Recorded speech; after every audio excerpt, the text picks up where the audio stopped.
Yeah, what's good, everybody? Was that music coming through? If you're still out there, let me know if that music was coming through, bro.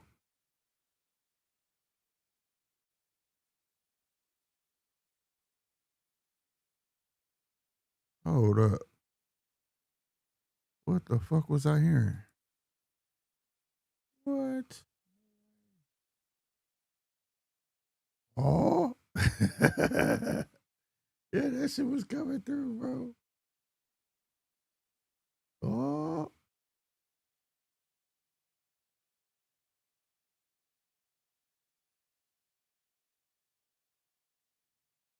Yo, what the fuck? Fuck it.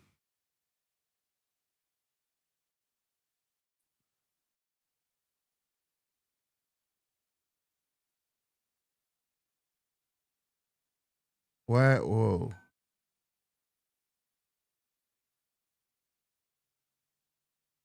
Oh, I'm hitting the wrong level. Oh, no, I'm not.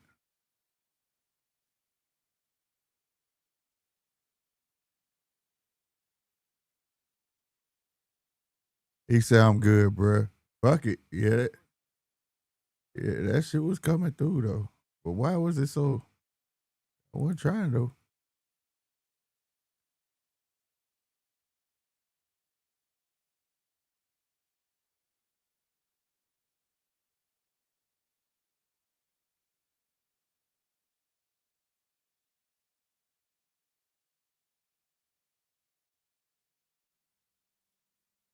Okay.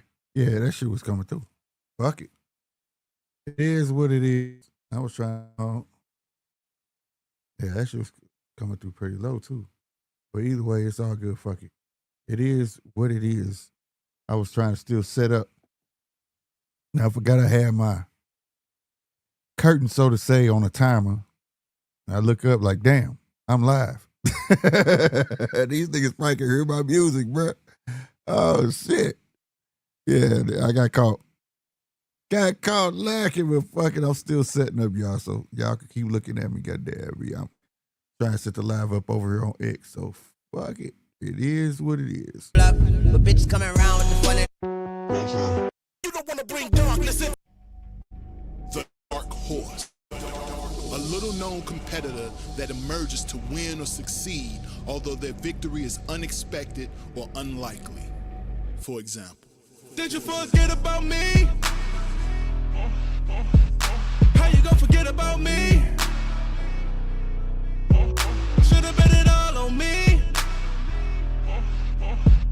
Now you wanna fuck with me.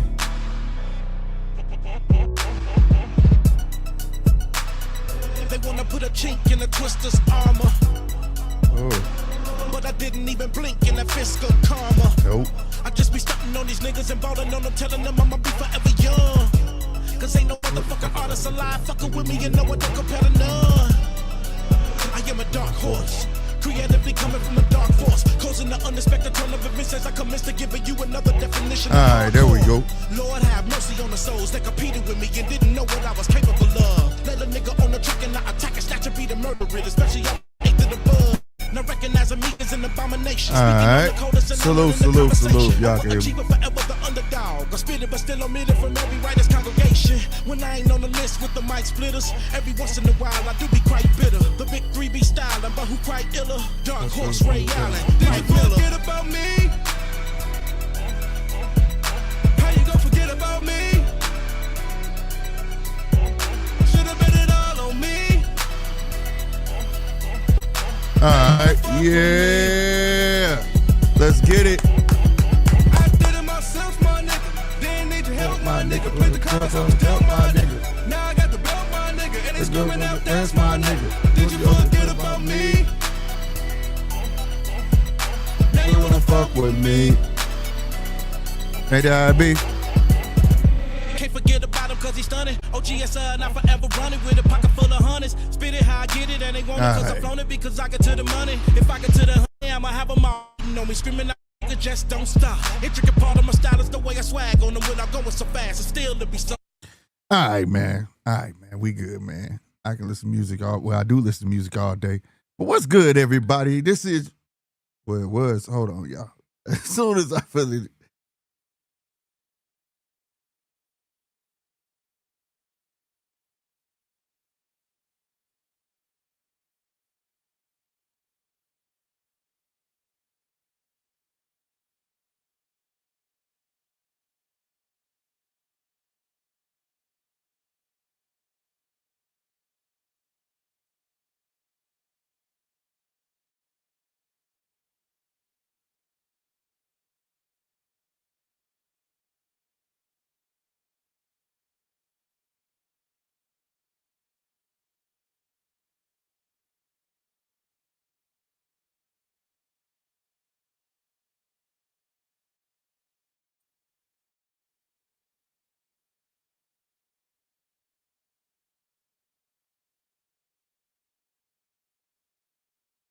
All right, my bad, y'all. What's going on, y'all? This your boy Slick 50, goddamn me.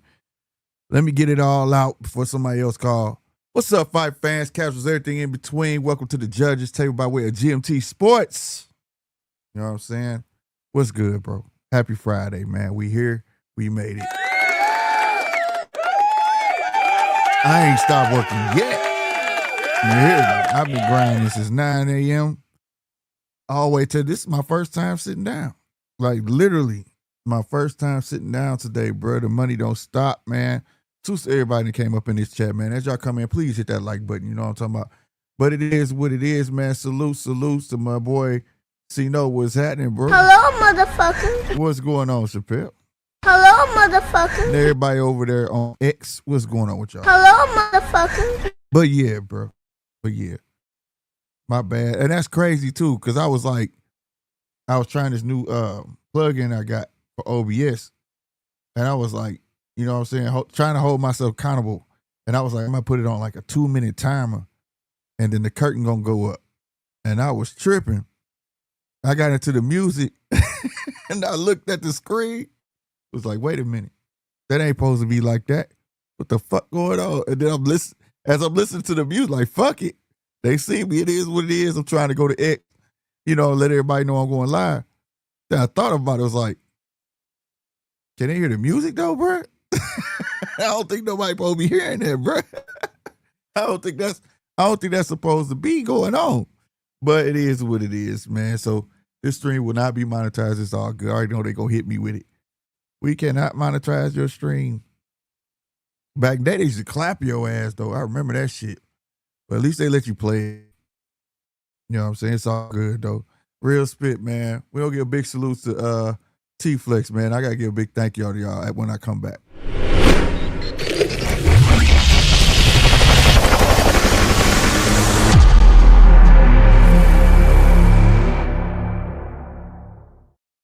Salute to T-Flex, man. Real spit, man. If y'all like them teas, man, as I see y'all do, thank y'all, bro. Thank y'all. But you know what I'm saying? Thank y'all. I can't say it enough, bro. Make sure y'all keep using that code GMT15 to get 15% off of your order, bro. Hey, hearing good things. I'm hearing good things. So big salutes to y'all. For real. Prayers up, bro. These shirts are still up there too, if you can see them. You know what I'm saying? All your boxing shirts, all types of tees, and more is coming. Stay tuned. Got a bit of news too, man. My own brand, Thorough. We gonna do our first capsule coming soon. So y'all stay tuned for that, man. I'm gonna need y'all support on that as well, bro. Real talk. Man, we watching this pro box going on. Aguilar, Lopez supposed to be going on. Plus, it's a bunch of boxing news. I've been trying to keep up with it, having it in my ear while I'm doing my thing. The main thing, people tripping off this Pac and Mayweather. I don't know why. But I guess because I'm not taking it for what I want it to be. I'm taking it for what it is. You know what I'm saying? DJ, what's going on with you, Brody? What's up? Hello, motherfucker. He said, salute Slick, preempt YouTube, and put your second channel in the chat for all those that don't know. Oh, you talking about GMT? Slick 50 TV? Is that what you're saying? I'm gonna put this link in there first though. And then we can do that. Cause we definitely been working on that. Especially with my brand. I'm gonna be showing people all of that. But it's just been a bunch of boxing news. The thing is, too, now I do want to touch on this, though. Why is everybody saying, maybe y'all can correct me, why is everybody saying people clout chasing Devin? You know what I'm saying? Yeah, Chappelle, that grown man talk. You hear me? That's definitely got to come back. But why is everybody saying that, though? I don't understand that. For me, I don't think nobody clout chasing that man. I think that at the end of the fucking day, they stuck their neck out. Well, not they. Bill stuck his neck out and started talking smack, talking about they got a list and talking about who's on the fucking list, and it is what it is. You know what I'm saying? So, what you think? You ain't gonna get no reply? I don't think that's clout chasing. You know what I'm saying? What's going on, Casino? Man, what's happening, man? Shit, same old shit, different Friday. Goddamn me. Yeah, man. You know, I'm click the link game.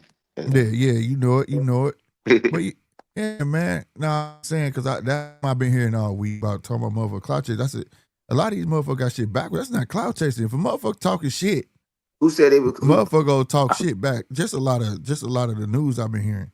You know, you talking about like with the boxing? Yeah, Like, when I be working this shit. Like people calling people out and then they saying it's clout chasing.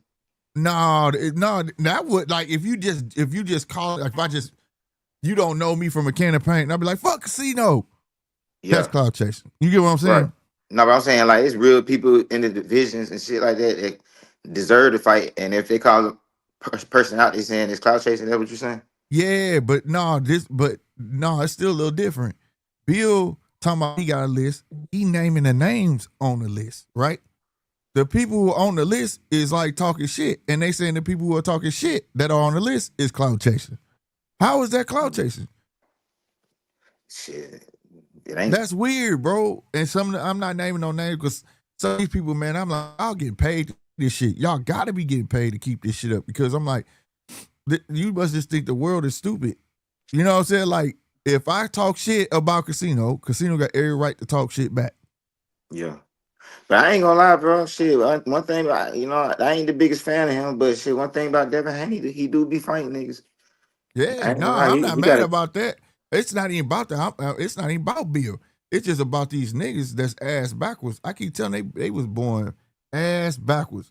For real, Yeah. Ain't no way. You slow. Ain't no other way to say it. How y'all take that and twist that? You know what I mean? Like, that don't make sense. Yeah. What type of, I don't even know what type of narrative you trying to drive with that. That is the dumbest shit ever. And then, even if they was doing that, nigga, this boxing, nigga, you supposed to call out the champ. That's a form of flattery, nigga. If that mean that they're worthy. If you get that belt to them, your peers, you worthy. They'll call you out. Ain't nobody calling you garbage and none of that shit. They just saying fight me. You get what I'm saying? Yeah. You know. So I mean, shit. But now, if you call a nigga, that's clout chasing. Man, that's not clout chasing, bro. Nigga, you the champ. Who else he supposed to call out? Yeah. You know what I'm saying? Nigga, yeah. I'm trying to get to you, nigga. Fuck you. I'm pulling a rollie, nigga. Fuck him, nigga. I'm gonna make you fight me, nigga. Cause y'all can't say Rolly didn't pull that shit out his ass, goddamn. That nigga talked his way into a motherfucking ass woman. Shit, we got paid, goddamn. Mm-hmm. He sure the fuck did. I ain't gonna lie, you gotta be a hell of a talker, boy, to get into a fight with Tank, boy. Bruh, not just once, but twice, fam. Twice. Yeah. Remember, it got postponed. Oh yeah, Then canceled because it wasn't selling. Yeah. Oh, but you know what it is? You know what it is too, though? See, he was signed to Mayweather, though. Yeah. But at the same time, though, Rolly, you feel me? Like, man, that's some magical shit, bro. If what the tickets weren't selling, I'll never forget, and they canceled that shit. What happened? So that charge he caught was fake? I mean, no, that was their way of getting out of it. Yeah, that shit was fake, nigga. Oh, damn. They said 3 hoes said he raped him. Oh, yeah. Then the shit just magically got dismissed. Yeah. Are you serious, nigga? And everybody still fucking with you, though, bro? Yeah, it is crazy. Come on, bro. Crazy work. All right, all I gotta do is say, they said Henderson, Nevada, right? They said he was arrested there, sheriff, this and third. Just go try to find a police force in Henderson, Nevada. That's all I'm gonna say. Yeah. If you find it, you a magician. Sometimes you just gotta look the shit up, bro. Like, you know what I mean? It just wasn't selling. And he kept talking, and they brung his ass back like, fuck it. And the gained traction. Came back even. He had Tank hot. There was BVB a motherfucker at your door. Remember that? Tank told his ass. Yeah. Fuck all this shit. I ain't with all that. He got under Tank's skin in that fucking press conference, nigga. But anyway, It was a good fight while it lasted too. hell yeah, well. Hell yeah, man. But nah, man, it just ain't much to talk about for real, and everybody tripping off. I do gotta say this though. No, ain't shit to talk about. I could bring up a million things. It just ain't the usual. It ain't hot. Yeah, You know what I'm yeah. saying? No. This is a boxing show, nigga. It ain't always supposed to be hot. You know what I'm saying? Exactly. This is boxing news, nigga. This is, you know what I'm saying? This is what we It's just talk like boxing. in the off season, it's like the off season in like the NFL, like there ain't really no games, but if you go on a sports talk show, you think they ain't even talk about football today? Shit. Right. They Facts. keep It this don't shit matter how going. dull it is. Right. Yeah. You know what I mean? Shit. Goddamn me. But the Mayweather Pacquiao, I do want to say this, and it's just me. And if I'm tripping, tell me if I'm tripping, y'all. But for me, when it comes to boxing, when I see a matchup, and y'all know I watch every fucking thing. As I'm talking, I'm watching Vasquez and Mature going at it right now. As I'm talking to y'all. This is what I do. I could be doing this, that, and the third. Boxing either in my ear or it's on the TV. You understand me? Mm-hmm. But when I see a matchup, I take the matchup for what it is. Yeah. Like, I see a matchup like, it might be. You know what I'm saying? That might not be that good. But I'm not going to hype myself up on a woulda, shoulda, coulda, or what it might be. No. Take it for what it is, and you'll enjoy the fight a lot better. You get what I'm saying? If Mayweather couldn't get rid of Pacquiao the first one, Pacquiao couldn't beat Mayweather in the first one, what makes things shift and happen in the second one? Yeah. I'm just being real. And it is dirt right now. Right? It's not like you just saw something spectacular. Now, what would have had added some shit on to this if Pacquiao would have knocked Barrios out? Then motherfucker would have been like, what the fuck? This old ass nigga. You get what I'm saying? Mm-hmm. That would have added some stank on to this fight. But ain't nothing on it, bro. But so just I'm gonna watch the fight. But Now, I'm just gonna say enjoy like, it. yeah, that's what I'm saying. Like, bro, one thing about it, bro, and man, shout out Spiel Dog, man, because he had made a video. Yeah, I like saying, Spiel Dog. He had said a video. Hey y'all. It's your boy Spiel Dog. That's my nigga, dog. he was like, he said, bro, like, why everybody be hating on Mayweather, bro? Like, every time Mayweather want to do something, bro, it's always an uproar, like, oh man, he going broke. Oh man, it's like, bro, nobody else old as hell who be fighting get treated like Mayweather. It's like niggas don't want to see Mayweather get no more money type shit, bro. Like that man finna make between him fighting Mike Tyson and Pacquiao, bro. This man probably finna make the most money of Here's any my thing. athlete Here's my thing. this year, man. For all the reports that I heard about this man going broke, right? Yeah. This ain't the first time. This is the third time. Remember that, y'all. The third time. Just to be able to have the ability to bounce back like that. Exactly. That's bro. You just said what Spill Dog said. He's like, bro, even if he is going broke, shit, he ain't gonna be broke no more. Fact. That's what I'm saying. Like, he went broke from before. Then he went broke for taxes. Then he now this shit. Like, I don't give a look. He could have went broke, but the point is, how many people out here could say they could just bounce back like this? Get 100 mil. You know what I mean? Come on, bro. He ain't got to go on. He ain't got to go on Love and Hip Hop. He ain't got to goddamn start no podcast. He ain't got to. He can just go right back to what made him rich as fuck in the first place, and get right back in there like he never left, bro. Like I can't hate on that man like that, bro. Nah, wasn't nobody crying. Hate on a motherfucker who made them. Here's my thing. How I'm gonna hate on a nigga that made over 300 million? Whether he lose or not, that nigga made that shit, nigga. I ain't made that shit. At the same time, bro, don't nobody cry when Pacquiao fight.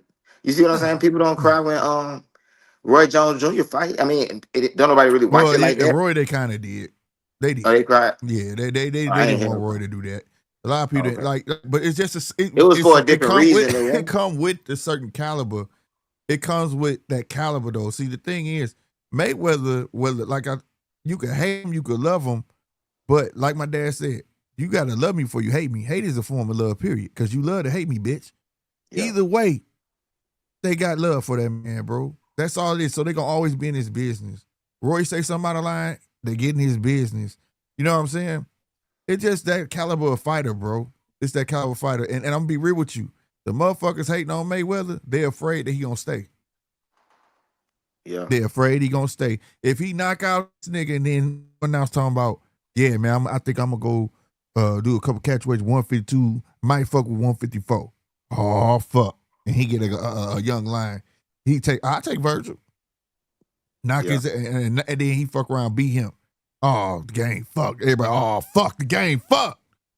Damn. You see what I'm saying? I ain't gonna lie, that'd be crazy. I was thinking, but you seen he had But called I don't out think Rolly. he'll do that. You But think I'm he just called out saying. Rolly? Who? He called out Rolly. You lying. Mayweather called out Rolly Bird. Yes.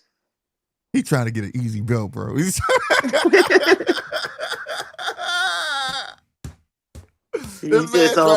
something about him on the social media or something like that. I think like he said something about Rolly, bro. I don't know exactly If what he he trying said. to fight Rolly, he to get an easy belt so he can go ahead and be like, I'm the oldest nigga to ever come back and get a belt. That shit Mayweather do. Cause he see now you got 3-time undisputed. So that kind of outweigh that he didn't beat 30 champions. So he's like, okay, what's the next thing I could trump? You get what I'm saying? Because the one thing I will say, he do got this thing where he don't ever want to be forgotten. You get what I'm saying? Yeah. At least that's the way I look at it. Like, dude, when people start talking about Mayweather for a while, he pop up somehow. Some fucking how. He putting his money on the table. He doing something. You know what I'm saying? Yeah.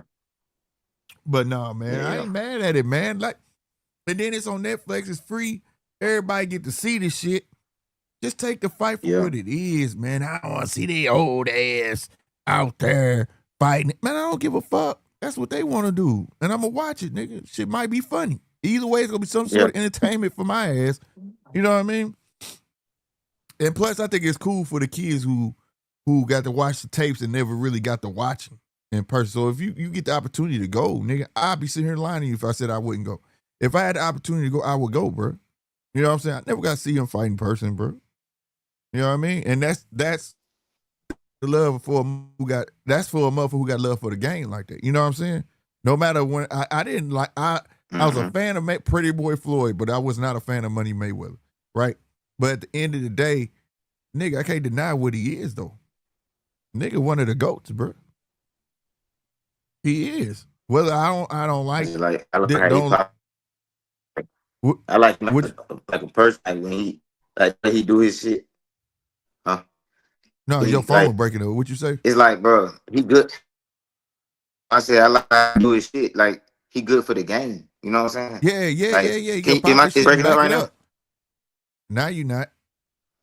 Okay, I was saying, I like how he pop his shit. Like the game always better with like Floyd Mayweather in it, bro. Like even if he ain't fighting the best people, bro. If Floyd Mayweather in the game, it's like a stimulus package. You feel me? Yeah, like, no, that's what he was. That's another chance. That was Motherfucker Collins. It's another chance to put somebody on his undercard, and then they blow up too. You know what I'm saying? Facts. You feel me? That he throw alley oops. Because if you get on a Mayweather card, bro, you in there. You main event from now on. But preaching what he was preaching, because that nigga was like, shit, you ain't never made $5 million. Nigga, you fight Mayweather, you was guaranteed to make down there $5 million. You know what I'm saying? So, and that's what he basically was. Everybody was like, he's a fucking stimulus package, nigga. You fight Mayweather, you could retire, nigga. You know what I'm saying? Like, shit. And that's what fighters was basically doing. You know what I'm saying? Fight that nigga, say, fuck this motherfucker. I got my money. I'm good, nigga. You know what I mean? But the only part about it was because you was guaranteed that type of money if you was to get that fight, a lot of niggas chased that nigga and wasted their careers when they should have, you know, people was trying to skip the line, so to speak, and hoping they get their shot at him. You know what I mean? When it should have been a lot of, but that won't happen this time. I mean, the nigga, oh man, that nigga now for, man, I can't imagine him. What is 49? I think he's 49. I can't imagine him. Yeah, I can't imagine him staying around. You understand what I'm saying? Yeah, that long, bro. For what? For what? But if he choose to, man, who am I to say fuck it? I mean, fuck him, nigga. Fight who the fuck you want to fight, nigga. Because to be fair, this is what I understand about the bro talk, right? All right, he about to get paid off Mike Tyson. And Mike Yeah. Tyson is an exhibition, right? Mhm. He could have did another exhibition. Yeah. This is a real fight. So Yeah. where I'm tripping off of is, why is he not doing 2 exhibitions and get paid? He was getting this type of money doing exhibitions. Mhm. You understand what I'm saying? So I'm not understanding why he's choosing to fight Pacquiao again and to make this type of money. He got to be for the love of the sport that he like. You understand what I'm saying? Because he He don't doing it got to. He doing it. He doing it, number one, to make money. Then number two, he doing it to fight the actual fight. Well, I'm talking about, when I say to make money, I'm talking about the Mike Tyson one too. But Yeah, and then yeah. also, I ain't breaking up him. No, you good. And then for the official fight, he coming back. He gonna, if he beat Pacquiao, he gonna fight Rolly, who his own fighter. He gonna Right, beat Rolly get 2 checks. exactly, and he gonna beat Rolly, or not. But either way it go, Rolly gonna become a bigger star after that. So then he can just retire again, and then he got Yeah, Rolly. He made Rolly into a superstar. You see what I'm saying? yeah. Well, that's true. That's the play. Rolly, to be fair, shit, Rolly just didn't need, if he get placed right. But see, I'm telling you, people ain't fucking with Rolly just because they know what he capable of. See, Rolly that if. You get what I'm saying? Rolly is a big question Yeah. mark for a lot of fighters, bro. They'll talk that shit that he talks slow and all that shit, but in that ring, he's still a big question mark. There is a high potential, and now that he beat Ryan, they like, shit, I don't know if I want to take that risk, nigga. That nigga might actually beat me up. You know what I'm saying? He might actually win. You know what I'm saying? So I think that has something too. And a lot of people argue that down, be like, man, there's Rolly. I done seen Rolly do some good shit. We clown Rolly with a Barroso, right? But Ryan was supposed to be that good, and he couldn't handle Rolly. So styles make fights, bro. You get what I'm saying? Yeah. Barroso style was a problem for that nigga. You know what I mean? But we watched him do an entertaining fight with Tank, and he beat Ryan. But when it came to old man, that was some different shit. You know what I mean? Shit, That's all it is. he Styles make knocked fights. out. Barroso had knocked out his next opponent. It was Yeah, Ishmael Davis or some shit. yeah.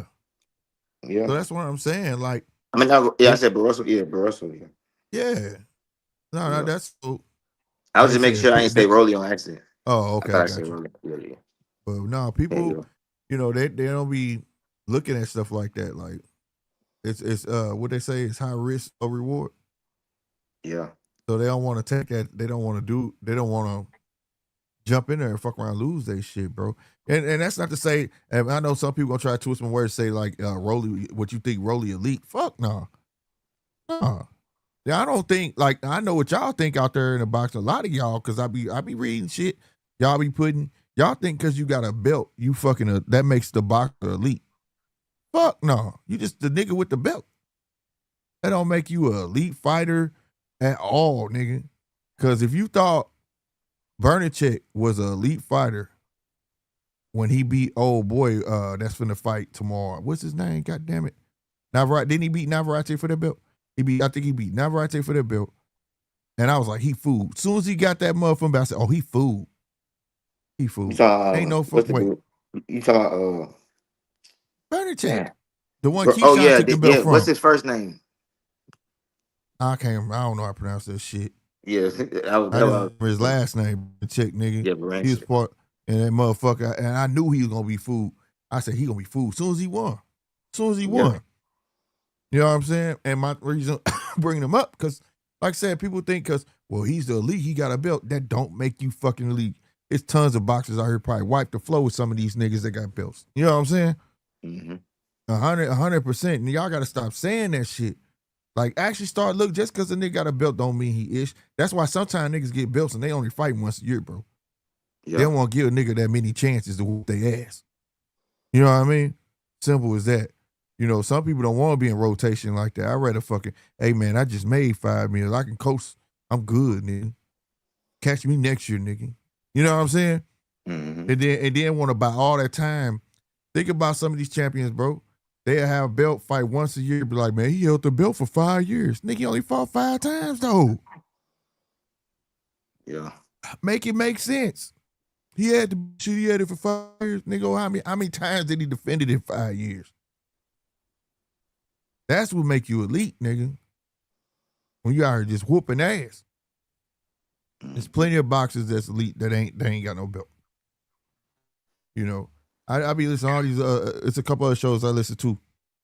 You know, whatever, and they be saying shit like that. I'm like, boy, I wish, and a couple ain't got no call in. I be want to go on there so bad, bro, but I can't. I just be in the comments like y'all crazy. This shit nuts. Like I said, sometimes I be wondering, is it just for what they call it? Shock value. Yeah. That's why I be thinking, motherfucker just say shit for shock value or whatever, but it worked because it got me. I was like, what? These niggas crazy. There's plenty of motherfuckers who don't deserve, you know what I'm saying? There's plenty of motherfuckers who don't deserve the belt, and there's plenty of motherfuckers who deserve the belt, and there's plenty of motherfuckers who don't get their shot, and there's plenty of motherfuckers who have got their shot that don't deserve the shot. Yeah. That's the game. The game you in boxing, and it like ain't Ryan never Garcia. changed. Yeah, but here's He the thing though. lose and then get another title shot.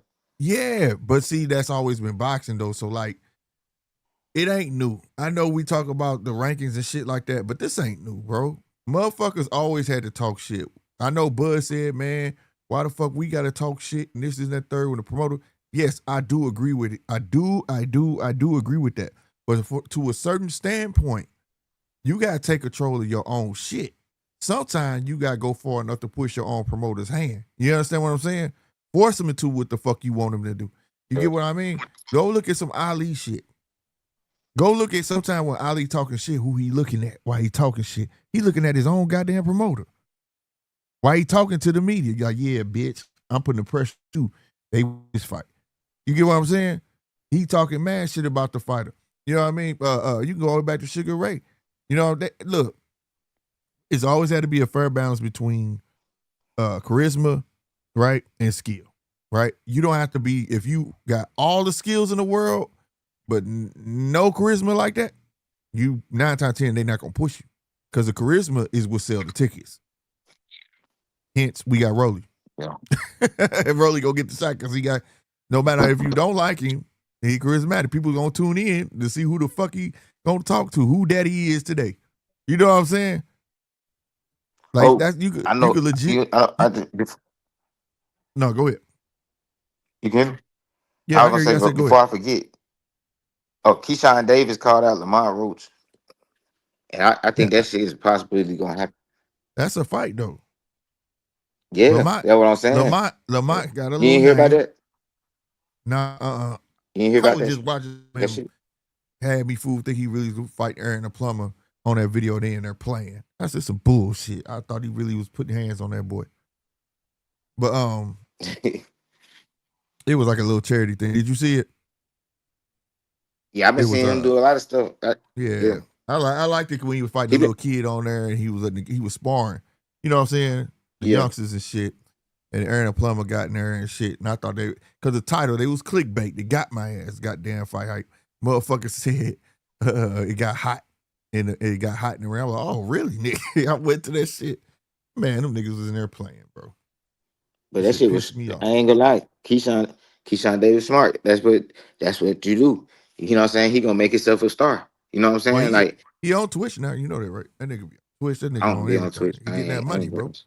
But it's like it's been a minute since a fighter came out doing all the type of stuff that Keyshawn doing. Like we need guys like that, you know. Like they had conversations about like how fighters got to market themselves and things like that. Like the shit he doing. If he keep winning and keep winning in the fashion that he winning, he gonna be bigger than Bud ever was. He gonna be bigger than Errol Spence. He gonna be bigger than Tank Davis because Tank Davis really ain't. Tank Davis don't even really do nothing. You know what I'm saying? Check this out though. And motherfucker gonna hate this shit. But at one point, Ryan was bigger than Bud. Yeah. Because of what you was talking about. Not because of fights, but because of what you were talking about. He had mastered the internet, bro. And he had said it. He was sitting in a limo and he was like, I keep telling them they make it funny, man, but I keep telling them this is how you get your name out there, man. They need to get on this social media shit. He had said that, like, and that's how he got a lot of his sponsorships. When he had that Ford sponsorship, Gatorade, you know what I'm saying? Shit, that nigga was working that motherfucker, and that's evolution, bro. I come from newspaper days, and these niggas used to. But here's the thing too, though. I'm not mad that boxers be on social media, and I know a lot of people are. Now, the only thing that get me sometimes a little Twitter wars, and I know that should be fabricated like a motherfucker. You know what I'm saying? They just be them niggas like each other. Them niggas going back and forth. I'm like, come on, bro, stop playing. But anyway, you know, when I came up, boxers used to be on fucking. I know you don't know this name. Sally Jesse Raphael, Ricky Lake, Donahue, motherfucking Geraldo. Who else? Who else was the late night talk shows? You know what I'm saying? Like, that was our social media. You get what I'm saying? Like the late night shows and shit like that, and the talk shows in the morning. That was my social media. You know what I mean? Luther Vandross on Sally Jesse Raphael tomorrow at 11 a.m. Oh, shit, I gotta check that out. Versus you get an interview and it can be posted straight to motherfucking YouTube. You get what I mean? Yeah. So it ain't no difference, man. It's just a different platform.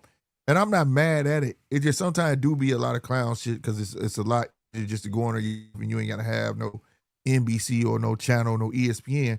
You can just do it yourself. So it'll be a lot of clown shit too, but they got to learn to use it, bro. Because if you're looking at the landscape of where shit going with Zuffa and shit like that, that's what Zuffa wants. Right, DJ Jerry Springer. Exactly. That was our social media, bro. But like, Zuffa, that's what they want. Why you think there's no brand? Why you think they can't have promotional deals? You see what I'm saying? Yeah. They don't want the boxer to have promotional deals. We want to pay you enough where you're going to be happy, just enough where you're going to be happy because we finna make 3 times more than that off of you. Because people don't understand. And I've been saying this. The spot, and I know you was one of the ones against it, but I hope you can see it now. The spot, they don't care about the money like that. They care about breaking even, but the real money come from the sponsorships, the advertising, the things like that. That's been UFC model. Go look up how much fucking Viper and who the other motherfucker was paying UFC. And every time a UFC fighter walked out, they had to have that Viper shit on, bro. Yeah. You understand what I'm saying? It's one of the same, legit one of the same. Fucking WE fighters can't come out with no fucking sponsorship on. Sponsorships get announced by WWE, nigga. Tonight's show is sponsored by Gatorade, bitch.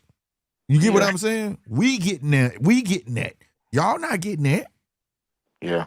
You get me? And look how much UFC worth because of it. Yeah. So, you know what I mean? People need to learn about liabilities and assets. In today's boxing game, you would call boxers and promoters. A promoter, it could be a liability or asset.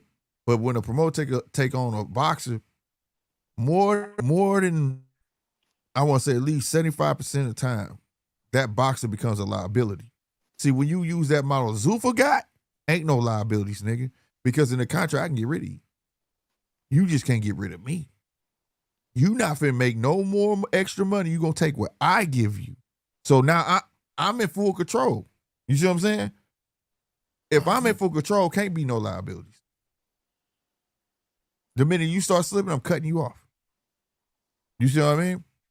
So that's why I see Zuffa. So a lot of these cats, I hope they being careful and shit going that way because I already knew they was gonna post them fighters. You see? Oh wait. That just reminded me too. Goddamn. Now they gave that boy 8 figures. Goddamn. Kind of been. Yeah, kind of been fighting. Goddamn Regis Prograis. He fight Regis Prograis, right? But that was supposed to be for a 1-fight deal, and they say you signed Zuffa, bro. This is on a what is this fight for? Where this fight gonna be? On what undercard? Oh, I don't know. Oh, the Tyson Fury card, bro. Tyson Fury, Zuffa? No. Oh. Hold on. I don't understand what's going on. That card, exactly. See? They said he signed, he even said he signed a Zuffa, right? Yeah. They gave him 10 figures. I mean, 8 figures. They gave him 15 million, I thought. A real number ain't come out. It went from, but we do know 8 figures, it ain't no less than 10. You get what I mean? Yeah. So You gave him 8 figures. They said it was for a big match for Zuffa, He said possibly Usyk in London. Zuffa. What? He said Usyk signed to Zuffa. Man, hey, game gone. And I'm to my horn. I warned y'all. I told y'all, bro. You know what I'm saying? Slick, I predict Tyson gonna get blocked by that Frank's lawsuit. I said, bruh, Deej, you was here when I was doing all this investigating about that man, bro. What lawsuit? Frank Warren's about to sue TKO. Turkey and them. Why they got sign? Who is TKO? They the one that own UFC and WWE and Zuffa. Oh, why they trying to sue them? Because they're creating a monopoly. And and in order for it to him, they was using his fighters, right? Uh-huh. He had no problem with it. But when you start doing it, you got to consult with him, like include him. You get what I'm saying? And they start not. He's claiming that they weren't including him in certain talks. Also, he wants to sue because it's creating a monopoly. You see what I'm saying? So, I said that. I said some end up suing him. If this man get his way, and he have his hand in boxing the way I'm seeing it happen before my eyes, everybody was happy with the fights, including me. But sometimes, like I was taught, all money ain't good money, right? It's the same thing. Like we've been getting these good fights, but that don't mean it was good for the game. You get what I mean? So like when I'm seeing this man go directly to the fighters and talk to them, not talking to their managers, not talking to their bosses, not talking to the promoter. They're going in the locker room and talking directly to the fighters, bro. I said this shit. This was the Mexican card that Turkey helped De La Hoya throw. When I saw him going there and talk to what's that Mexican boy name? The one everybody want Boots to fight. Virgil. When I saw him go talk to Virgil, I said, y'all better be careful. And people said, why? I said, you know why? Because if he got a direct line to boxers and he ever trying on his own, nigga, you think he don't know when they contract in? You think that boxer ain't telling him I got 2 more fights, 4 more fights, and they see how much money that man shelling out? He know that. Rats follow cheese, nigga. He just was leaving crumbs. When that shit over, holla at me, nigga. Come on over this way. Let me tell you what we about to start. Don't tell nobody, though. Now, look how many fighters this nigga signed, nigga. So you could say some of them crap, some might be used good. It's a point that he could do it. Now you telling me it's Usyk? What? Come on, bruh. He making these niggas forget the game. Do y'all realize that? He's making legit boxers forget the game. Fuck them belts and then come get this cheddar. And you know what's so crazy? They like, bro, to get Usyk, bro, like, man, bro, is it huge. good for? And then, this is what I was gonna say. I'm over here getting on the devil's lettuce. Anyway, I hear you. We call it groceries. You got some groceries. Oh yeah. But it's they going back to like old school weight classes. Like it ain't as many weight classes for real. It's like the regular weight classes like 135. Then they go to goddamn 147. They got to build it up though. But they need to leave it just like that. No. I'm not saying they need to. I'm saying that they don't have enough to. I worded it wrong. They don't have enough to have those. You get what I'm saying? But I agree with you though. Forget them in betweeners. We don't need the little in betweeners. Bro, I would love back in that. the day, bro, do you know where I would? Bro, listen. Back in the day, what no like your 154? Yeah. No, bro. That one didn't exist. It was a lot of them. You know what I'm saying? These little in betweeners and shit where it's like only 4 pounds different. Like that shit didn't exist, bro. So it's like, bro, you know, it's not like the landscape of boxing. If they could just really take over boxing and have everybody, the landscape of boxing would change. Like people who was good in the other league ain't gonna be as good in this league because the niggas be playing with their weight and shit. And And it's gonna be like, nigga, if you 154, nigga, you fight anybody from goddamn, but 154 is gonna like include like 160 niggas, and it's gonna include because they're not gonna be trying to go up to 168. They're gonna be trying to goddamn go down to 154. Yeah. But Man, here's the thing. Here's the thing. I like the concept, right? yeah. Like I say, in boxing, everything's been done already. So ain't nothing you can redo, right? What Uh-huh. we seeing is not new, right? So like the thing is, the only problem is they're their own entity. So he gonna play the same games as everybody else eventually with the rankings and shit. If you popular, we gonna move you up. You know what I'm saying? What's up, Deej? Casino, Slick, how are you, boys? How you doing, Uh-huh. man? I just wanted to share my opinion, not facts. Still hard to know the facts in boxing, right? So I don't like to double down on hearsay and rumor. I've been hearing Usyk for a little while around Zuffa. I just haven't seen anything official yet. You would think that if they have signed him, that they'd take him all of 2 seconds to go public about it, right? Oh, look what we got. So as best as I could work out, doing a little bit of homework without actually seeing the full lawsuit that Frank put in, he's suing TKO and Zuffa for breach of contract and 1 billion. That's right, with a B. Yeah, 1 billion Of lost revenue. Now, first of all, I thought, well, where the hell do you get the $1 billion from? Right? How do you calculate that?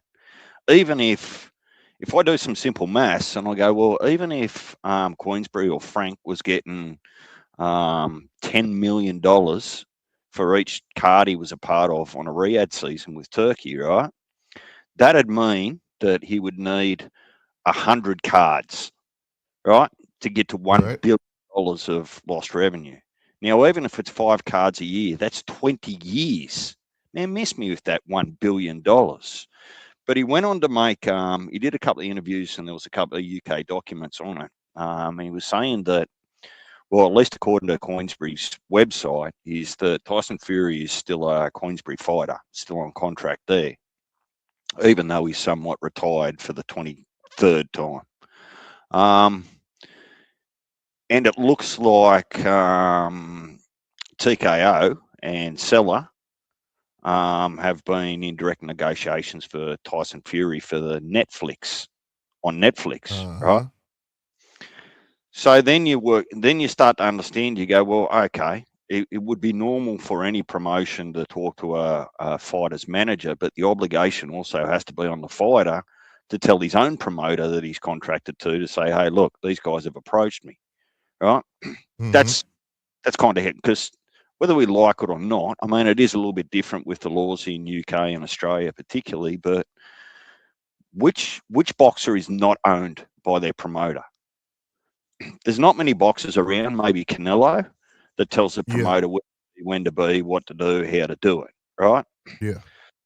So that's going to be interesting. But if he's signed an exclusive contract with Seller, some sort of exclusivity with Queensbury, he can't really claim that Zoof is trying to be a monopoly, because Queensbury's already in direct competition with all the other promotions. Hang on. No, I'm finna say that's not. It's separate from the Tyson shit. No, Frank said it's not. No, I'm saying that the reason he wants to sue for monopoly because they're possibly going to be on Sky Sports, so they're going to be on a regular station in the UK. Okay, so that's why he wants to say. That's what I didn't. Yeah. I didn't know that part of it. Fair enough. I'm happy to be corrected. I'd rather be corrected on facts than keep. If they were gonna come over there and be a direct competition to him, where they were just gonna be on the Paramount app, he wouldn't have gave a fuck. They finna cross over to Sky Sports, now he like, fuck that. Now y'all stepping on my territory. You get what I'm saying? Yeah, but here's how I was sort of thinking about it in my head, and because I know you still there. Yeah, I'm here. Correct me, either of you, if I'm wrong. To the best of my memory, Queensbury promotions were kind of over in the UK in the shadows before Turkey came along. right? Uh-huh. They were still putting on fight cards, right? But really, they weren't the main players in the game at that time. It was still Top Rank, PBC, Right. definitely Matchroom, and on occasions Golden Boy, right? Mm-hmm. So there wasn't a lot going on by way of internationally. I wasn't seeing a lot of Frank Warren Queensbury cards, right? So then he gets the opportunity to come over there with Turkey Al Sheikh and the public investment fund over there on Riyadh season, right? So he's happy to take all that money and then get in the like get the money with the opportunities. But for me, knowing that Turkey's basically Zufa, right?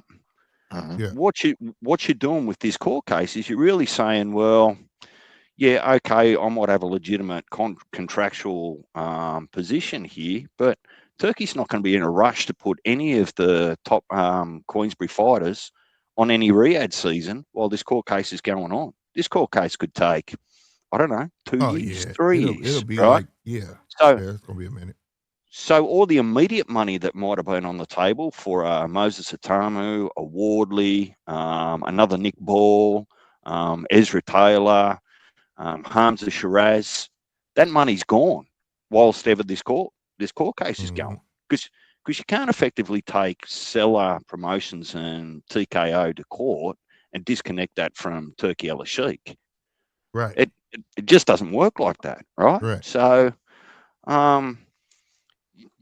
look, Frank's got the heavyweights locked down, but when I had a look through his portfolio, there's really no one there other than the names I just mentioned.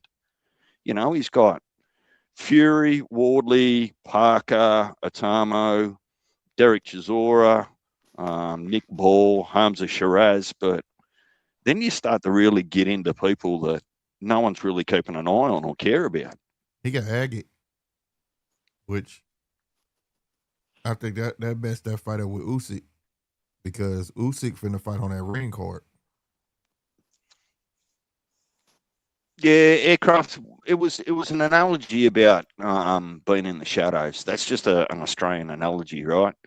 It wasn't like he didn't exist, but he certainly wasn't as prominent internationally. He wasn't. It wasn't prior to Riyadh season coming along. Yeah, it wasn't right exactly, and they didn't get popular. He didn't get popular in Americas until Eddie and him start getting along. They had that 5 versus 5. Remember? That's when everybody was like, okay, what the fuck going on? Because if I have a bit of a guess, because I haven't done the homework, but I know it's probably pretty close, give or take.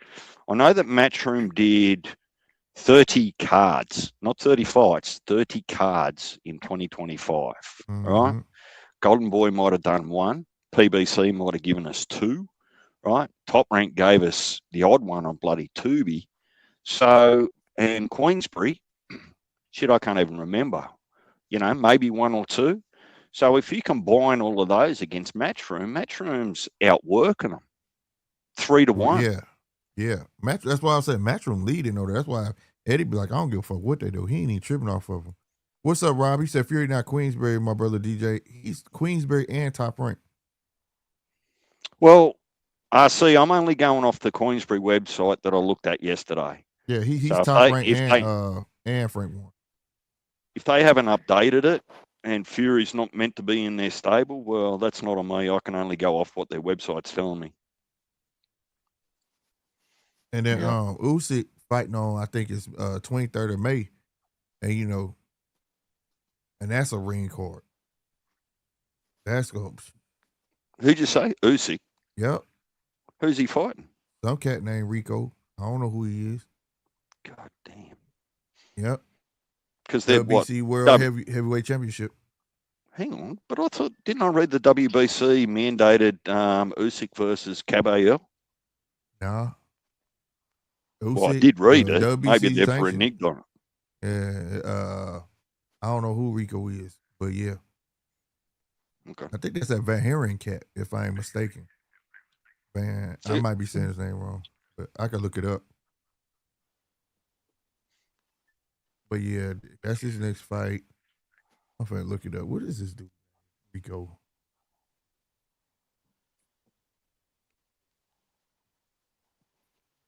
Yep. I'm pronouncing it wrong though. It's Verhoeven.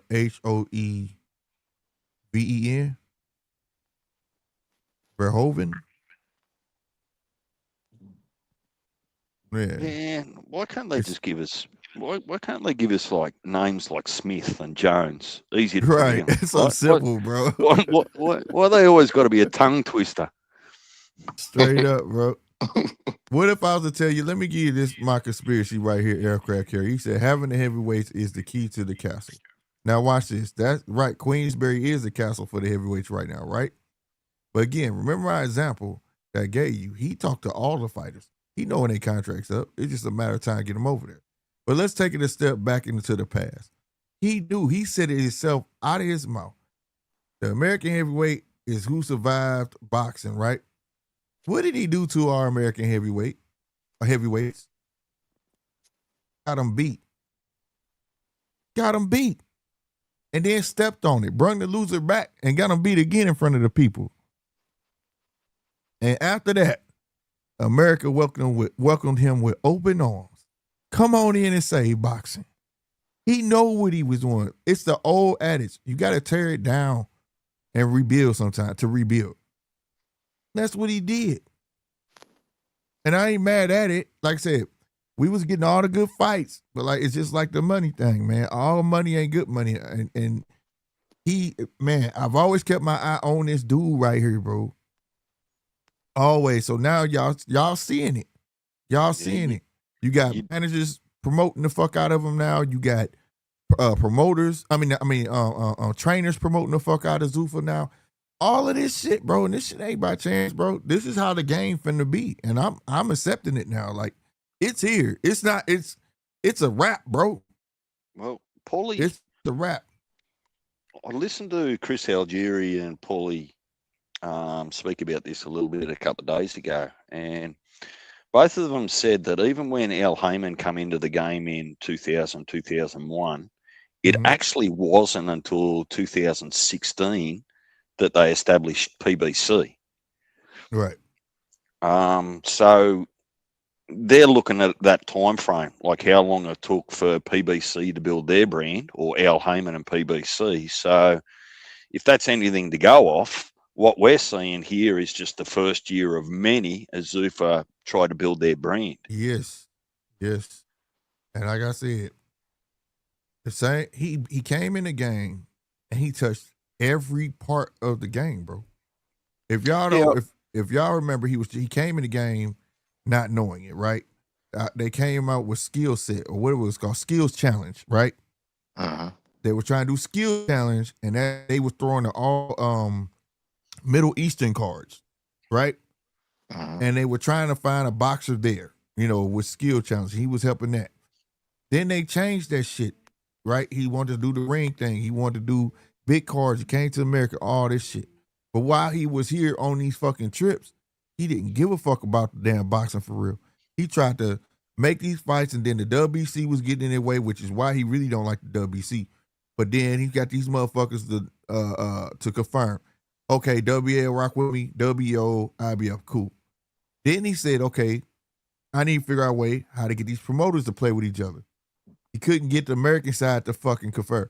So what he did was he threw a 5 versus fucking 5 and got Frank with that $5 million bonus check, nigga. Whoever win get $5 million.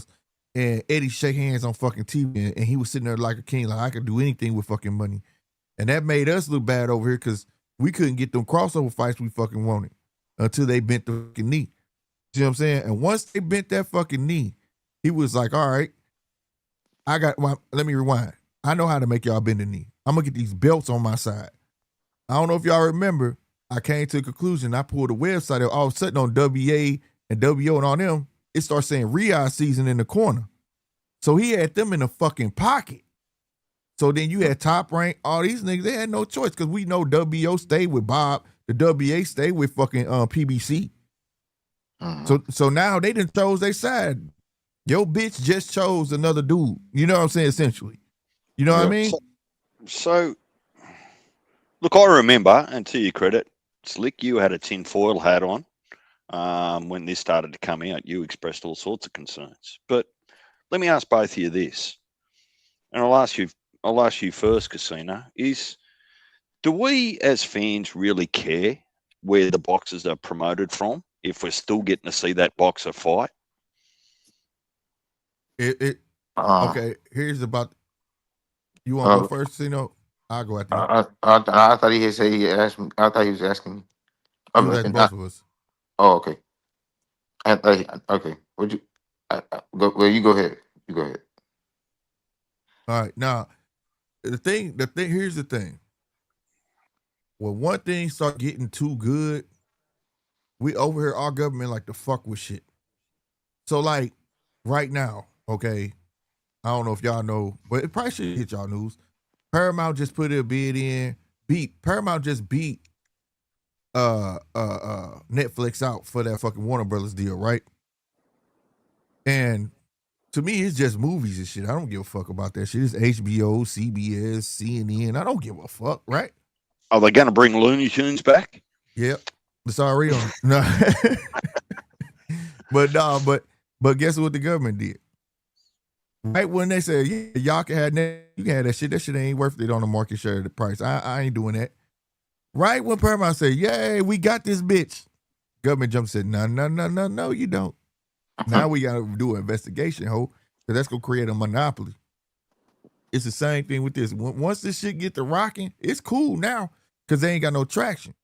But when they start making traction and all the boxes start going to one side, man, I'm telling you, government be poking their nose in this shit. They poke their nose in our football. Now we got more games a year. Government said ain't enough games. What the fuck government give a fuck about football? Ain't enough fucking games. All dumb shit. But then, why? Hold on. How can you say it's not enough? Like, what the government got to do with the amount of games? Bro, I'm trying to tell you, our government do a lot of shit. A lot of shit. So I'm going to let Casino give me his before I start going off on a tangent. So, okay. Casino, does it really bother you where your favorite fighter is promoted from? As long as your favorite fighter or good fighters, ones you like to watch, whatever, as long as we're actually seeing them fight wherever, however, isn't that really all we want as fans? Well, yeah, generally yes, but you know, there's some cases where like I would rather not my favorite fighter be or like BLK Prime or like I would rather like because now you gotta go pay on a whole nother platform. Like you gotta go find a fight. Like it's hard, you know what I'm saying? Like, but as long as it's one of the big promoters, nah. As long as they're getting the good fights, nah. You know what I'm saying? Like, but if the promoter is holding back the fighter, then that's when I have a problem with the promotional company. It's too much control for one person because let's say, okay, y'all see how they doing overtime, right? Yeah. Let's say you get everybody over there and you got this one badass motherfucker on top rank and all the boxers on motherfucking Zuffa. But Zuffa won't let them cross the road to go fight this other badass motherfucker. That's what's going to happen, bro. Because it's going to happen eventually. No, I'm not saying now, but eventually, bro. There's no way to mix the two. Yeah, because because they said out of Dana mouth, we running this shit like UFC. UFC ain't doing no crossovers, bro. Yeah. So here's my different take on that, Slick, because I don't ultimately share that immediate concern, and I'll tell you why. Just as an example, and let me land the plane. If I'm taking too long, give me a kick in the ass and tell me to hurry up. But let me just set the scene, right? So Eddie Hearn's Matchroom has just signed another 5-year deal with DAZN for a minimum, right, of 150 cards. Not 150 fights, 150 cards, right? So that kind of matches the average that they gave us last year, right? 30 fights a year. I know they're trying to do more than that, right? Right. Now, where I don't think the United States, for example, can touch what Zuffa are doing is because if you pull the curtains back, really, it's by default public investment fund subsidiary or funded. So that's a Saudi Arabian company, right? The US isn't going to be able to tell Saudi Arabia how to run their boxing stable. The only influence that the US can have is what the promoters in the US can and can't do. Whereas the NFL is only American owned. Right. In comparison. So I get what you're saying, that the government wants to get their grubby little fingers in there and start mucking with things, but I think that becomes more a foreign policy type thing if they want to start telling the public investment fund, i.e. Turkey, what they can and can't do. But I don't think they're ever going to have a monopoly. There's the promoters.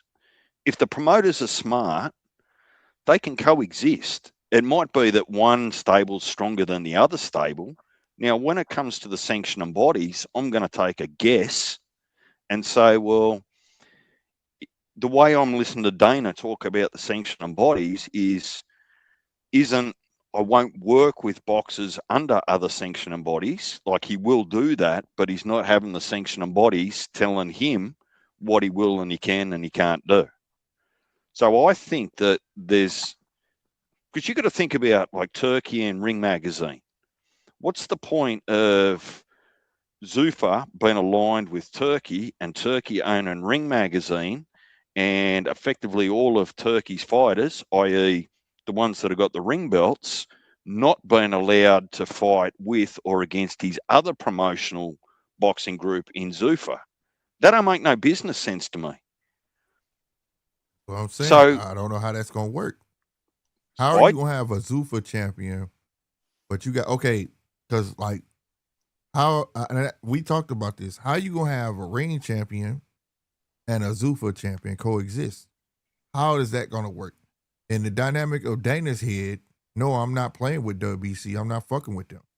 But then you have ring cards and have other champions on there that represent WBA, WBC, and all of them. How is that going to work? Like, literally. Well, it's You know how it's going to work? Oh. No, go. I was going to say, the way it's going to work is just like how all the other ring cards is. It'd be fighters from all different promotion companies on the cards. They just gonna be just another promotional company when it come down to them ring cards and whatever y'all belts y'all want to put in. I mean, that's but the y'all Zuffa fight. ain't up for grabs. No, but I'm saying that's they fight on the card. It'll just be a Zuffa belt fight on the ring card. See, that's whack. That's what make whack, because then that's still. But your concern is already happening, Slick. Yeah, I know. It's no, hang on. What your concern about what happens without the sanctioning body is actually already happening. It's happening right in front of your eyes.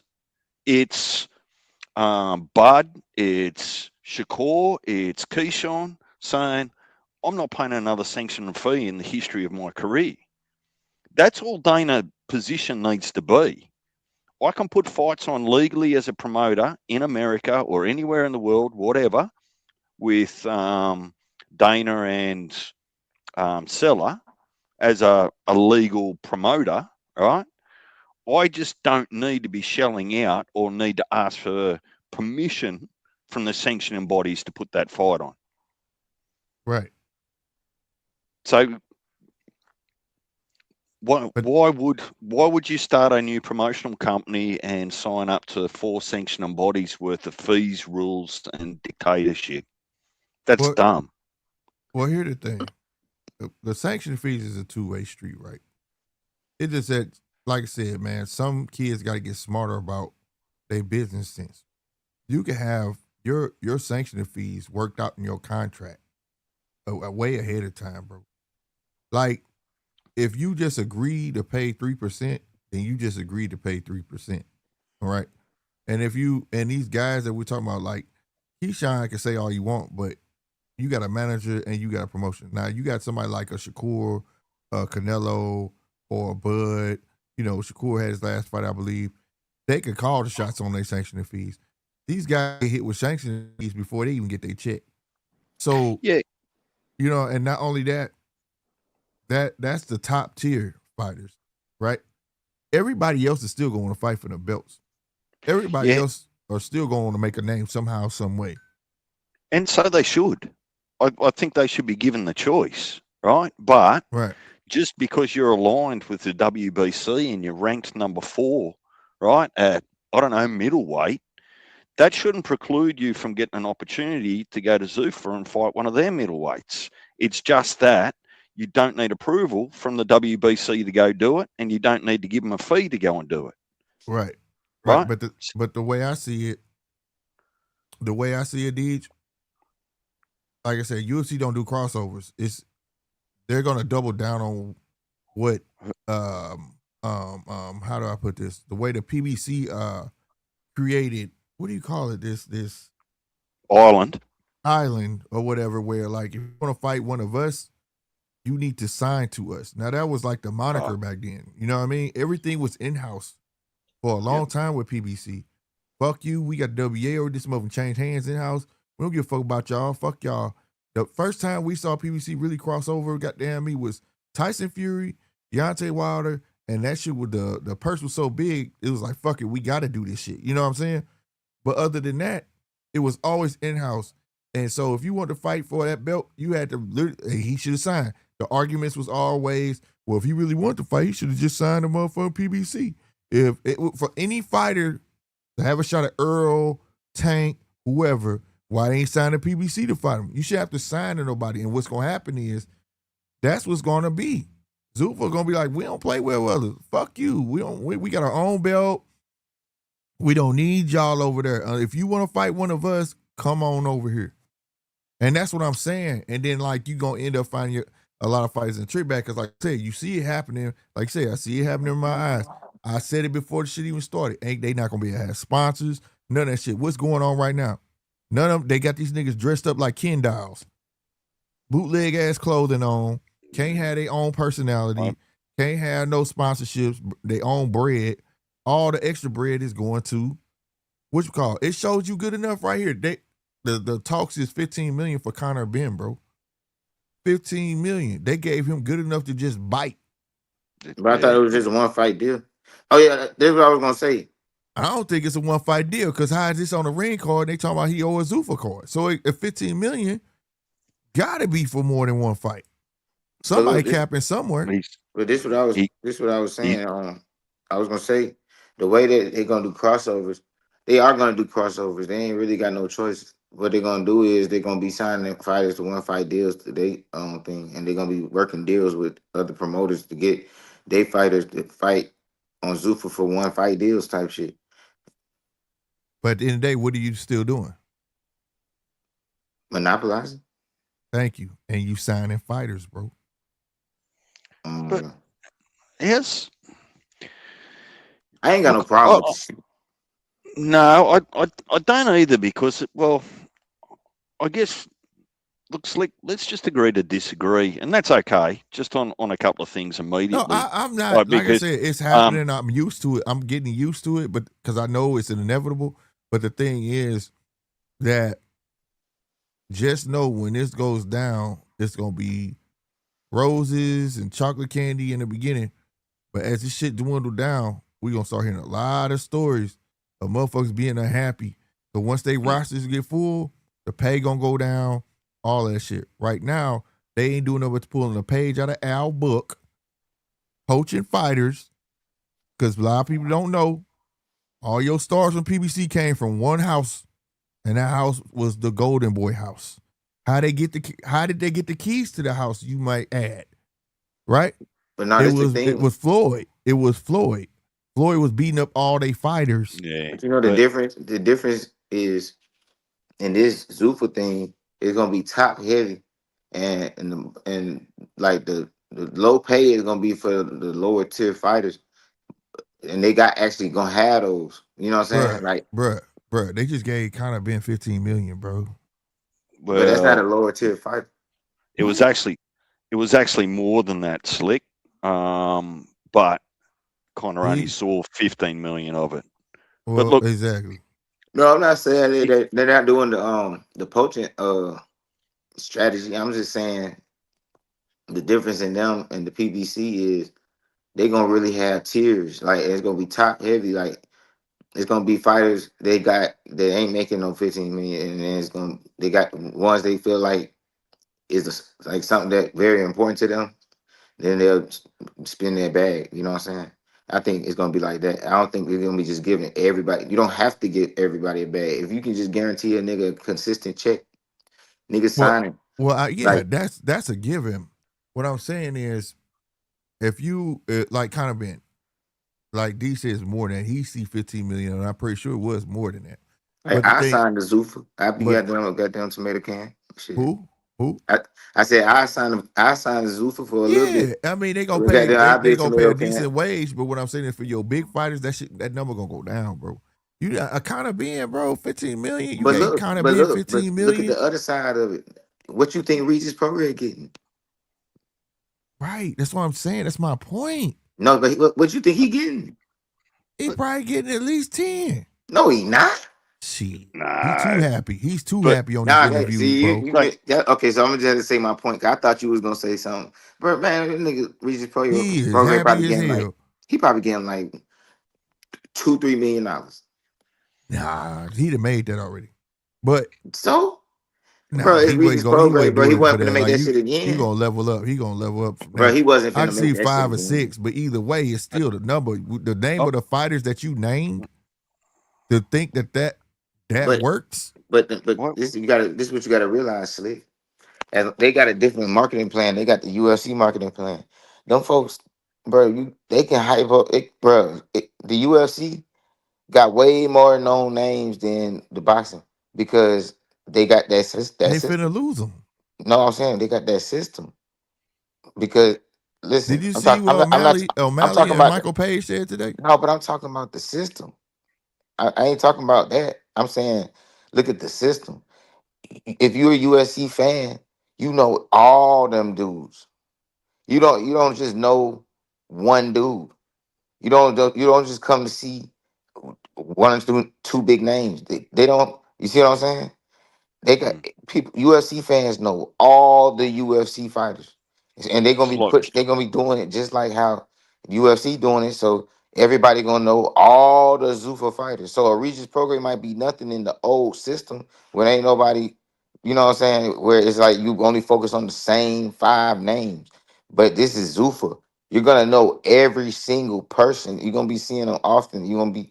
They're gonna be like to us. It's like a fucked up matchup, but to Zuffa, it's Regis Prograde versus Conor Ben. Then they fuck around and give Regis Prograde a good fight. But the Zuffa fans, so they gonna watch it. They gonna be and the boxing was dying with just us. So this is gonna bring a whole nother crowd, and we gonna be calling them casuals, but they gonna be goddamn getting money. But that's what they want, Cavs. That's what I'm saying. They want a WWE slash UFC. But that's why I'm saying But the we thing, complaining about no, we. I'm not complaining. I'm just trying to point out the differences between the boxing game and what they'll get. Like I'm just trying to paint a broad picture for people to understand that it look good now, but niggas is not finna be getting 15 million on the regular Well, over there. Well, but That's no, just not finna but happen, nobody bro. You're not nobody gonna be able to thinking that, bro. sustain. You're not gonna be able to but sustain doing that but I don't think hang nobody on. was thinking that. Go ahead, go ahead. What do we care so much about the number? because What the number. like I'm explaining the number because when you get fighters locked in the way they want to lock you in, dude, it's just not gonna happen. So, for instance, let me tell you this. Okay, right now we trying to figure out does Conor Ben actually just has one fight or is it a structural deal? It's starting to sound like it's more of a structural deal. Like he's finna fight on his ring card and then he owes Zuffa a fight or some shit like that. It ain't just one fight, right? So if you break 15 down, let's say you got 3 fights, that's 5 million a pop, right? Right? If he Mhm. go out here and get his ass whooped by Regis Prograde, they could hold this dude on a hook for 2 fights. They could but hold him on a hook. Now I'm stuck.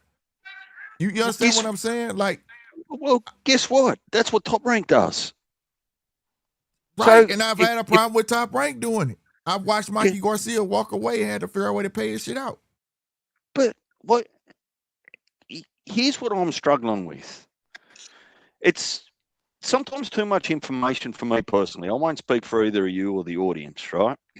Uh, I flick on Paramount Plus or I flick on DAZN. My hope is that the matchmakers have done a good job and I get to watch competitive fights.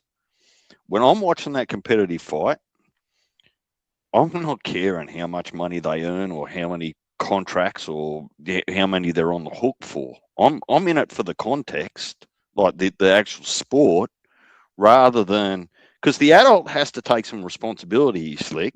If Conor Ben's gone and inked his signature on a Zuffa deal, him, his lawyer, his manager have got to read the fine print. Right? What am I actually on the hook here for? And if they're happy with it, they sign it and they get their $15 million. No, maybe I explained it right. I'm going off of, I'm looking at it as a fan of sport, not a pundit, not none of that. Like what you said, your favorite fighter, right? If your favorite fighter get over there and get his ass stuck, meaning he ain't gonna be, they gonna put him the human on the shelf. When are you gonna see him? Cause see the way he operate, I'm only going off of what Dana said. He's gonna run this shit like the UFC. Let you have a bad performance in the UFC. I've watched these motherfuckers, bro. He does not go by the rankings over there on UFC. He goes by popularity. Let you start getting your ass whooped. It's a wrap. But you're getting popularity fights now. That was the point that I was trying to make earlier, that your concerns about the Zuffa model is actually happening in real time now without Zuffa. You're getting a Ryan Garcia fighting a Barrios for a title shot after Ryan, right? It hasn't had a win since God knows when. He got done for he got done for Peds, then Rowley beat him, and forget the ranking system and coming off a whooping, your popularity is good enough to give you a shot with Barrios. So your concerns right. about that. We were just talking about that. You got to have a fair balance between skill and popularity. I get that. I'm talking about UBO is different than a regular promotion. He could bury you. Who? Dana. He could literally bury you. He could bury you, bro. Like, he don't have to let you off the hook, bro. That's what I'm saying. Like, it's a different structure. It's a league at that point. You get what I'm saying? It's not you're no longer the independent contractor anymore. Yeah, see, that's where it gets sticky. That's what I'm saying. It's different. But how do you know? Where have you read that you sign a contract like a PBC one, perpetuity for life? Where have you seen that actually written or said about Zuffa? Well, I'm going off what Dana said. He's running it like UFC. And people have had to sue to get out of UFC contracts because he buried them, won't give them a fight. I watched a whole documentary where a dude is living in a studio apartment because Dana won't get him a fucking fight and lowballed him on the fight before he was supposed to pay him. But shouldn't that still be up to the fighter and the manager, that if they know that they're worried about that, they just don't sign for Zuffa? No, I get that. My mind ain't on it. I'm just saying for the ones who don't know and just see that number, that I'm speaking the same thing. They got to be careful, bro. That's why I've been preaching. Like when if and I say this for anybody that you sign to, not just Zuffa, you need to sign for go by years. Don't or months. Don't sign by fights because you get your ass hemmed up. You feel what I'm saying? Because of people like him. I'm of the belief personally that here's an analogy, right? Casino and I both work for Turkey Al-Sheikh in the current model of boxing. Casino works in the US. I work over here in Australia, right? But we're still employees to Turkey Al-Sheikh. Turkey Al-Sheikh rings up DJ and says, "Hey, DJ, I need you to get out of Australia and I need you to go to the US, right, to do your job." Mm-hmm. So I reckon that the boxers that Turkey has under the current boxing system, he's just picking them up and borrowing them over to Zuffa, where he doesn't need any other promoter. Because to throw fights in the US, you need to have a promoter, a licensed promoter. Right. So that's TKO, that's Dana. So I think he's just moving his eggs from one basket to another basket, right? And the difference that I assume, I don't know, the difference I assume to what you're comparing with PBC is that it seems to be pretty well documented, and I'm happy to be corrected, but PBC, you used to share a bag, right? 60-40, 70-30, 50-50, whatever it is. The way that, to the best of my knowledge, that Turkey works, and there'd be no reason for him not to continue with it. He rings up Casino and he says, Casino, you need to fight DJ. What's your number? Casino says, this is my number. Turkey writes the check and gives it to Casino. He rings me up the next day and says, oi, DJ, you need to fight Casino. What's your number? And I go, this is my number. He writes the check and gives it to me. There's no sharing of the bag. Right. So that takes away the obligation for people to come from other promotions or other part and sign to Zuffa for a one fight deal. Because you get your check cut. You will fight under Zuffa Promotions, like but you don't have to sign a contract for Zuffa to be across here to cross the road, if that makes sense. But ain't that similar to what PBC did when they first came? Like when they was the new kid on the block, they kind of did the same shit. Came through, paying everybody big bags, and stole all the fighters. They poached the fighters. That's what I was saying. Zuffa doing the same shit. They poaching, but the thing is, though, but they getting names like DJ saying. What DJ is saying makes sense. Makes perfect fucking sense. It do make perfect sense. With that. I'm just saying when they get deep into this shit, how Dana operate is totally. What I'm trying to say is what we're seeing now. I'm willing to bet it's gonna be totally different down the line. That's all I'm saying. See, me, I'm looking at it from a positive perspective. Like, like the popularity that he got UFC at, bro. It's like the second or third most popular sport in the country, bro. If he can get boxing there again, bro, I ain't gonna be mad at it, man. And like I said, I ain't hate on him when they all first got announced. I just sat back and watched, man. And judging by some of the names that's even speculated to come to Zuffa, bro, it's impressive, dog. Yeah, bro. It's impressive, man. Like it's like, bro, I didn't even dream of a nigga like Usyk or Tyson Fury even considering Zuffa, bro. They're considering this shit, and that's surprising. They considering because they don't get the tooth, but I'm saying my whole thing is the future. Right now it's cool because like I see what they doing. Like I said, we kind of all of us on this panel predicted that they was gonna get some names. We knew they was going to get some names to draw eyes of this caliber, though. You know what I'm saying? But the thing about it, like. Yeah, fighters might get put on the shelf, but at the end of the day, bro, none of their money is my money, bro. And if you get put on the shelf, 9 times out of 10, it's because nobody wants to see you no more. It's not gonna be fighters that people want to see on the shelf, bro. That's not necessarily true, bro. Like I can say, now this ain't me. No, I'm just talking about what Dana said. All I can go off of what he say. But look, in that case. I'm not going off of no ifs. But in that case, what UFC fighter that people want to see is on the shelf? None. No, no. That's what I'm saying, bro. No. What I'm saying is there's a difference in skill, right? What we talked about. You can have all the skills in the world, but if you ain't popular, you ain't gonna get the airtime. If you got all the popularity, so welcome to Casino Life Promotions. And right, exactly. There you go. Yep. So you know I'm with it. He gonna If he's popular, I get to play RC today, bro. I got some breaking news for niggas, man. I just peeped.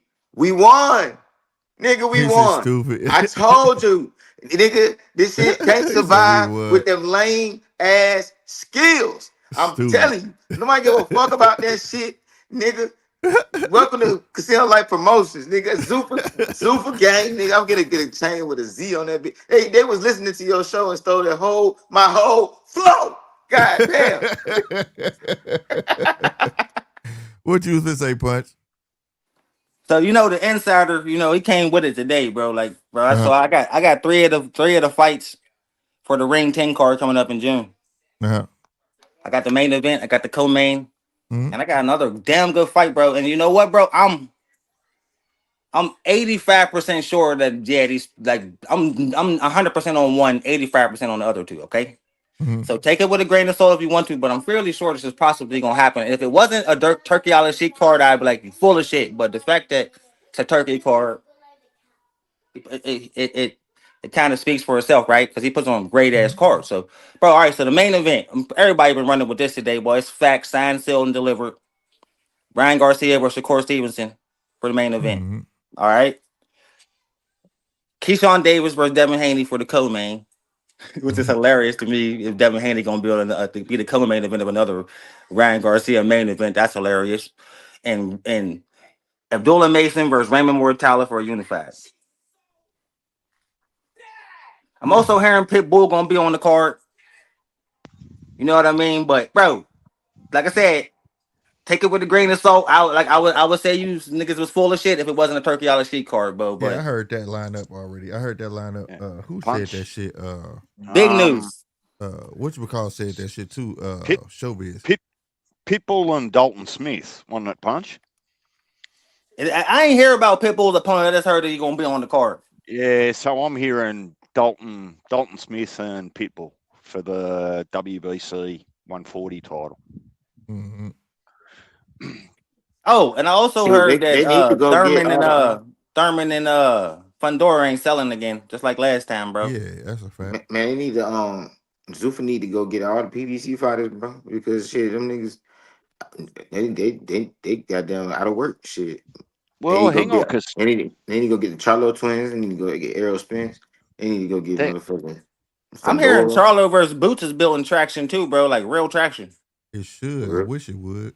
Yeah, That'd be a crazy fight right there. yeah. Get in there with Charlo, Boots. Man, I want Charlo to win, but I don't know. Me too, bro. But if Boots beat Charlo, I'll put. I got no problem.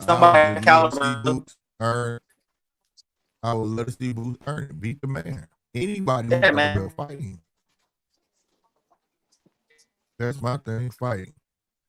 And speaking I knew you heard about that. All right, I know everybody. You break it up. You break it up. Hear me now? Still break it up. You okay? But no, you breaking up. You breaking up, but you can hear. I feel about the Senior Bowl. Man. Go out, come back in, Punch. All right. I thought it was. I was thinking that was my phone. Yeah. That's it. Because earlier I was in earlier, and then me and the Matrix needed to exchange some words before I could get back on. No, that ain't. That's fucking 3 yards. Say something again, DJ. His was tripping too. Yeah. Yeah, the whole thing tripping. No, that's just my Tourette's. It ain't doing out. it to you. Oh, there you go. Oh, it's not doing it to me. Okay. Yeah. No. That's just my Tourette's syndrome. Oh, stop playing. Watching the news. This dude here, bro. Yeah, bro. Hey, bro, that was fucked up too. Yeah. It was. But anyway, these with the jokes, bro. All right, Punch. All right, how I sound now? There you go. Good. All right. Yeah, I got you. So how y'all feel about the Senior Bowl, man? Manny Pacquiao versus Mayweather, bro. 10 years too late. I'm not mad at it, bro. Like that was what I was talking about at the beginning of the show. Like I've been listening to all these people. Like now I won't say complaining about it. Like just take it for what it is, not what you wish it was. Yeah, you know I know what it is. It's the battle of the icy hot championship. It's just like that movie. I watched that damn movie over and over again. I still got it downstairs on DVD. It's a movie called Grumpy Old Men. That shit is fucking hilarious, nigga. Oh yeah, both of them. And that's how I'm gonna look at this shit. You know, it's gonna be some form of entertainment. I understand both of them old. They both in there gonna be fighting. This shit gonna allow you to be intense, or it's gonna be fucking funny. I have no problem with it whatsoever. But people are making this thing out of it. Like, what the hell? And they saying that Floyd must be broke. Dude, Floyd can make this money doing another exhibition. First thing I did when the fight got announced was check net worth, nigga. Floyd's worth $600 million. Yeah, He not broke. Nigga is not broke, man. It don't make sense. Even if he was, it still wouldn't make sense to change your perfect record. You understand what I'm saying? He could do 3 fucking exhibitions, dude. This dude get paid down there. He get paid the same amount, bro. Like this is not going to be an exhibition, bro. At the same time, like him putting his record on the line is what's gonna make the fight worth so much. So at the same time, that's why I'm watching it. That's the only reason I'm watching that's it. what I'm saying. Like, so no, but I'm saying, so it's like his record on the line. I'm not. It's like that's why he's putting his record. Yeah, it's not. But my question is to you guys: what if he loses? I mean, shit, he just lost. That would be fucking crazy. Nah, but look, peep this though. Hey, peep this. He might lose because you know why? Pacquiao been fighting so much, bro. Like I know, yeah, bro. I know, bro. Listen, Floyd Mayweather ain't been doing shit. His last fight was John Gotti III. Pacquiao's last fight was Mario Barrios, like a real fighter. Like, I mean, So, at the end of the day, he might get his ass whooped. You don't know. Like, we don't know what Floyd looked like in a real so fight. In a real fight, bro. That's what he's I said. Go ahead, Deej. here's DJ temporarily, at least for 30 seconds, going to go on a little bit of demon time here. Oh shit. The, Yeah. unfortunately, and I'm going to start with unfortunately, right? Because I'm not proud of it. No one else should be, right? Uh-huh. The fact that the boxing industry even entertains two goddamn 50-year-olds getting in the ring says that the health of your fucking boxing industry is up shit creek. If your industry isn't We been knew healthy that. enough that your fans take interest in two 50-year-olds getting in the ring, the industry has failed. Plain and simple. Because you tell me another generation, 20 years ago, 30 years ago, where two 50-year-olds coming out of retirement, the fans would have wanted to see. Tell me that. There you go. There should be no place, and no disrespect to Manny or Floyd, there should be no place or excuse for 50-year-olds, retired 50-year-olds, coming back into your mainstream industry. That'd be like, I don't know, who's a famous fucking quarterback that's 50-year-old today coming back? Man, miss me with that bullshit. I'm saying, hey, I agree with you. It shows that boxing is in a major deficit, bro. Yep. I have no argument for that. I said that as soon And as that's I got why, announced. That and that's shows right why, there the interest of boxing is failing. and that's why Casino Life Promotions is taking over. Yep. That's why Super got their toe in the water. Goddamn me, they like, I was oh not shit. bullshitting, bro. I'm They telling you, had bro. their toe in the water. Now they This stick their whole foot in that motherfucker. Like, yep. and this ain't for you, Slick, because I know you know. But bro, this for all the listeners who think I be just be talking and trying to be funny and shit. Bro, I was dead serious, bro. I told niggas the only business model that can keep lights on in boxing. If niggas don't listen to me, this shit goddamn going away. I told niggas. Well, And Zupa finna save boxing. Casino Life Promotions, man. man, I think Zupa gonna be a band-aid. That's what I think. And I think you wanna know who I think was the smartest out of all this, and I usually don't say it, but I never really gave him his props, man. Who? Y'all know who? Don't Slick. Al. Look, punch. Al, the you'll only one that stayed back, bro. Oh, now you're gonna have punch saw on demon time. Oh, I think he saw it, bro. He was like, I'm not signing to that motherfucker. I see what he doing. I think Al seen that shit, bro. Yeah, because you can't rob the robbers. He was like, we gonna be all right. We gonna work these gyms. We gonna throw press conferences here and there, y'all. Well, we gonna get it together.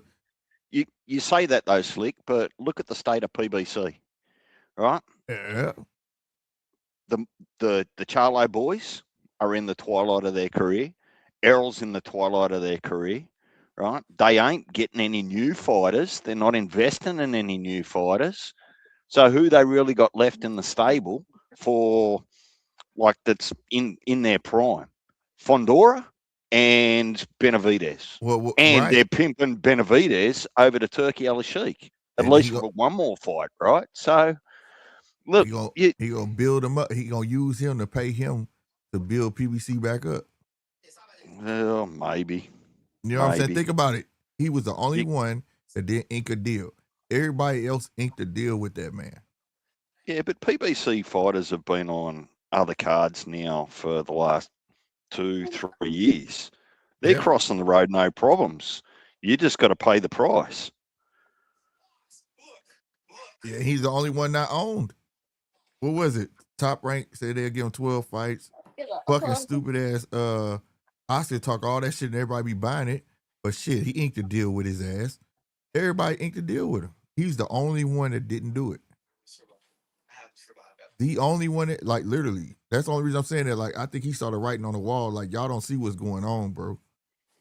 Like, yeah, that's up why to he fell back fast. I'm being honest because Top Rank gave 12.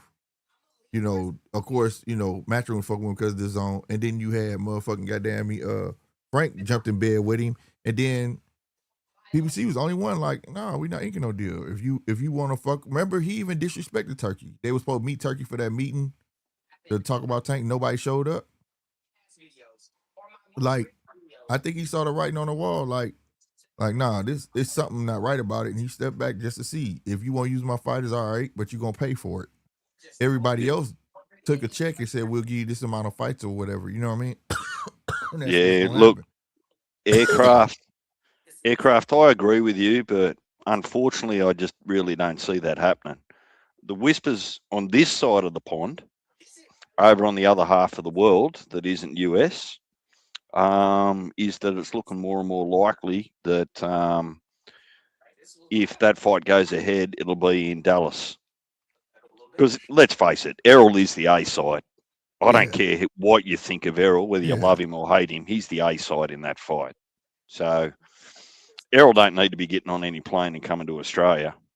Yeah, that's a good ass fight though. That's a good ass fight. Is Punch still with us? I'm here. I'm here. I'm just listening. But no, I think that's a great fight, man. That's gonna be a sleeper fight. A lot of people gonna tune in for Earl because of Earl's side, but I think that's gonna be a good ass fight. Well, whoever loses that fight, you can guarantee their career's done. In my opinion, you're done. Just retire. Yeah, pretty much. Aircraft carrier said Tim gonna get his ass whooped. How you More, know that, man? This more man than ain't likely. fought, I don't know how long, bro. Yeah, Earl but ain't it's fought, I don't know still how long, Errol bro. Spence, bro.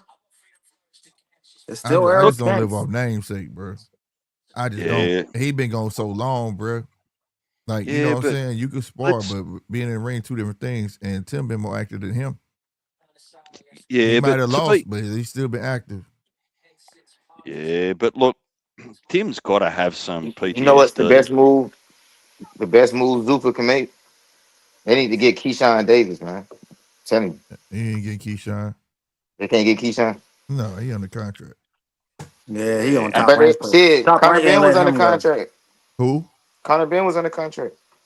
No, he wasn't. Ben wasn't under contract. He lasted. No, he wasn't. Eddie dropped the ball on that shit, thinking they was buddies and shit. They was gonna get around to a contract. Which wait with bated breath. I was listening to a Robert Garcia interview there, and what just happened with Conor could actually still be on the cards for Bam Rodriguez, because Bam's off contract, right? And then Ryan, there was a 30 days can't negotiate sort of thing. So Robert Garcia waited for 30 days, waited another 2 weeks, rang Bam, and Bam, what, do you want me to ring Eddie? And Bam said, no, test the market. And Zuffa have put a big potential contract in front of him, and Robert's waiting to see whether Eddie can match it or close enough to. Mm-hmm. Yep, right now, Robert Garcia is a big advocate for Zuffa, boy. He loving it. All his fighters active. I would hate that, at least temporarily, because I'm selfish. I want to see Bam get a shot at that last belt that he needs for undisputed. Yeah. And I would worry if he went to Zuffa that's straight out the window. Yeah. We'll see. We'll see, man. It just time will tell, man. Time will tell. Punch the profit. And you know what? Also, what it fixed too? That Zuffa shit. Bro, you know what? Another reason I'm Team Zuffa, because it fixed weight bullying. Because they cut. It ain't too many weight classes. Yep, I agree. So now you're gonna be fighting motherfuckers your own side, motherfuckers. Yeah, that's true. Shout out to Punch the Prophet. Have I caught up with you yet, Punch, since they announced Inoue and Nakatani? Oh yeah. I thought that was the fight where I told you this fight is going to judge it anyway is the real deal, bro. Because this is going to be his first pound for pounder, bro. And not and like I said, you can't convince me anyway. Don't have a glass jaw, bro. So if Junto Nakatani knock anyway down, he's gonna keep him down, bro. What? Nah, but I ain't gonna lie. Getting knocked down and being hurt. All right, so glass jaw is when you hurt. To me, not getting knocked down. That just means you just got them light in the ass and got fucked up balance. Because if you notice, like another example, somebody who get knocked down all the time but don't be hurt is Ryan Garcia. Like hurt is when you on Bambi legs and shit like that. That's what Yeah, that shit is. remember Anyway's last fight, bro? I mean, not the last fight, but the one he fight here in New York with dude put him down. He hurt him. But he ain't look hurt. He was hurt. He wobbled. He just dude did. Do you know this is one thing I noticed about Anyway's fights when people knock him down? They be surprised they did it, bro. They don't jump on him, bro. That's because he's such a star. Yeah. Like they be stunned they did it, and then they don't jump on him. Like you know how when a nigga get wobbled, you're a boxer, prez. If a nigga wobble you and he's on you. He's all You know over what you. that's They do called? knock you down. Them niggas is hesitating, like they coming out still You know what like that's a boxer. called? They're so stunned they did it. Nah, it ain't stunned they did it. It's called aura. The aura is a part of your defense, bro. When you like some kind of motherfucking juggernaut in the game, motherfuckers got so much respect for you, bro, that it's defense. Like real shit. I noticed that, bro. Like the always potential wondered that. of just the thought of a nigga is defense. I think that's why Canelo ain't been knocked the fuck out yet. If Canelo wasn't Canelo and he ain't had that aura defense, Terence Crawford would have stopped him. I'm telling you, because it was so much. You got so much respect for the thought of a nigga. Because you know it's a chance. Yeah, like you got. Yeah. It's just like it's nothing if you wrong watch with that it- shit. and if You you just watch you Anyway basically fights- just not stupid. You know this motherfucker is who he is for a reason, and Yeah. so it's like if you got him, you got it. If you winning or if you got him, it's kind of like you got to still kind of hesitate because motherfucker Michael Jordan hit a motherfucking buzz beater in your motherfucking face. You thought you had him. You know what I'm saying? Like it's Right. just like shit, bro. You got to But just it's respect. like respect. it's that Inoue for me is one of them fighters where like he fight his best once he get knocked down. He do. That's what made me respect He him. one of them motherfuckers that like I don't understand that.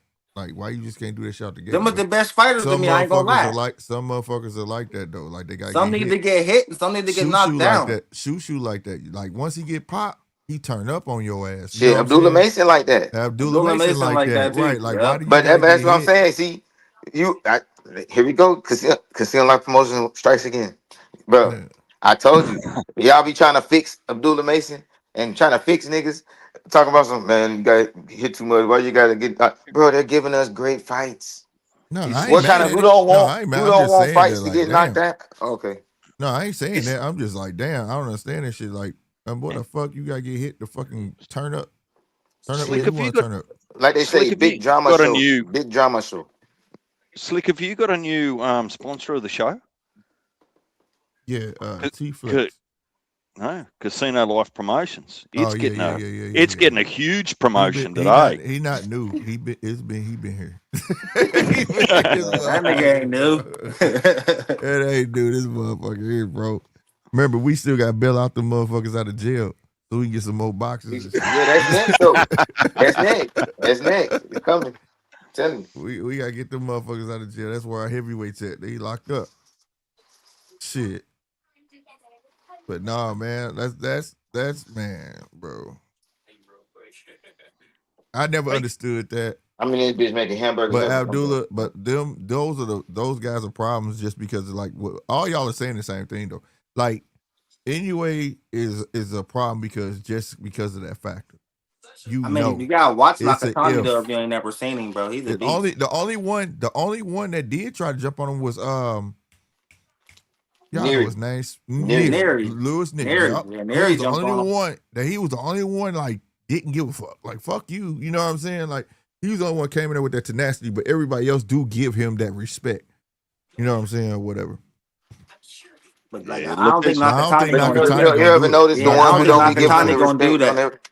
You ever notice the one who don't give him respect? Like anyway, got like world class footwork though. I think but see the thing about to make Nakatani so good of an opponent for him is that he can cut the ring off great.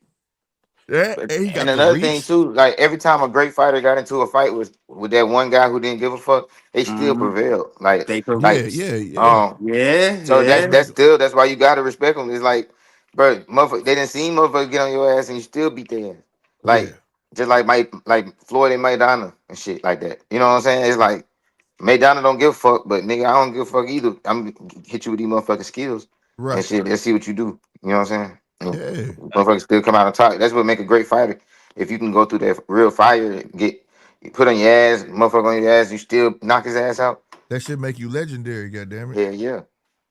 Punch, did you touch on your live or today, whatever you were doing there. Was there any discussion about Richardson Hitchens? Yeah, a little bit. I gave some tidbits. Right. Man, look. I ain't really to talk about what really happened with him, but when you hear about what really happened, it's kind of sad. It's like, damn, I feel bad for talking all the shit I talked. Like, What really happened? Okay. like it's What one of them happened? type situations, bro. Well, What Hitchinson, happened? Yeah. bro, I don't want to say it online, bro, because like just having them kind of put that out on some paid shit, and I don't want. They just did it like a couple hours ago, so I don't want to like rain on their parade. But Oh, it was. okay. Yeah. I'll tell you offline though, all of y'all, if you want to Well, know. But it was bad, bro. It was bad. What? Man, say that shit, man. What Right, the say hell? that shit. What you talking about? They Yeah. already did that Bro, show? listen. All I'll say Man, is, news is remember, news. Come on. nigga, bro, like, yeah, but it's one of them things where it's like, all right, look, man, I'll give you a hint, nigga. Like, remember when that MMA nigga fell flat on his face, walking off the scale? I Yeah. ain't saying nothing else. I ain't saying nothing else. Man, come Oh on, bro. yeah, man. He was Bro, news is underweight, bro. news. We knew that. No, We nigga, said he that the had to day get before that he nigga. They was had to right. bust out they had to stretcher him out of there. They had to that he was out. Like, Man, it look, was that it I was it don't. was Let me tell bad, you bro. something. Let me tell you something. Right. For all the shit motherfuckers talked about Janet Beck fainting, I don't want to hear that shit. His ass should not been in that weight class. Yeah. He knew it, bro. It's one of He them type knew it, bro. situations. Like, damn, Don't piss on my nigga, head damn and near tell me killed it's right. himself, bro, from extreme You knew, bro. dehydration. You knew, bro. How many times we talk about this weight bullying shit or a motherfucker just trying to stay in the lower weight class to get these belts? Bro, your body gonna tell you, bro. Like, it is what it is. And that ain't the first time he felt that. It's impossible to say that's his first time feeling that. You know what I'm saying? So, nah, bro. I feel bad that he was desperate enough to want to stay there. But I don't feel bad that he made the choice to do that. You know what I'm saying? But guess what? You don't I don't just know why feel they that take on it that that day. far, bro. Guess I don't know why what? they take it that far. And guess what? In casino life promotions ain't no 140. So now what, Right. nigga? Right. You know what I mean? I'm just talking like, shit. but like when are people gonna hold people accountable? You made that choice, my nigga. Like 100%. That's why when people was mad at Shakur, he said, "Man, I ain't make weight. Fuck that shit. I ain't finna hurt myself." Hey, make that fucking decision. I ain't finna hurt myself, man. I'm not finna do that. I'm going up. Fuck it. Yup, y'all can have a belt. I'm Hey, going up. look, I'll support most of that, Slick. Unfortunately, look, there's some promoters won't let you do as you need to. That's all I'm saying, right? So, I mean, look at the rumor is that Jennebeck wanted to go to 168 for God knows how long. Couldn't make weight at 160 healthy and all that sort of stuff. So, Right. if Top Rank is saying no, you'll stay at 160, that doesn't make sense to me. But it's pretty unfair on Jennebeck too, right? Like, how do you tell a guy to stay at 160 that can't perform or make 160? It just means that you're never going to get a fight, right? I mean, You're not going to get yeah. your money out of him. So all I'm just saying is that as long as the boxer's got the option to actually make that health decision for themselves and they're not pushed by their team or their promoter to stay at a weight that they can't, then I agree with you. Right, the individual has to be smarter about his health. But if he's forced into that position by other higher powers, then I can only show empathy for the boxer, right? It's not your fault you were put in that position because your boss or your manager or your promoter put you in that position and you didn't want to be there. Well, let this be a lesson learned. Don't let nobody have that much power over your ass. Fuck that. There's no way, because he could have. If you like, and if a promoter ever told you some shit like that, soon as your last fight up, you should be gone, bro. Because that's your fucking health. That's your health. You could die. Yeah, I agree, but the checks are few and far between for some boxers. Oh. No, that's true. That's true. I get that. I get that, but all I'm saying was good for the goose, good for the gander. I ain't protecting no motherfucker like that. Not on the strength of him, his choice. I'm saying not say that shit on here when everybody was making fun of fucking Janet Beck. You crazy. I ain't make fun of Janet Beck Nobody either. gave a fuck They about tried their Janet hardest Beck. to hide this, and that's exclusive news. That's not public. Man, I'm not hiding that shit. It need to be out there so other boxers understand. That's not what you ain't gonna hear nobody else. Don't That's do exclusive, yourself bro. like You that. ain't gonna hear that nowhere else. Shout out to the insider, bro. Well, who was there when it happened. Hey, do you have Do you guys have any update on what happened with Janabek after him, He's supposedly suspended popping for a year. dirty? He tested positive and got suspended for a year. They finally suspended him for a year. Yeah, he got Did they suspended strip for a him? year. Did they Nope, strip not him yet. of his No, belt? not yet, but Not it's yet. coming. Oh, I'm gonna say this though, man. honestly. No, not When it yet. comes to the hitting shit, is that really? Do you blame the IBF though too? That rehydration shit is hurting them fighters, bro. No, it ain't. No, it ain't hurting no fucking fighters. Do you blame them? Nope. I think all the They fucking said he sanctions weighed they in do. at 140.8. Hey, the rules is rules. Well, let me give you my Let take the belt, on because yeah. you can let the belt Yeah. go. So there's a couple of things here, Punch, and for me personally, right? And I actually don't feel the need to throw any shade directly at the IBF or Hitchens, right? But Yeah. the divisions were created way back when so that fighters, particularly with same day weigh-in, that they were supposed to be very close to each other by way of weight when they got in the ring, right? Mm-hmm. Yeah, the WBO, WBC, and WBA don't give a flying fuck, right? If you make weight the day before and you come in and there's 20 pounds difference between each fighter on fight night, they don't care. And that was never supposed to be about what the weight classes were for. It was Right. for fairness, and it was to make sure someone wasn't fighting someone so goddamn big that it was going to put their safety at risk. So the IBF has found some middle ground and said, well, if we're not going to do same day weigh-ins, I want to have some level of restriction to make sure that the fighters are somewhere close to each other on fight night. So if you can't if you're going to rehydrate more than 10 pounds in 24 hours, you're just in the wrong weight class. Facts. Go move up. Facts, bro. And I agree, they're the only totally. one. They're the only one holding to their guns, and it should be like that. I watched Robert Garcia do an interview, and I can't remember if he was talking about Bam or Virgil, but he was like, they was like, will he ever fight for the IBF? He said, no, probably because of the rehydration clause. It was Virgil and Buckram. So that tell you right there how big them kids is. They shouldn't even be there, bro. They shouldn't even be there, bro. So no, I feel like all of them should fucking come with it and make them go to their right weight class. We can't sit here and protect these motherfuckers and we see what the fuck going on. Watch your fights. How many mismatches we down, not mismatches, but down there see how big a motherfucker is compared to their fighter in the ring last year. Some of these dudes shouldn't be there, period, bro. It's getting outlandish. And then you hear people like Mauricio talking about the safety of the fighters. You don't give a fuck about no safety of no fighter. I agree with DJ when he say, okay, motherfucker, you want to sit there and talk about, okay, he had, whatever that shit was called, Ryan had in his system, but you didn't give a fuck that you weighed 26 pounds heavier the next day against Regis Prograis. You did the same thing against a 130-pounder in Lomachenko. That's one and the same, bro. That's one and the same. That's still a form of cheating. That's the shit that be making me mad. Like, that's still cheating. And then when you fight Ryan and he come in overweight, you cry and all your fans cry with you. Oh man, it's because he was overweight. Oh, it's because bullshit. Man, you hit the nail right on the head. He been doing it, so it's the same shit. And if we keep on serious and protecting these motherfuckers and this shit like this, and not letting y'all voices be heard, they gonna keep fucking doing it, bro. And the ones who ain't gonna stand for it, that sit there and tell you, yeah, I wasn't gonna try to make that weight because I'm going up after this fight. Fuck that shit. Give them some fucking respect, bro. It's time for them to grow. It's time for them to keep, your body gonna tell you that's not something you could do. Everybody ain't able to be fucking Bruce Lee and stay 130 pounds their whole fucking life, goddamn me. You know what I mean? Your body gonna say, bitch, we going up. Or we retire. One of the two, motherfucker. Yeah. This is how it's gonna go. And then that's why you got a Richard Hitchens on the fucking scales. His glasses look like they weigh more than his ass. The fuck? And we all called it. That mother did not look healthy at all. No, but we don't want to see someone go to hospital to find out the hard way. No, I don't want, no. Look, dude. I get all of that, all right? I don't want nobody to go to the hospital. Let's make that clear. But you know how the fuck you felt when you weighed in that morning.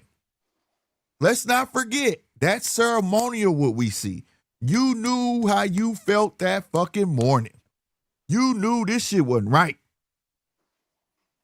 You knew. That's what I'm saying. Like you like I don't see it where, oh no, I feel great. And then right after I do my ceremonial, I just fought. Man, you was feeling that shit all the whole fucking time because your ass couldn't even eat a fucking noun later. Oh man, that shit garbage, bro. I feel like take your ass up and fight your real fucking fights. I feel like a lot of them be scared half the time because the smoke be where they don't want to be. Well, I reckon the intervention should, if the sanctioning bodies actually do care about the boxers, in that particular extreme case, they should force the boxers to go up a division, right? Because the sanctioning bodies can't stand by and just treat their weight divisions with contempt. And that's where I don't put it on the boxers, because the boxers are actually just fucking working within the rules, so to speak. So if the sanctioning bodies want to get serious about protecting the health, make sure that people aren't killing themselves in a sauna, 48 hours outside of a fight. Like, that's no good for anyone, right?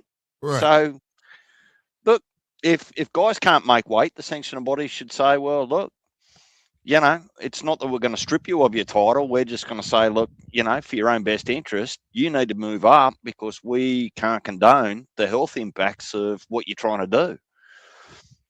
But it's a rule. Like Nine says, the weigh-in is a rule. So if you don't care about the weigh-in, and I'm not saying you guys or the listeners, but for anyone that doesn't care that someone comes in 4 kilos, 4 pounds over, or what was the other one there a couple of weeks ago, 8 pounds over at weigh-in.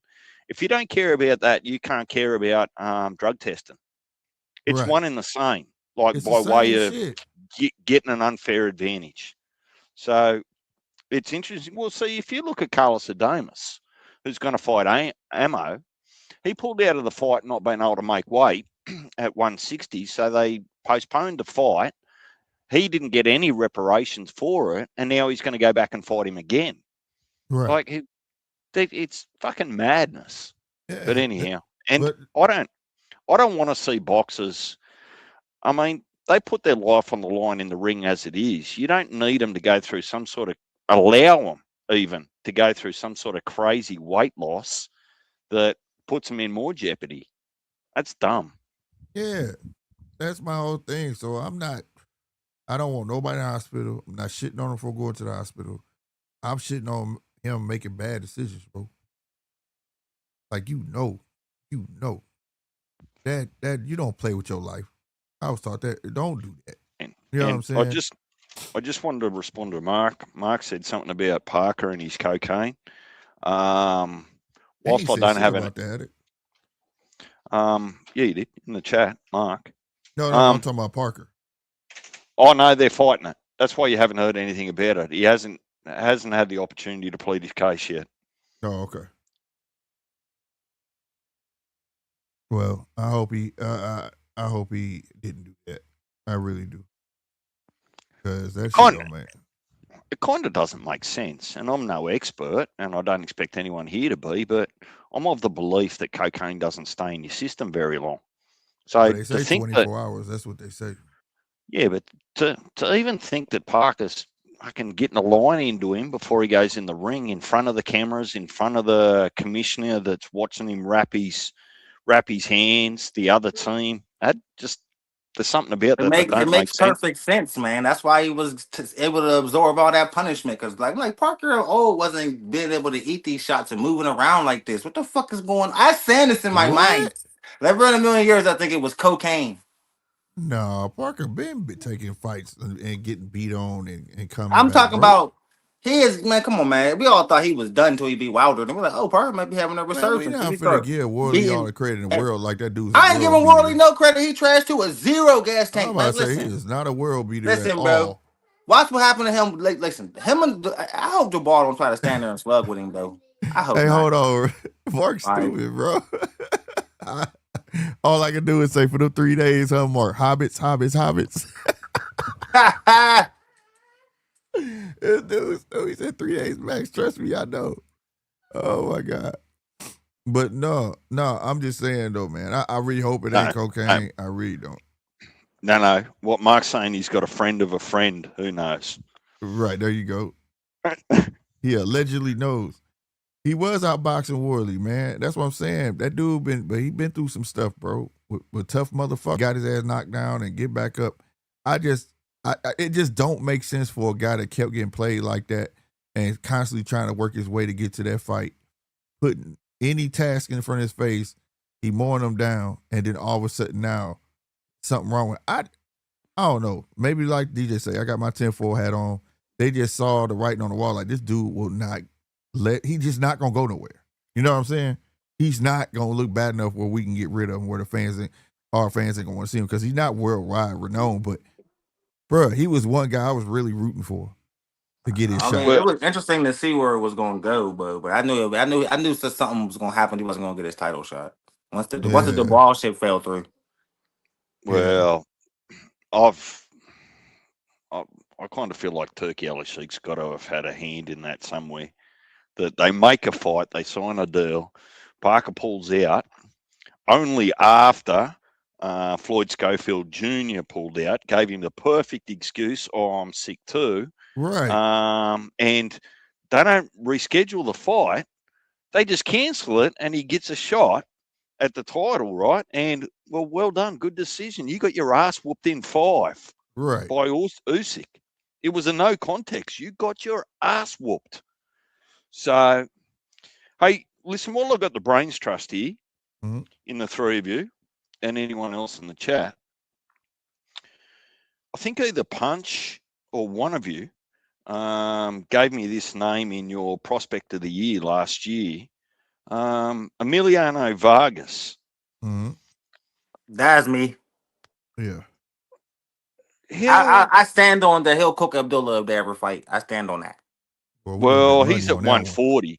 Vargas is at 140, right? But the reason I bring it up is that for whatever reason, like just flicking through YouTube and the algorithm or whatever it is, come across some highlights there of him. How good do we think he can be? Or do you guys think he can be? Sky's the limit. Way better than his dad was. Yeah, he's talented. Yeah, sky's the limit, bro. When he's locked in, he's not talented. almost He's talented unbeatable. as fuck. I just don't think he'll be Abdullah, but he's talented as fuck. No lie. Yeah, sky's the limit for that dude. He's one of them tight ones that people ain't paying attention to. They starting to now, but I've been paying attention. Out of all the Vargas brothers, he's better by a mile, like how Keyshawn is with his brothers. Way better. Yeah. Well, the oldest, his day had passed, I think. But the two young ones definitely got potential. Which one got cooked by Shane Mosley? That was the older brother. Yeah, he got cooked by Shane Mosley. The one Armando is fighting YouTube fighters.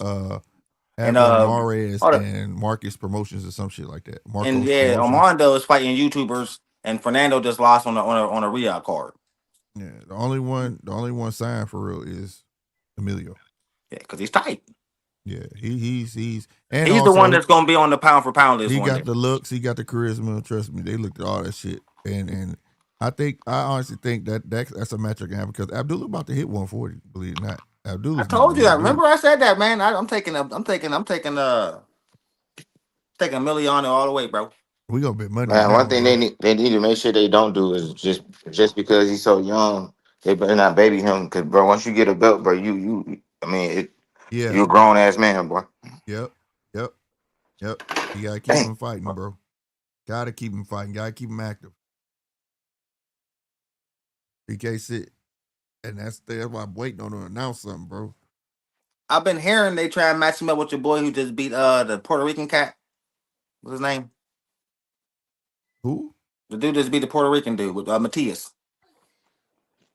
What? Dalton Smith. Yeah, I'm hearing they try to match him up with him trying to. Okay. What? Dalton, he's ready for it. I think he's ready for a title shot. What y'all think? He already got a title. Abdullah got a title. No, I'm talking about Emiliano Vargas. They're trying to match him up with I can see them putting the strap on him because he's. You think Emiliano Vargas fighting Dalton Smith? They trying to make the fight, but the Dalton Smith and them is playing games. They trying to Shit, get I him to might. come. I think They I trying to got get him to Dalton. come to England. He don't want to come to England. That's what they trying to do. So Oh, he need to go to England though. I think he should Yeah, go to go to England too, England. but Go to that he don't England. want to go to England. Oh, he bullshit. That's what's holding it up. Oh, he on some bullshit. He scared. He ducking. Hey, aircraft carrier. He said GLT told me Gary Russell is nice. He is nice. I didn't say he was elite. He nice though. The difference, bro. Like Yeah, we he just ain't talking elite, about but that. he a good fighter, but he ain't a super I elite didn't yet. never say that he was elite, bro. Now the other Gary Russell, he's elite. Yeah, but you know what I'm saying. And I also said like, hey, dude made him look ordinary, and I also believe that the truth was there. They said dude was a slow starter. It's just that Japanese nigga. Yeah, nobody knew nothing about him, bro. I The dude came was a on here faster last week. starter. Yeah, I ain't gonna lie though, but he one of them beat him. dudes. I ain't gonna lie. Sometimes this go back to like when Canelo fought like what's the dude name Baval, or like when Tim Tszyu fought Murtazalia. Bro, sometimes I just be looking at fights. I be like, bro, that nigga could fight, bro. This shit finna be crazy. You could look at sometimes you could just look at the opponent. You might never seen him before. Yeah. Sometimes you can just tell like, but that ain't no motherfucking tomato can. That's how I got this thing about wide back motherfuckers. Them niggas with them big wide backs, bro. I be like, oh, we in for one. This dude is not gonna go down easy. He's not.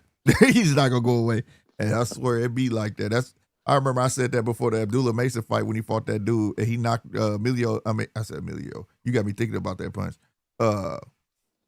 Mason down twice. I said, oh, this wide back motherfucker right here, bro. Hey, this gonna be a tough one. Sure enough. Man, that's what happened, bro. He was trying to knock dude out like he ain't respect his skill. That's why he kept getting counted with them lefts like that.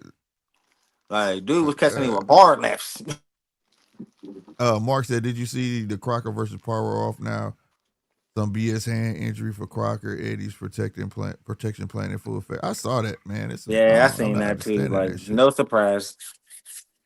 You know, but Hiroka though on everything, man.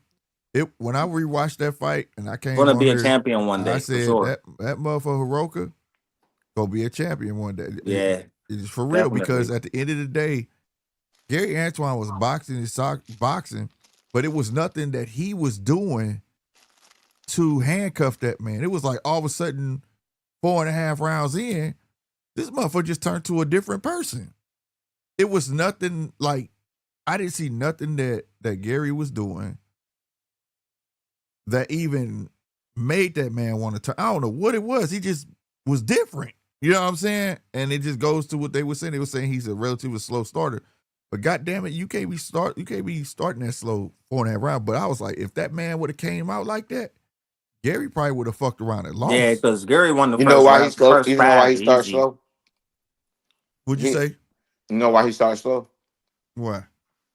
Because he a nigga who be knocking niggas the fuck out. That's just annoying though, bro. If he'd have started in about the 4th round, he would have whooped Gary Russell's ass. It's just a natural thing. It's just a natural thing. Like it's like fighters like that. It's like, bro, they just know they finna get at least a knockdown. Like in their mind, they like, bro, I'm finna just play the long game, bro. I'm finna knock this nigga ass out. Like, cause he got power. I seen his knockout ratio and shit like that. And you can see, look at the punches he was throwing and shit. Like, he was throwing knockout blows and shit. Yeah, you know what I'm saying? I thought it was funny how Gary Russell said he was gonna drag him into deep waters, and he was the one who got dragged into deep waters. That was funny. And I knew it was when I rewatched. But you know the one thing about that turning point when he started shoe shining. When he started shoe shining like that, he had it made up in his mind he was gonna knock him out, brother. Hey, you know the one thing about deep waters? He was trying to look good because he knew he had made his mind up that he wasn't gonna be able to knock him out. You know the thing about deep waters that people don't think about? Shit, when you dragging somebody in deep waters, guess what? The person who dragged them, guess where they at too? Right. Deep waters. You know what I'm saying? Right. You better hold it up. Because when he kept trying, I said, "Oh yeah, this is where you made your mind up at. Like I'm not gonna knock this dude out. I'm not gonna do it." You know, but what they be saying when they be thinking gonna go, they thinking they're gonna be the one in deep waters where I'm gonna swim and I'm gonna drown you, bro. Right, nigga.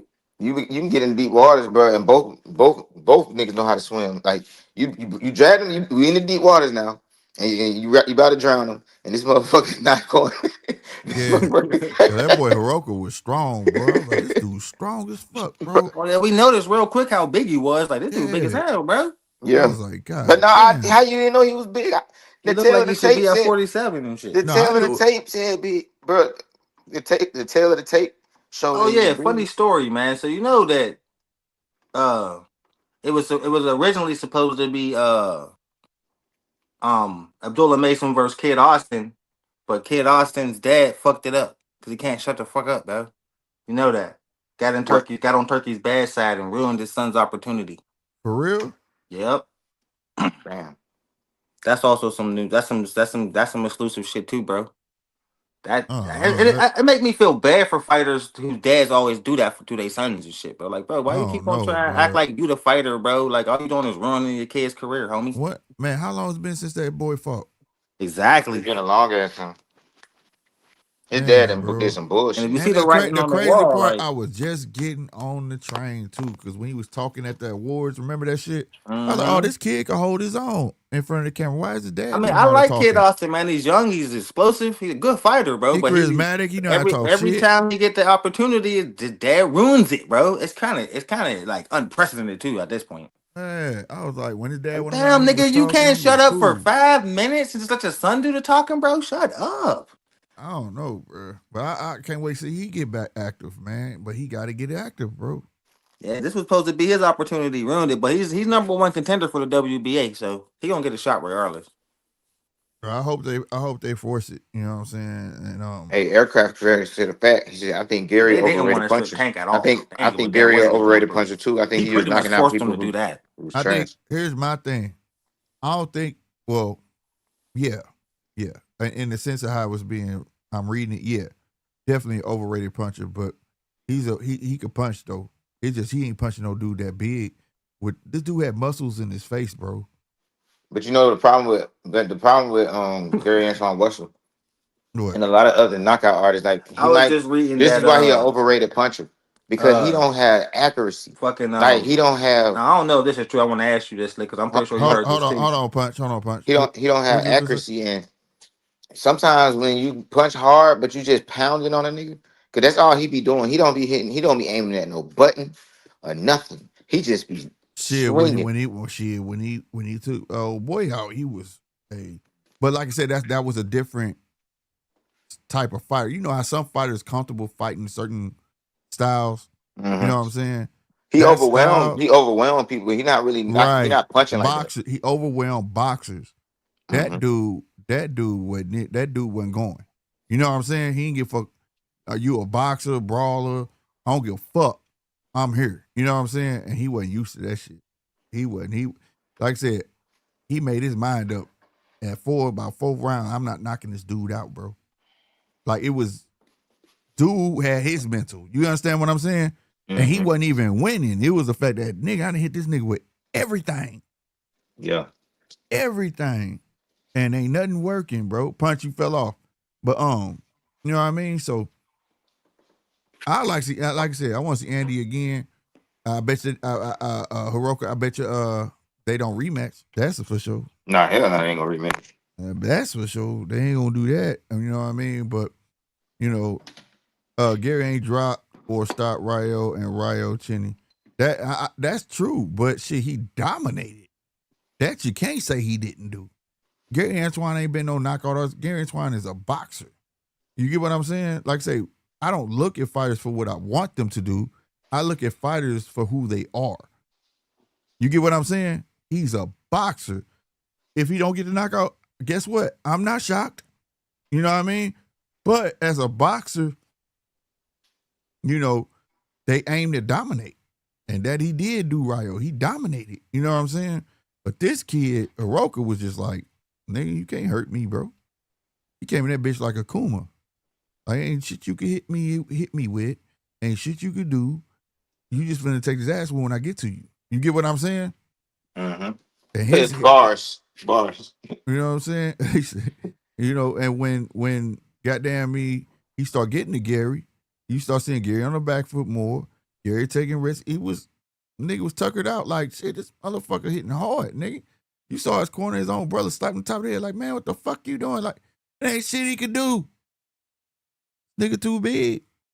He said, "Fuck you doing, nigga? Nigga fighting, nigga. God Right. Shit. God damn trying, it. nigga. I'm trying. Right. Right. I'm trying, motherfucker. Shit.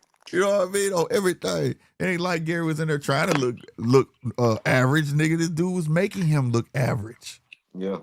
You know what I mean? Like, yeah, Hiroka is props. He made that dude that had a lot of hype around him look fucking average. Now, let's say Hiroka had a mouthpiece. And when they talked to him, he was like, yeah, I feel like I won this shit. I told you this motherfucker was a nobody. Like, nigga, in that moment, even in a loss, rematch. There you go. In that moment, people would have been looking at Hiroka totally fucking different because everybody know what they saw. Because if you listen to everybody's commentary about that fight, shit, yeah, it's a debate on who won first off. Some people feel like Hiroka won. Some people feel like Gary won. I feel like Gary won because he got the first 5 in the bank. You see what I'm saying? But here's the thing. When you say who won, man, y'all know Gary won. He won the first 5 rounds. What about the rest of them bitches? Yeah. That tell me right there. When you could say he won the first 5 rounds, to the rest of them, they was up in the air for you, wasn't they? So, I mean, like, you know what I mean? That's one of them fights where it's like who you like better. So I would love to see Hiroka again, bro. Hiroka got a fucking... Who would you like to see him fight? Shit, whoever. The motherfucker got a jaw. The motherfucker could punch. The motherfucker could come forward. Motherfucker had decent feet. Motherfucker, it's just that goddamn it, he, like they said, this nigga's a slow starter. You know what would have been a good fight if the nigga wasn't passing out and shit? Richardson Hitchens versus him. Because they both... Who, They Gary? both tall and long and shit. Who? Oh, you talking about Hiroka? Hiroka versus Richardson Hitchens would have been good. Let me tell y'all something about Rich. Everybody, I like Rich because he talks shit. But Rich is the one, like he does, like his feet, bro, is what gets me. Because the minute you like that Duarte fight was finna be tough for him, bro. Yeah. Duarte was gonna run up on him and he was just gonna go straight back in line and get on the fucking ropes. And that's a no-no. I done seen Rich do that too many fucking times. When a motherfucker come at him, he just go straight backwards. He was not gonna be able to get that shit off like that with Duarte. Duarte is gonna well on this because Duarte one of the motherfuckers, he don't give a fuck he hitting your phone. Yeah, I don't give a fuck where I'm hitting you at, as long as I'm touching you. Mm-hmm. You was gonna see a lot of Hitchens on the ropes doing this shit. You know what I'm saying? That's what you was gonna see. That dude Duarte was ready for that shit, bro. And then when I saw the look in his eyes when they was doing the press conference, he thought that boy couldn't talk English. He was calling that man a pussy and all sorts of shit. That man said, I'm ready. You a pussy. Don't be running. And that nigga Richard looked at him and said, what the fuck he say? Yeah. Damn. And then he tried to come back with a comment. You talking that shit? No, man, stuttering all over his words. I said, yeah, he done got you now. He done got you now. But I was waiting on it, bro. What's up, 9? I was waiting on that fight, bro. That was my upset. Cause that man, look, some motherfuckers you can count out, but Duarte one of them motherfuckers is you can't say that he ain't finna give you no good fight. He coming to fight, bro. He coming to fight. Shit, Hiroka versus with a torn bicep and everything. You know what I'm saying? Versus Duarte would be a good ass fight. Hell yeah, cause that's what Hiroka need, a motherfucker to stand there. Yeah. Shit. That's perfect. Who you have in that fight, Hiroka? Hiroka and Duarte? Yeah. See, given what I saw from Hiroka, I'll give Hiroka the benefit of the doubt. Mm-hmm. Straight up. But it could possibly be a close fight, though. But that motherfucker, Hiroka, big, bro. Yeah. That's a big kid, too, though. But I ain't gonna lie, I was impressed, man. I was like, damn. You know, when I'm watching it on here with y'all, you know what I mean? I'm watching it. Shit, but I always watch it on Sunday. That be come out Sunday shit in. Man, I saw that fight. I said, damn, bro, you look average as fuck, homie. What the fuck, Gary? You look terrible. But as watching it, I'm like, this nigga is making you, like I said, outside them 4.5 rounds, dog. Bruh, I'm sorry, 1 through 4.5 rounds, there was nothing like Gary hit him with to even make him feel like, oh, I got to turn this bitch up. You know what I'm saying? You know how you get hit? Like, fuck that. You know what I mean? And for that man to just Like it was like a flip of a switch. Like where this Yeah. dude been at? Why you ain't come out like that? You know what I'm saying? Yeah. Man, that shit. And then all of a sudden he popping this dude, popping Gary, and Gary don't even want to get close no more. Don't even, dude. The space was so far and vast. Gary didn't even want to be in his face no more, bruh. He was like, "Fuck that shit. Fuck what you talking about, big bruh. That What's shit that hurt." other dude who beat Gary? What's his name? Damn. You know who I'm talking about? Yeah, I know exactly who you talking about. That motherfucker keep getting fights. Not Conseil Side. What's that other motherfucking name, bro? Yeah. Damn. Bruh, I can't think of his fucking name. I can't remember who the dude. Anybody in the chat, man? And I felt Who the dude who beat Puello. Puello, Alberto Puello? Yeah. You think Puello beat Hiroki? Hiroka? No. Damn. I felt like if Gary had pressed the pedal more, he was gonna beat Puello. He just let that shit off the hook, bro. He just that was a guy that shouldn't have beat him. What's up, Nine? What's going on with you, man? I don't think Gary was moved right, bro. Like, okay, this is my thing. In the first 5 rounds of that motherfucker, Gary looked like shit, a master boxer. Right. But he suffers from the same shit, the same identical shit that Boo Boo Andrade suffered from. Amateur stars. They only got about 4 or 5 rounds in them for one. For two, the kid only got 20 fights. 20. Guess what? In back in the day, this is when we started to see who the fuck he really was. Right. Roundabout now, right? Yep.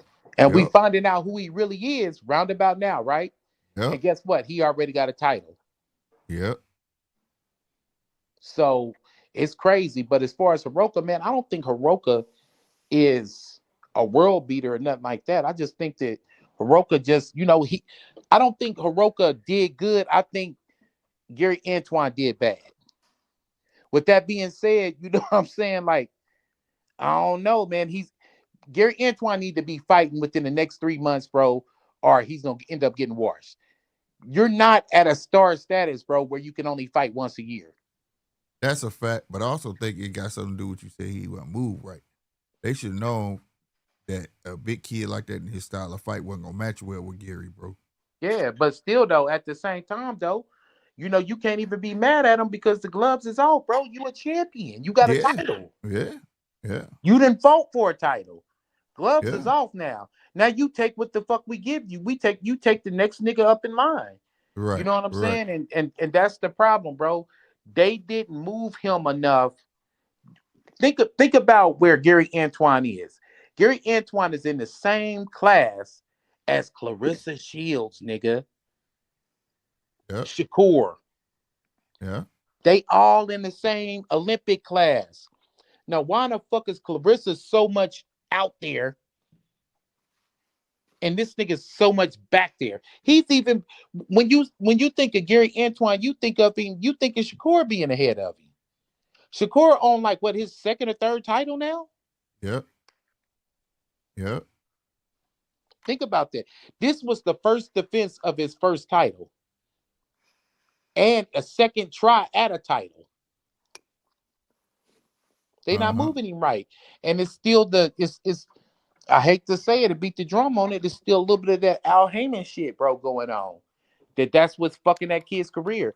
You got a lot of dudes that could have been something back then, just coming up under that PBC shit that could have been something, but their career got fucked up with inactivity and all that shit. This ain't no saying. This the same, bro. I mean, like, he's inactive as fuck. 20 fights. So you cooking. You know what I'm saying? Bro, 20 fights. But you know what I noticed about the Russells family? Them motherfuckers talk so like they really got confident. Like they in their head, they better than they really are. Not saying they trash, but I feel you though. They're not good as they talk about themselves, but they think highly of themselves. Like they really do. Like even how even Gary Russell Jr. how he be sitting up, you know what I'm saying, when he be talking, he just think he the coolest nigga on earth. Like this shit just facts. Like just be saying shit. But it's like they decent fighters, but it's like it ain't. But there's some good talking niggas. That's what we call it down here Yeah, where I'm from. Like, but that's a yeah. good talking ass Oh nigga yeah, right there. man. Congratulations on y'all victory, man. Y'all got this Buster out of there, nigga. The whole Harris family got on that Buster, bro. God damn, Yeah, they told his ass up. they tore his ass up. But yeah, man. Like, think about it like this: 4 years difference for Olympic cycle, right? Uh-huh. Keyshawn came after this nigga, and we still perceive Keyshawn as a more accomplished fighter than him. He's Mm-hmm. trying to stop him. Right. That means that you have a stall in your career. You have a stall in your learning progress. You have a stall, bro. You're supposed to get fights and fight all kind of styles at this time. He probably need a real coach. Yes, that's bruh. Nigga, you took the shit right out of my mouth. And man, listen, Gary Antoine, bro. I mean Gary Russell, he wasn't telling him no bad shit.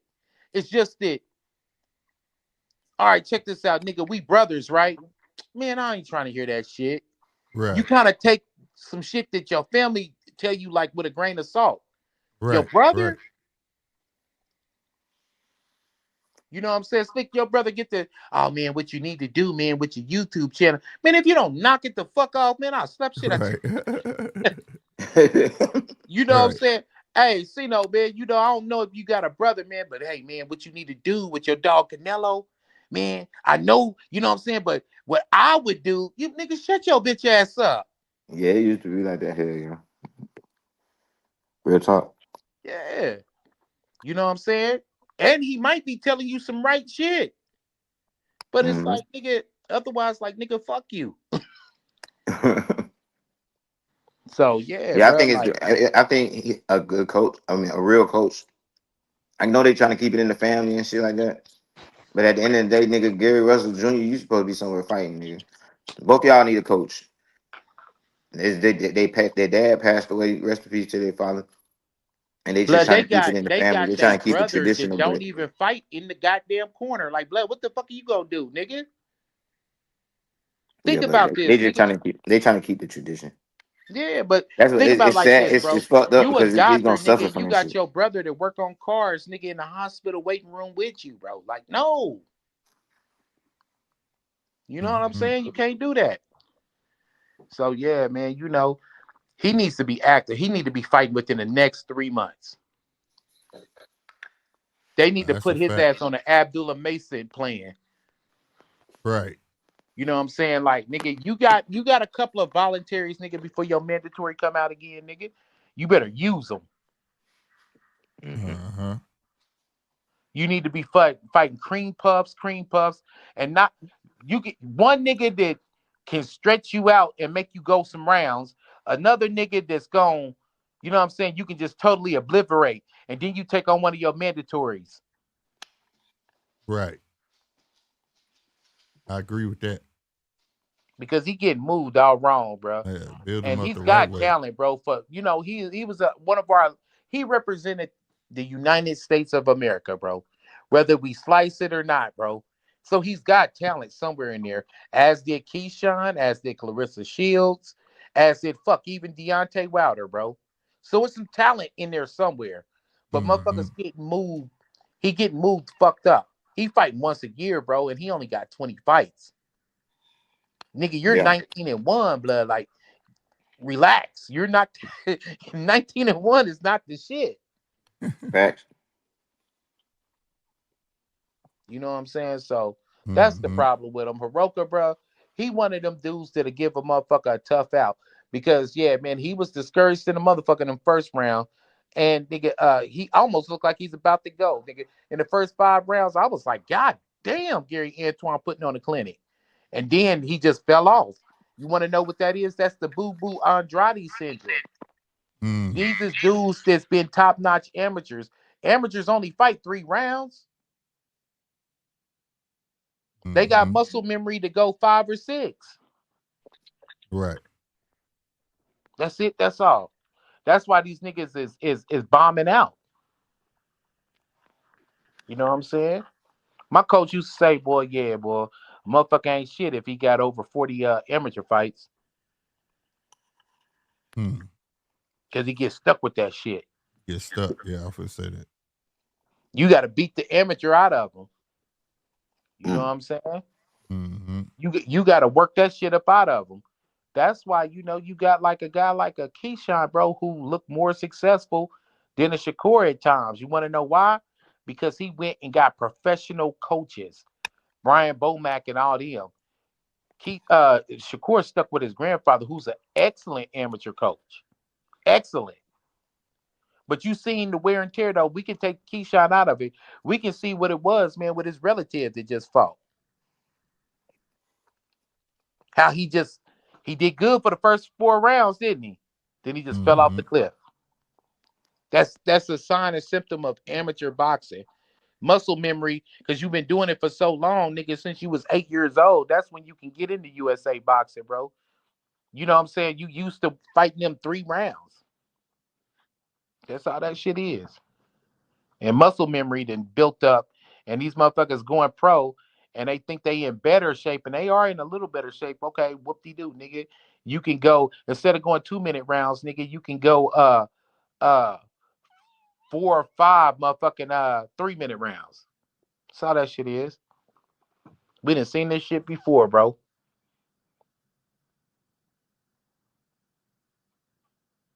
Hello? No, we here. You Yeah, go cook it. we We seen that let shit you before. cook. You going on. You going in on it. You telling the truth with that shit. Yeah, so they need to Abdullah Mason his ass. You see how Top Rank was, Bob was like, get him a fight. He knocked him out, get him in there with an Abdullah Mason was fighting every month for a little bit. Man, it seemed like one year he fought 4 times. Yeah, he learned it 3 on to the 4 times job. a year. Yeah. And that's what Gary Antoine need to do, even though with a belt. So you got a few voluntaries, man, and then he gonna have to be on the 3 a year schedule, bro. That's the only way it's gonna work and get him sharp. Mm-hmm. Because at that end of that fight, man, it looked like he could possibly be stopped. Not knocked out, but stopped. Yeah, I Where thought, motherfucker could, man, stunning with some shit, throw a whole bunch of punches. flurries. I thought he was Yeah, finna stop his ass for real. The way Hiroki started throwing them bitches, bro. yeah. Bro, I thought it was gonna be a stoppage. Yeah, that shit was crazy. But you see though, in the first rounds though, bro, it's all about him like getting the experience to sustain his attack and sustain his high level of boxing. Cause it damn sure was there, bro, in the first few rounds. I say round 5, that's when he tanked off. You know what I'm saying? Yeah. But it damn sure was there though. He was looking like a motherfucker. But then think about it though. Guess what when he started getting in trouble, guess what he resorted it to? What? He didn't bite down and start countering or nothing like that. He didn't bite down and start trying to place his shots like a professional. He started shoe shining. Right. Like an amateur. I think that's when he made his mind up that he wasn't gonna knock dude out. But still though, that's when you start placing your shots. Mm-hmm. Think about it, bro. That's what I was saying earlier. He don't have no Yeah. accuracy. I was just gonna say that's what he yes. said. Yes. That's what Casino was saying. Yes, bro. And that's the thing. It's a reason why, you got track and you got cross country, bro. And it looks the same because you jogging, you're moving faster than walking, but it is not the same. And guess what? Amateur fighting is a sprint. You don't have that much time. You got a 2-minute round. You got 3 2-minute rounds. So I gotta dump all my shit out. Uh-huh. But you know what I'm saying? If you are a professional though, think about what I said, bro. Instead of biting Keep it down, going, y'all. Gotta pay yeah, the water bill. but instead of biting down and start placing your shots and countering, he didn't do that. He started shoe shotting. So his natural response was to throw a whole bunch of flurries and shit. Yeah. What's up, dude? You ugly as shit. Even your icon is ugly, bro. Like, what the fuck, bitch?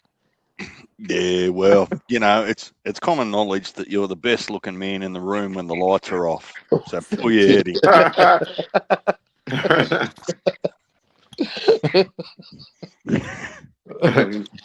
that was funny. Man, but what say y'all, man, about the Gary Antoine situation? Man, I think he overrated, bro. He a hype job. Yeah. He a I, hype job. I actually really don't know where to put him, to be honest. And the reason I say that is because the 140 division for the last 18 months has been musical chairs. We've Yeah. had El Rayo in there, we've had Pitbull in there, we've had Hitchens in there. I mean, even Devin Haney was there. Matthias was in there, Paro was in there. It's almost like it's impossible to defend a title at 140. So whether that's boxing politics or none of them are actually that good, I just haven't made my mind up yet. It's hard to compare B B class fighters to B class fighters. Like, how do you split the difference? It's kind of like 147 when it was Danny Garcia, Sean Porter, and all them. It was just like Errol Spence and all them. It was like just a whole division full of B fighters. I think But some of them fighters though, and it's like a 50-50 split. You know what I mean? It's case by case basis, man. I think some of them had the potential to be an A fighter, but they got ruined via inactivity or bad coaching or whatever the case may be, but they got ruined. A lot of guys got ruined. well, I've shared this opinion with you on offline and sort of say, well, I think that the money doesn't motivate people to go away and get better at their skills and their craft, Mm-mm. right? It does the You know, opposite. yeah, I agree with you, Casino, in that if you go back even 20 years ago, you didn't even expect to see any sort of money But that's what until separate the until that would you were separate getting. the good fighters from the great fighters, because the great fighters, they not doing it for the money. Yeah, but People who what I'm great at saying, anything, they they doing it for the love of it, and the money come with it. But when you doing it for the money, when you get some money, you're gonna slack off on everything instead of going harder. You're not gonna feel like defending that belt was as important as getting that belt. You see what I'm saying? yeah, so Because like you same, already had it. Hmm? yeah, same thing, different way is that you knew you weren't going to get paid well way back when, 20 years ago, unless you worked on your craft to get to actual top of the game and have those title shots, right? Uh, Whereas now they see money too early. True. Yeah, chasing that money sometimes will fuck you up. Yeah, you can. I It made will a post fuck you about up. that shit today. I said, I said, don't chase. I said, don't chase because you'll never catch it.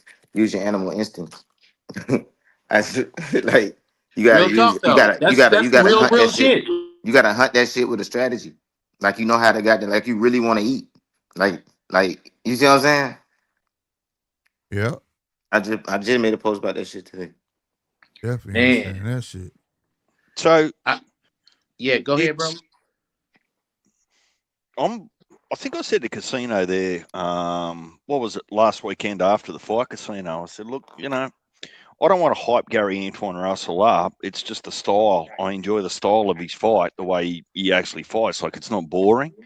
But you guys tell me, like, even who are the two guys at 140 now that aren't just going to be a flash in the pan? Who can stay at 140 and continue to dominate? Because I've still got question marks on it, to be honest. That's a good question. Uh, Hmm. Well, because if you can't answer that, then it's hard to be too harsh on Gary Antoine Russell without being as equally harsh on everyone else in the division. Because otherwise, Exactly, you just bro. Exactly. And it ain't like it's a skill gap. So you can physically see a skill gap. It ain't that. It's some other shit that I can't really describe, but it's not like a gap in skills where, oh my God, this guy over here has got way more skills. It's like all of them can be beat on any given Saturday. Yeah. Well, I asked the guys earlier while we're talking about 149, and I don't want to get off topic, but this is still kind of related. I've got some fresh hope, and it's not a hype train, it's not a fanboy. I've got some fresh hope for an Emilio Vargas at 140. I still gotta see him face somebody that's Yeah. top Too tier. early? Yeah, Too early to get me. excited? Yep. Yeah. Okay. Yep. Yeah, he talented, but I agree. He ain't faced nothing yet. Look at Gary Antoine. He was knocked. Man, when he got in there with what was it, Pollo? Yep. Who did he lose to? Yeah, it was Pollo. Polio. Yeah. When he got in there with them, he had Can't 19. nobody ever remember it. Right. Yeah, he Exactly. had 18 fights with 18 knockouts. He was Yeah. his trajectory is like on some Deontay Wilder shit. But First time he went the distance, he lost. Second time he went the distance, that shit looked questionable. Go figure. but can we maybe give him a little bit of a pass with the stall in his career because he lost his father? Like all the Russell boys were shattered for a while there. I That's mean, exactly what I that's gave sad him. and The all, but potential's that ain't there, got bro. nothing to do. That's sad and all, but that ain't got nothing to do with the sports analysis. Oh no. No. Don't get me wrong. I was listening to Nine and you guys earlier about saying that there was a stall in his career, like they weren't moving him properly. But I think that at least for 12 months of that, I think it was personal issues. Now that doesn't make And any excuses for his Mark made style it. or anything. Huh? No, I was gonna nothing. Sorry. Go ahead. But see, I can give him a pass all I want to, but when he get in the ring with them top motherfuckers, are they gonna give him a pass? Mark, Yeah. hey Mark made a good point. Shit, you said we're Carmel Moulton, like that's a motherfucker who stalled. They stalling the hell He out got of he Carmel. fighting on somebody card. The Mike Tyson card, I think. Look, Oh, yeah.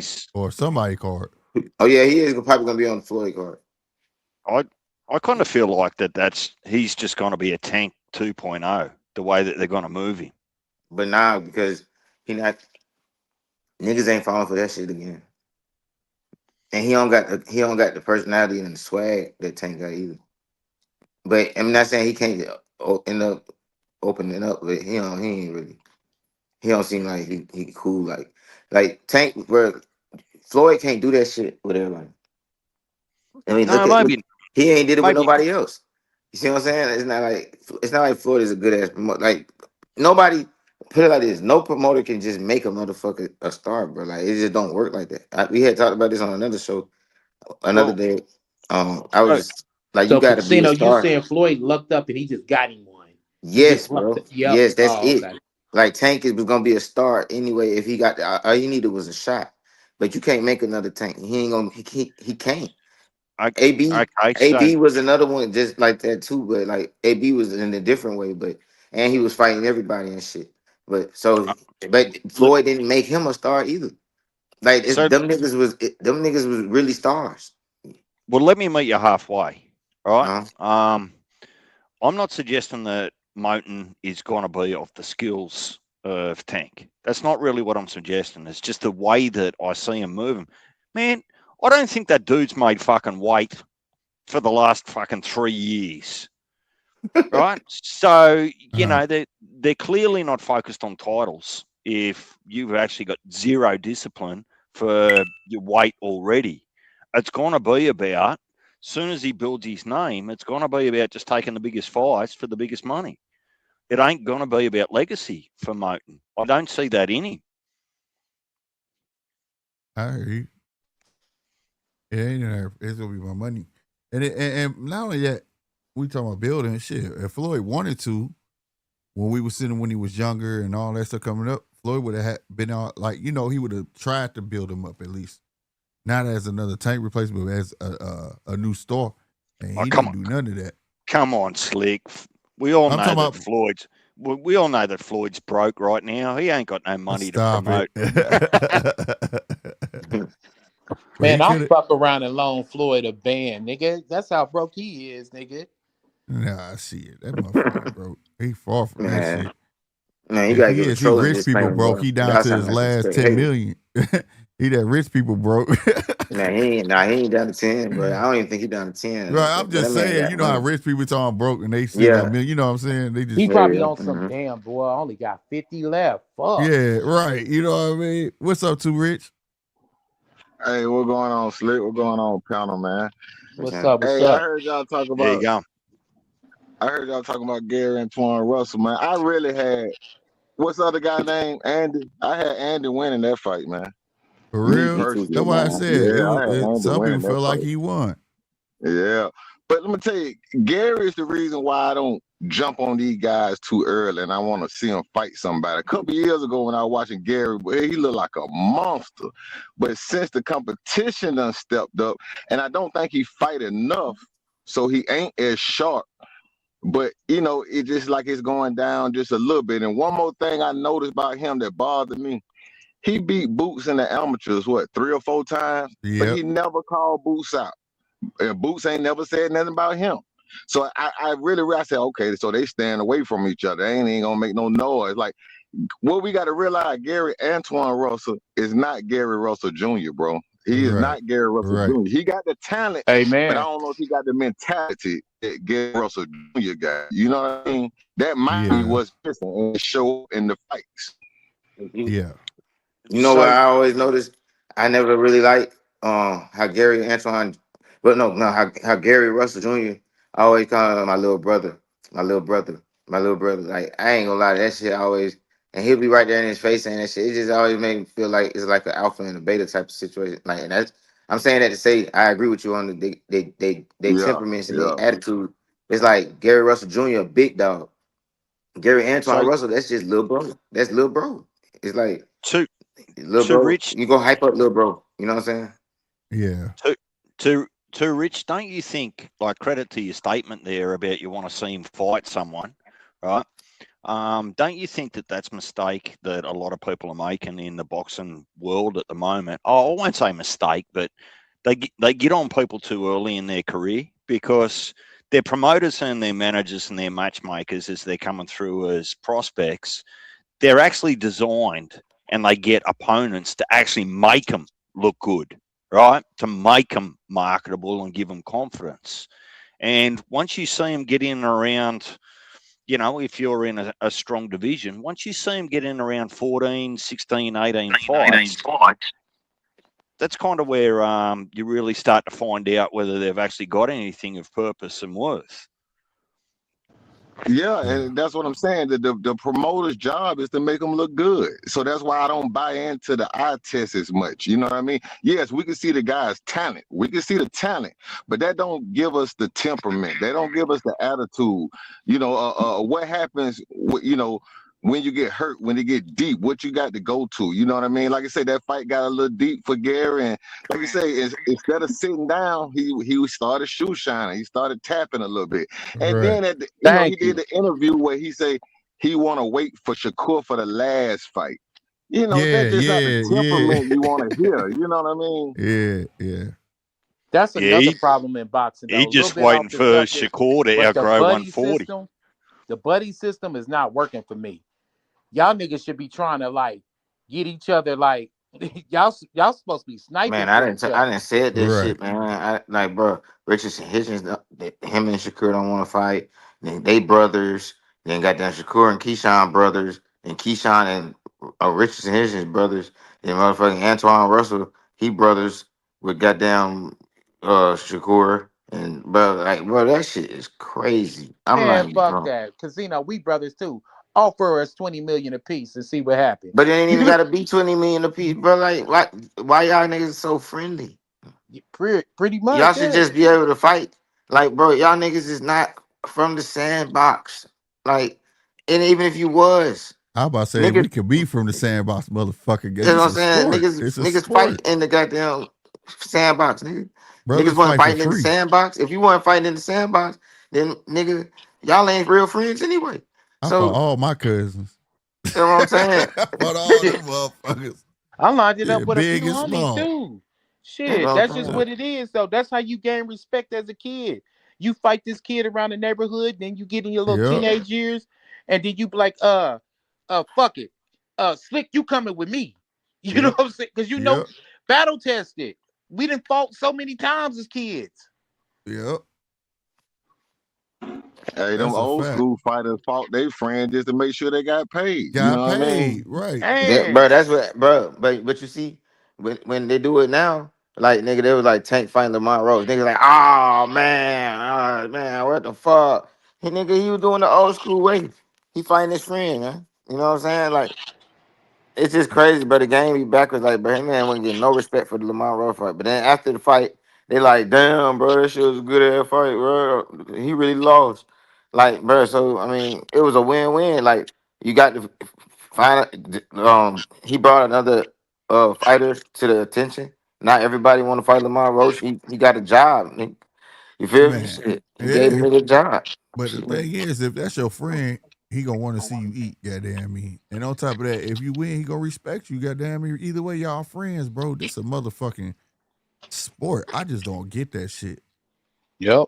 I don't get it, motherfuckers. Man, they cool. You know, I'm not fighting my love. I'm like, what? Psst, I can call my brother-in-law, my cousins right now. My little brother be like, how much you say, bro? Hey, bro, just don't beat me up for real after this shit, okay? But I'm about to beat your asses. My brother get on and tell y'all like, hell, fuck yeah, we finna get this motherfucker. Thanksgiving, Shit. quiet than a motherfucker fucking with me, nigga. Man, I'm telling you, bro. Hey, Pass man. mashed potatoes, nigga. It ain't gonna I be think no loss, no hard feelings, none of that shit. We gonna be good, you know? I Yep. think Shakur and Keyshawn, they're gonna actually fuck, man. You know, if you watch that Cameron interview with Keyshawn, asking Keyshawn is he the best, and he trying to stand on it. I think if Keyshawn get up in the game just a little bit more, I think his arrogance it's gonna draw something. I think they're gonna eventually fight, man. I think they're gonna fall out and they're gonna fight. I've been As Yeah, they but should. trying to so predict that for a while. so we got news I ain't gonna lie. today. By the time they fight, bro, that shit gonna be crazy, bro. Because Keyshawn That's gonna when beat it's that gonna happen. nigga ass. That's when it's gonna happen when he get a If he little keep older. waiting for that shit, But that little brush shit wearing out with Keyshawn, bro. but I've been if saying he that. keep waiting for that shit, Yeah, bro. I think Keyshawn biting his tongue, man. He biting his tongue right now, but he can only do it for so long. But what I'm saying is like, bro, he letting Keyshawn get more and more better. Like, but by the time they do fight, bro, Keyshawn fuck around and beat his ass. That may happen, but the That's thing what I is, was the saying moves are too, being Zeno, made bro. so that fight can happen. He Cause he ain't the fuck one with who B and knows B no Shakur the more. best. He Yep, know him in and the Wally ring the is a best. He good like amateur coach. he know all his tendencies. He know Right. everything. And the thing about Shakur is Shakur don't develop, nigga. Hey, Yeah, Uh, Wally's a good Shakur amateur is not coach. getting better, bro. Shakur is Shakur. I did a whole thing on that, man. The He's thing not about getting better. fighters like Shakur, it's not about for him getting better, like adding nothing else. He's just good at who he is. He's good at what he does. You know No, what I but what I'm mean? saying is, Fighters he like might that, even boxers like but that listen, have hold on. longevity because of that. Like for you instance, they But don't listen, they don't go too far outside the box like Mayweather, right? no, but I ain't Mayweather, talking about going outside the box. I'm talking about improving on their skills, that the skill set that they do have. Like that's Keyshawn is not adding new shit. Keyshawn is just getting better and better at what but he here, already do. right, right. But what I'm Shakur saying not is it's getting still better two at what he different do. He's things. just kind of coasting. You know what I'm saying? I don't know about that. Shakur is always gonna be a hard guy to beat. I ain't saying he cannot be beat, but he's always gonna be a hard guy to fucking beat, bro. do you Because know it's what, like catching a damn boys? chicken. Boys, you might Yep. not have to guess anymore. If you wait for the second week in September, right, and depending on how those results pan out, there's every chance that the Shakur Keyshawn fight might end up being next. Like if you think about Shakur beats Ryan, after I don't know, solid rumours that we heard today, and Keyshawn beats Devon, guess who's up next? Damn. Yep. Yeah. Like I said, I think it's been there. And Every it time better Shakur said he better wanted to fight happen. somebody, every time Shakur said he wanted to fight somebody, Keyshawn came right behind him, stepped on his toes, and called out the same person. No, Now it he was the other made way. It was the other way around. no, it wasn't. Oh, Keyshawn Shakur, calling out the same person? yeah, Shakur would be like, yeah, I'm going for Lomachenko, and then all of a sudden, Keyshawn said he wanted Oh, I thought it Lomachenko. was the other way around. Shit. Nah, and then now you see he made moves. He's like, I'm not fucking with B&B no more. It's like every move is being made where that fight makes sense. You get what I'm saying? Where like, okay, I ain't got to worry about you being cool with the same motherfucker. Be cool. I'm finna build my own fucking team. Hey, And when let the time right, he me gonna ask call that y'all a shit out. That's question. what I really believe. Can I ask the panel a question? If Keyshawn, by some stroke of luck or whatever, gets Haney and beats him, is Keyshawn little bro? That's what I'm saying. That's what a cocky. I can imagine that right there be the time he call him out, because that's where it's gonna be. Like I'm one step ahead of you. Yeah. Well, I I can guess the imagine that's pressure when gonna it'll be there. happen. If he beat Devin and Shakur, well, you know, people are trying to pit Shakur and Devin together. If Keyshawn beat Devin, they gonna call for the fight. You gotta think enough money Yeah. they can have, man. If Turk call for fight and enough money on the table, they gonna have to fight, bro. Yeah. Yeah. So that's how I see it, bro. That's one storyline I have been fighting. That little dude, he little bro, but he don't like that shit. Like people putting it as such. Like Keyshawn don't strike me the person want to be in somebody's shadow, bro. You know what I'm saying? And right now he knows he's in his shadow. Yeah, he got to carve out his own lane or go to a new weight class or something. Go to 147 fight Brian Norman Jr. Let me tell you something. Even like it reminded me of my little bro, right? Even when I was watching that video of Shakur getting ready for the fight or whatever, and Keyshawn was in there with him all day and all that shit, Keyshawn was talking hella shit to him. And then all of a sudden he pushed Shakur. Shakur looked at him and said, "The fuck wrong with this dude pushing me?" I said, "Damn." Yeah, you know how your partner try you a little bit. Keyshawn trying him a little I said, bit. okay. I said, okay, little bro stepping up. You see what I'm saying? That's the shit. My little bro, what the fuck wrong with you? Don't put your hands on me. You know what I'm saying? I'll beat your ass. That was shit my little bro used to do. You know what I'm saying? And then eventually, guess what me and my little bro did? We fought for real. We fought for real. That mother got tall. That's all. Yeah, now I'm about to beat your ass, nigga.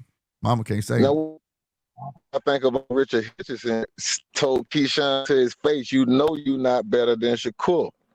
And Keyshawn didn't say nothing. You know what I mean? So I do think it's a mentality. That mentality got to break. Like he got to stop being a little broke. He gonna have to carve out his own lane if he gonna make that fight. I think he made that. I think it's coming, bro. They can say that shit now, but I think they ain't fighting now. I think it's gonna be inevitable. You know what I'm saying? I do think Keyshawn good enough to have longevity in the game, make his fucking mark to the point where it's like, yep, me and you got a hit, bro. Especially that money on the table. Shit, you heard what Jamel said. Jamal said, hell no, I wouldn't fight my brother, man. I don't see my mama. Jamel said, how much money you talking? How much money you talking? For real. For real. What the fuck you talking about? Hold on. What you talking about? We had to talk about that. I don't think Keyshawn beat Devin right now, though, man. If he fought him next, I would not pick Keyshawn to beat Dev, man. I think he need 2 more fights, man. Yeah, 1 or 2 fights of motherfuckers, and that's something that's missing too, you know. He do need somebody that fight similar to that style, like a boxer style.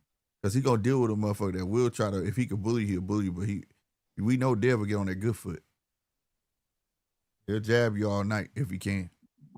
I think Keyshawn could be outsmarted. We know he a dog, but he could be outsmarted. You know, any fighter can. If you ain't got a high IQ or you just ain't been in there with somebody like that, you ain't gonna know till you get in there. That's the same thing with Brian Norman. It wasn't about power. He had all the power, but you just end up with a different type of fighter. You know what I mean? No, I agree with you on that. Yeah, because some of these jokers listening to the YouTube version. I get on YouTube, you know, everybody say a lot of stuff, but when you get in the ring, them dudes ain't trying to fight Devin. People got to open their eyes. They is not trying to fight Devin, bro. Just like they ain't trying to fight Boots, they ain't trying to fight Devin either. Because I think boxers know. They know. I ain't gonna say they ain't gonna fight Dev. It's just that, like, they ain't trying to fight him. I think it's more so, like you're saying, they gotta be ready for him. You know? Because like now, especially now, the coin is turned. Like, okay, so now he really does got some pop. You see what I'm saying? And for the people who have been saying that, I always felt like Devin had it. I didn't think Devin could knock you out, but I always said that it's something he got in the end of that jab, nigga, that's make you think twice. You know what I'm saying? About just rushing in on him. So he got something. You know what I mean? But to that note, I just think now they see it like, okay, am I ready for it? Like, I agree with you. Keyshawn definitely needs something similar to that. And another thing too, I want people to take away from Keyshawn last fight. What I took away from Keyshawn fight, I know people felt like they wanted to win fast or he'll get the knockout. But I was happy to see Keyshawn with patience. That was my thing. Because Keyshawn was very impatient. And that's how he ran. The 2 times he got hurt, it was because he was impatient. Showboating, wanted rushing. You know what I'm saying? Take your time, break a motherfucker down. That's something you got to learn. You got to learn. I think a lot of these jokers, man, like I say, they listen to the YouTube talking. I think once you get up on them bright lights and then get cracked one time and the crowd like, oh shit or whatever, I just wonder if that start to fuck with him a little bit, you know, because Keyshawn get counted now. He fights like Crawford, but what he don't have is a 74-inch arm reach. So he got to get a little closer. So he get counted a little bit, but he a dog. Don't get me wrong, he a dog. But I just say give him 2 more fights. If you want to fight Devin, go fight Dalton Smith or Lewis Crocker or somebody like that. Like get you one of them kind of fights in so you can get used to even more movement. You know what I mean? Because I thought he was gonna gas out in the Ortiz fight, but he didn't. He didn't gas out. He didn't gas out at all. So I hate, with the mental shit he went through with the last fight, all that stuff that happened, and I'm just saying, what if he take another loss too fast? He might lose that mental edge, man. Give him 2 more fights, man, before he jump to the top. You know what I mean? Yeah. But they didn't. That's what fast tracking is, though. He wanted it. He called for it, and they gave it to him. Yeah. So he gonna have to be ready for a cat that's willing to make that boring fight. You get what I'm saying? Because if you guarantee you hit Devin too hard again, he not going back. He gonna stay away from you. He gonna jab you. He gonna move. You know what I'm saying? And now you gotta try to find this cat. You know what I mean? It's the same thing with Shakur. That's what he good at. The master of distance, bro. He gonna be hard to catch. You know what I mean? So, like I say, Keyshawn got to know. It's like I say, it's a mind game in there when you fighting fighters like that. It's not always just about skills. You know what I'm saying? We know you can perform it, but do you have the mental fortitude to bake this cat in to land your shit? You know what I'm saying? Can you do your level changes, temperament of power at times? You know what I mean? Shit like that, bro. Yeah, that's something that Bud was very good at. He'll hit you with a shot, and you sit there and think that's all he got, and then he clock your ass one good thing. You be like, God damn, where the fuck that come from? You know what I'm saying? Yeah. And when Keyshawn explosive, no doubt about it. But when you sit down on your punches, you got to plant that foot. It won't be now for Devin just to step to the side and just change the whole trajectory of your punch. It's the same thing if he fought Boots. You know what I'm saying? It's things that Dale could do to give a problem. Not even really run. All you got to do is turn a motherfucker to keep making him turn. Because if he's stepping, look, once you commit with that step, if a guy moves to the side, you can only follow him with your arm. Yeah, you see what I mean? So if the guy ain't gonna stand there, you got to figure out how to make him stand there, and that's where the IQ come in there. You see what I mean? Right. And I also, one thing I wish Dale would do, like say, sit down more on his punches at times. Is the reason he rocked Norman, because that was one of the few punches I seen that boy turn over. He don't turn over a lot of that shit, bro. He really don't. And when he hit Norman, he turned that bitch over. I was like, damn. But you know what? You know what, crazy slick? And the fight with Ramirez, I told people, at the time, you think Shane Mosley was training Devin for the fight. I said, hey, man, Shane Mosley done told us. So I get it. Devin was moving a lot in that fight. But a couple times, Devin cracked Ramirez. I said, man, he turning his punches over. I said, I don't know what Shane Mosley done told him, but a couple of them punches, he turned them over. Right. And the very next fight, he dropped fucking Norman. You see what I mean? Yeah. It's just that he wasn't wanting to sit still with Ramirez. No, he didn't want to from that left hook. Yeah. But you know, it's just like getting injured. It's just like getting injured, bro. You get injured that first game back or whatever you're doing, you be a little ginger.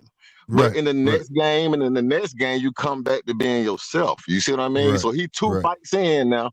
I think the next fight, man, they better be careful. You might see a stronger Devin, because like Crawford, what Regis said, Crawford told him, well, he was asking him, how you take the punches from Canelo?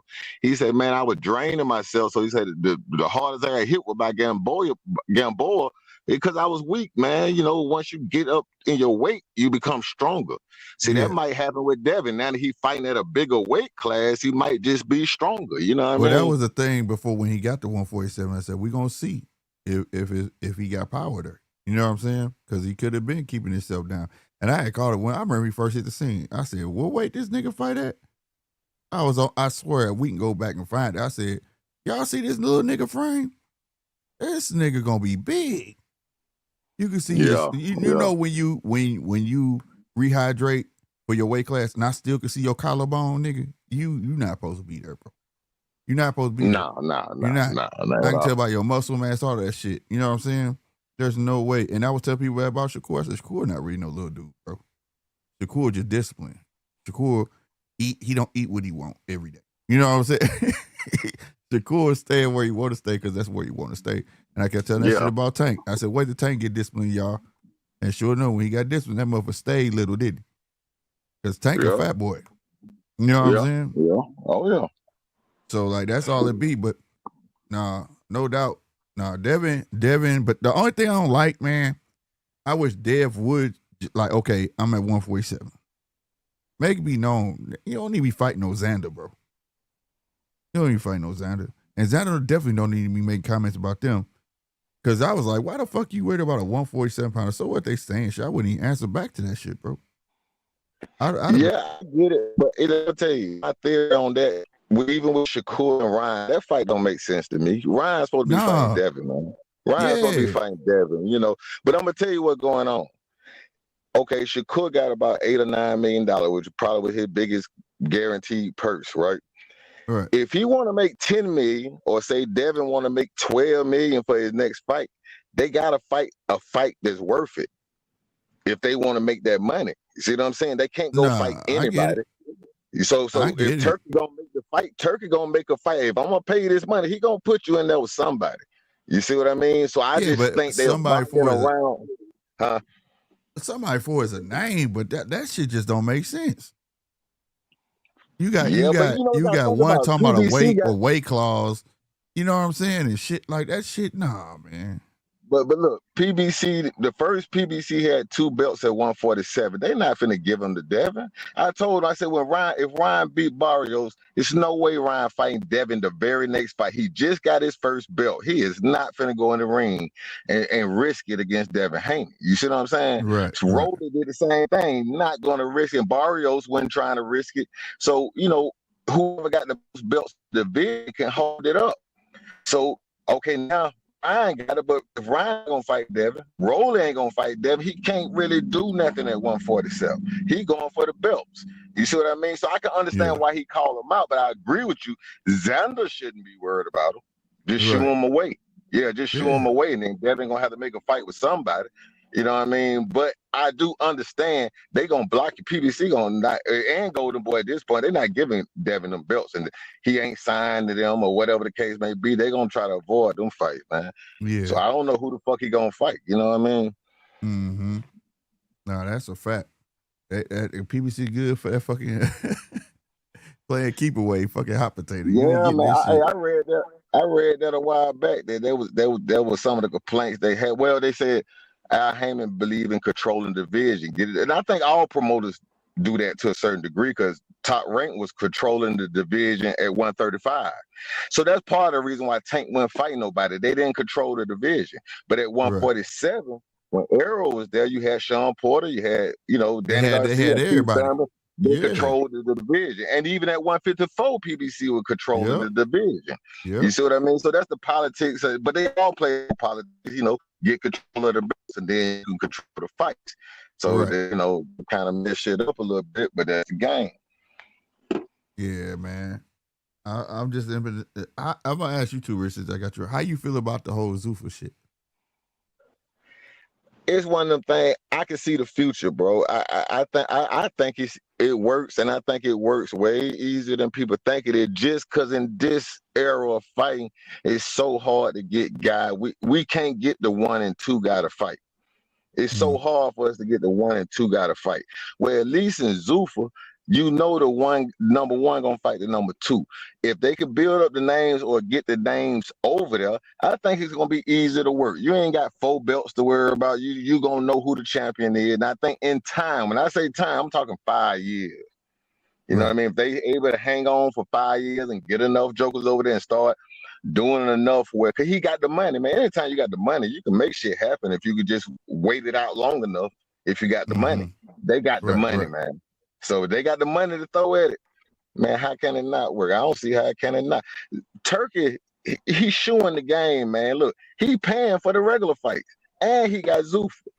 It's a matter of time for we just do what he do and just mix it all together. And I don't think he'll have no problem work, but I think you got to give it about 5 years, though, 3 to 5 years. Yeah. I ain't got no problem with it. Shit. The long game, that's what I'm worried about. I'm just worried about this dude gonna try to shift shit. But other than that, though, like I say, I'm accepting it for now. But like the way that motherfucker Danny be talking, he be talking greasy, bro. I be like, this dude right here, bro. You talking about running shit like UFC. You today, shit, you might finna lose 2 of your best dudes. But you know what Dana realizing?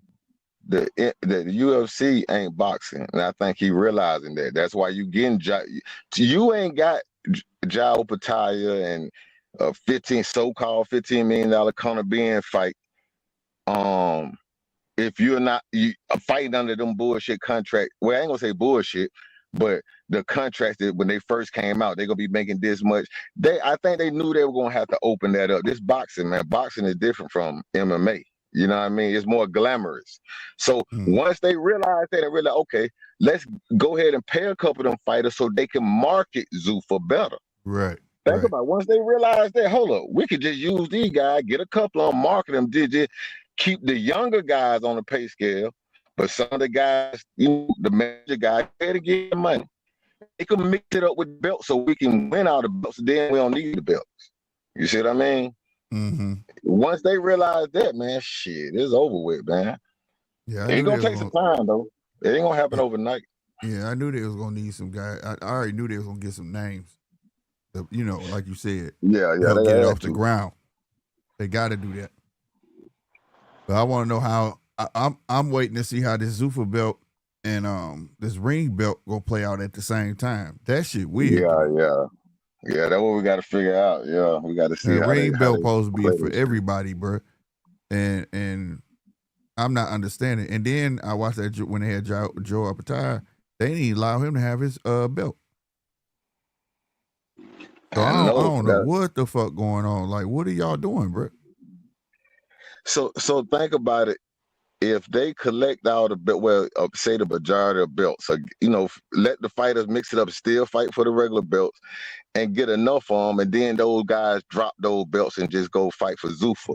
Then all those belts got to just kind of like elevate the next class of fighter, and eventually they're gonna be the ones with the new fighters, and Zuffa gonna have. You see what I'm saying? They can have a major fighter, at least the notoriety, but having the real champion.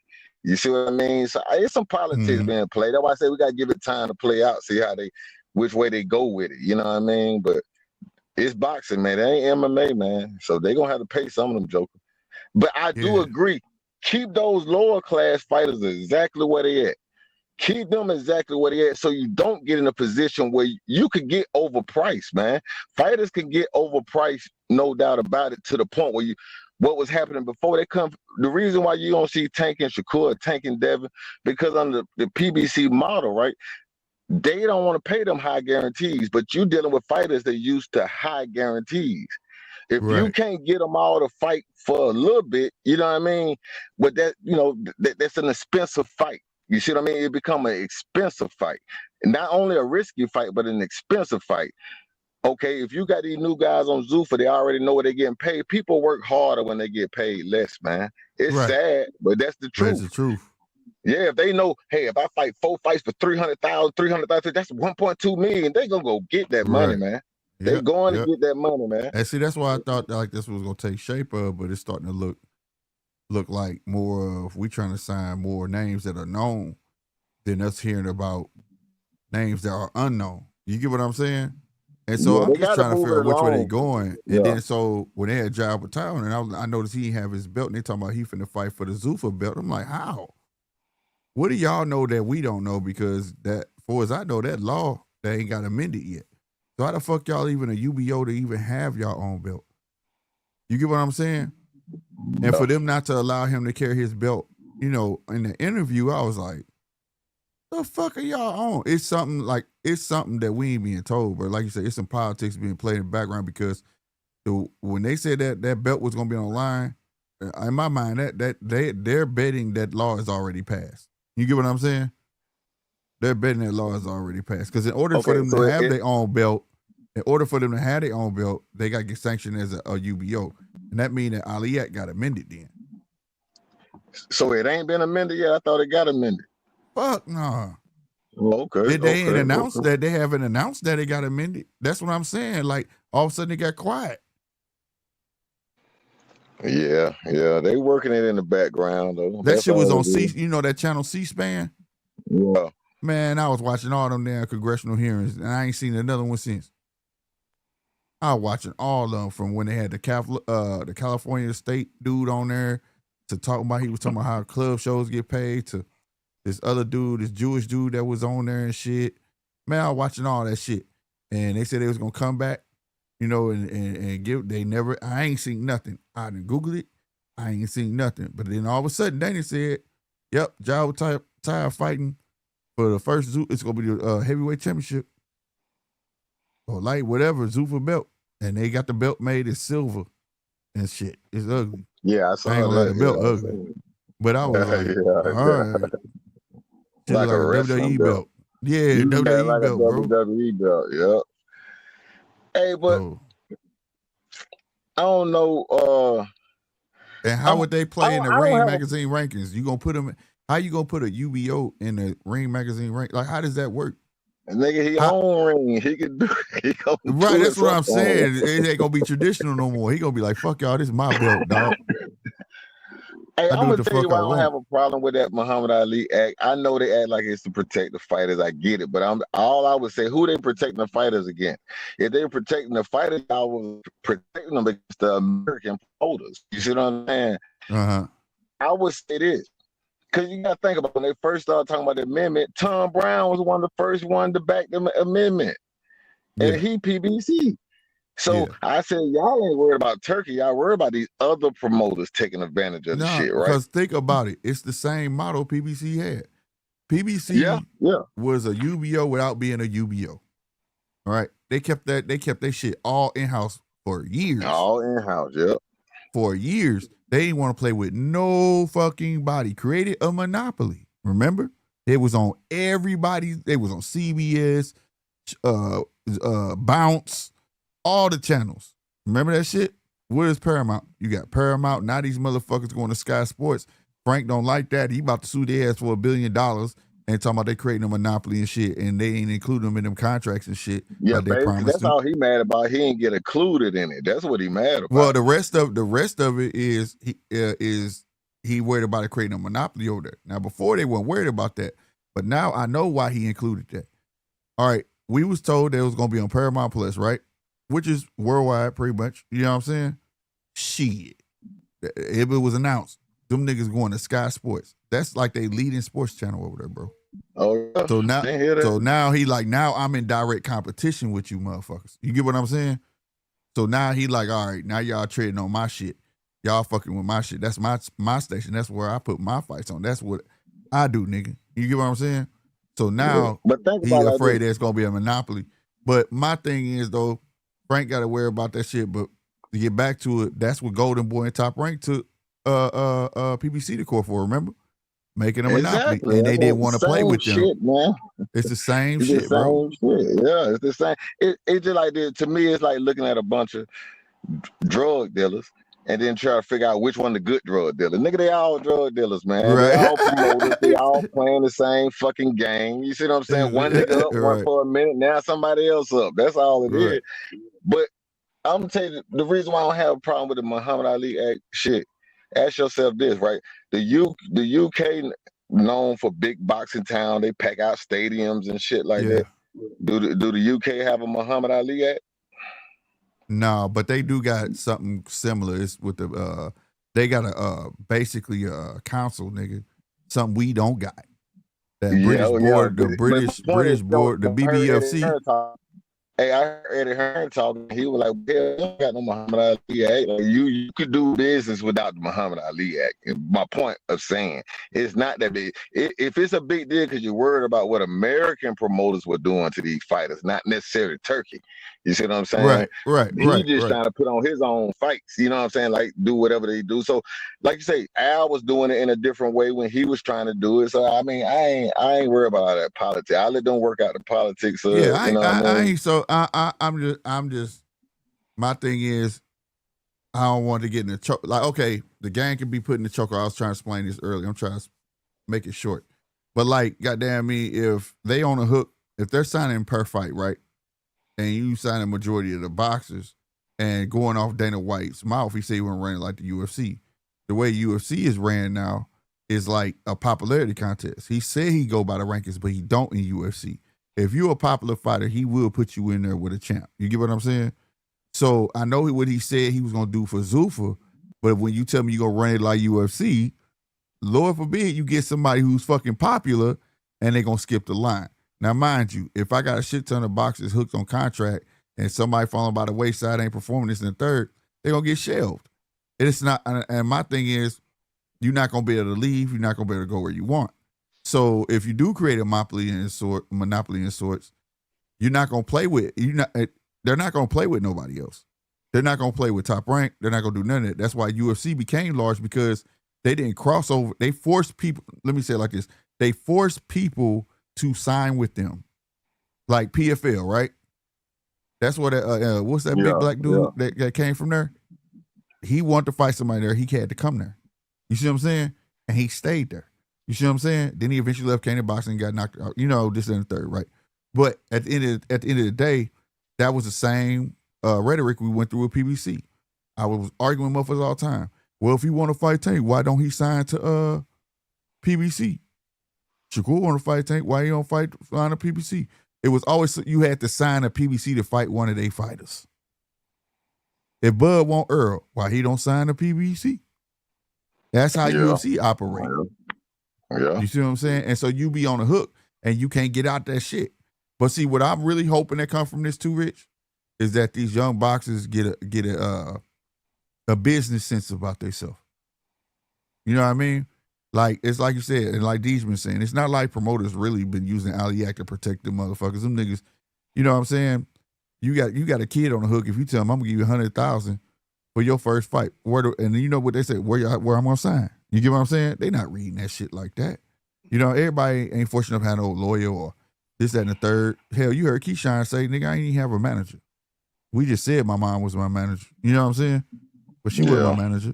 You know, so that's all I'm saying. Like, these kids gotta get more business, because if you sign up for them fights and you get in your first fight you do good, second fight you start getting your ass whooped, and you sign for 4 or 5 fights, he gonna put you on the back burner.